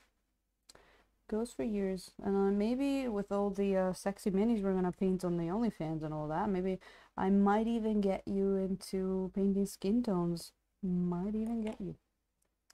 Just saying. I mean, doesn't your Infinity stuff have some skin tones in there? No? I would have, you know, there's a lot of humanoid stuff as well. Or are you just having other people paint all of those? Or I guess maybe you're not doing them in oils. That might be it. I don't know. Just just theorizing here. Skin cloak, yes. I love Dork Eldor too. All right, let's leave it at that with that hand for now. And you know, it's just this neck here just needed a little bit of more skinnish tone there. It's a little bit too red, too purple. Looks like she's eating too much steak. Too many steaks. Okay. There we go. Let's blend that. Not with a green brush though. Let me get another blending brush real quick. There you are. And by blending brush, I mean a random brush that looks good for blending this particular part. That is what a blending brush is. I have a few brushes that I use only for blending. Because they're either only good for blending, or I like them particularly, so I don't want to get them, you know, ruined or overused, so I keep them just for blending. But apart from that, it's good. There we go. That's got a little bit more of a skin tone to it, which is great. A bit more. Okay, great. All right, coming together quite nicely here. We got our two lines on the face restored. Beautiful. We got our skin tone there. Actually, just a little dot of skin there brings out some more detail and stuff there. You know? It's looking pretty good. I think all she needs now is a little bit more highlights, and then we're gonna be pretty done. She's gonna have, I mean, that strap there, but she's basically these are the colors we're gonna go for. We're probably gonna stick with that green. It's looking pretty good. This was the the freehand stream. It's looking pretty good. I really enjoyed painting this one. I'm gonna probably go on and you know, just get the rest of the details in there. I saw you. That is a hair. I thought I saw you. Go away, please. Thank you. But this is basically it. This is basically it. Just a few more highlights and she is done. We've got all of the freehand in. Thank you, Nosferatu. I mean, make it 3 because I'm gonna be adding in some of the details on the highlights. She's gonna look a bit more contrasting than this, of course. There's a whole bunch of highlights on here that I want to do. So I know Rhapsody. That's why I put all the minis I paint in a filing cabinet as soon as I finish them, so I don't get them I don't get stuff on them. But yeah. All right, you guys. I think we're good for the day. Before we go rating someone, let me do this for you. Consider joining that because we are about to do our first stream over there and it's gonna be a blast. Let me show you what we're gonna paint.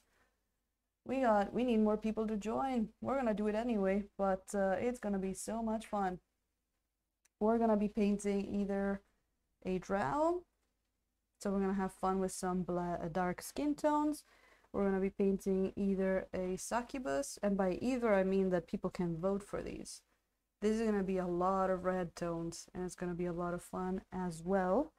Or we have, as Nosferatu says, we have a burb that we can go all crazy with, like parrots, like, you know, crazy colors for the feathers. I've been wanting to do a feather stream for a while, since before the Twitch, and then I wanted to use this model, but then I discovered I couldn't paint it. So go join it. I made it free. It's all free to join. I know it sounds like something that should be paid for, but it's not. What we're gonna do on Friday, I'm probably gonna start out here. I know, Anger Camp. I'm glad you appreciate. If you join, actually, make sure you go over to the profile. There's a pinned post where you can join, not where you can join, where you can vote which one of those we're gonna paint on Friday. So we're probably gonna do a gathering pre-stream here on Twitch, like a half hour or something, just to get people in, because I don't know how the notifications work for people, you know. So we get that all figured out, get over to the OnlyFans and try out how streams work on a different platform. A platform that doesn't mind if our pieces of plastic have breasts, right? So whatever mini you end up choosing, it's gonna be a lot of fun. It's been a emotional roller coaster because they kept going back and forth between which mini it was. Yesterday night they were all at the same number of votes. So in that case, I'm just gonna roll dice, guys. But yeah, tomorrow I'm gonna be priming them. And I'm also gonna be looking at color scheme, so that should be a lot of fun. So make sure you join, and maybe we can get one of the weekly streams to be over there and have just have free reign with whatever we can paint. Maybe even have people suggest stuff, you know, just very chilled stream. It's gonna look exactly like this, pretty much. All right, so now that we said that, oh, let me see. Oh, you know what, I'm not gonna look at what the poll is right now. I don't want to spoil it for you. I don't want to influence you if you go vote. All right, who do we got? Oh, look at that. With more curvature. uh, let's go to Art of Mike Disney today, which was one that I saw online yesterday as well. Let's go over to my... Whoa, what happened? Didn't let me start the raid. Oh, did he finish? Whoops. Hold on, I gotta go over and look. I gotta go over and look. Boom. Oh, and apparently, I'm pretty sure, the streams on OnlyFans, they shouldn't have those pesky ads. Because you know, who wants to touch ads on a on a thing like that? Yeah, he's streaming. Why don't you let me rate him? Let me rate him. Something went wrong. What? Let me refresh the page. Why did something went wrong? Let us raid Mike Disney. Twitch is angry at me because I'm trying to sabotage it. Oh, and now it's going in like 8 seconds. All right. Well, goodbye, I guess. Damn.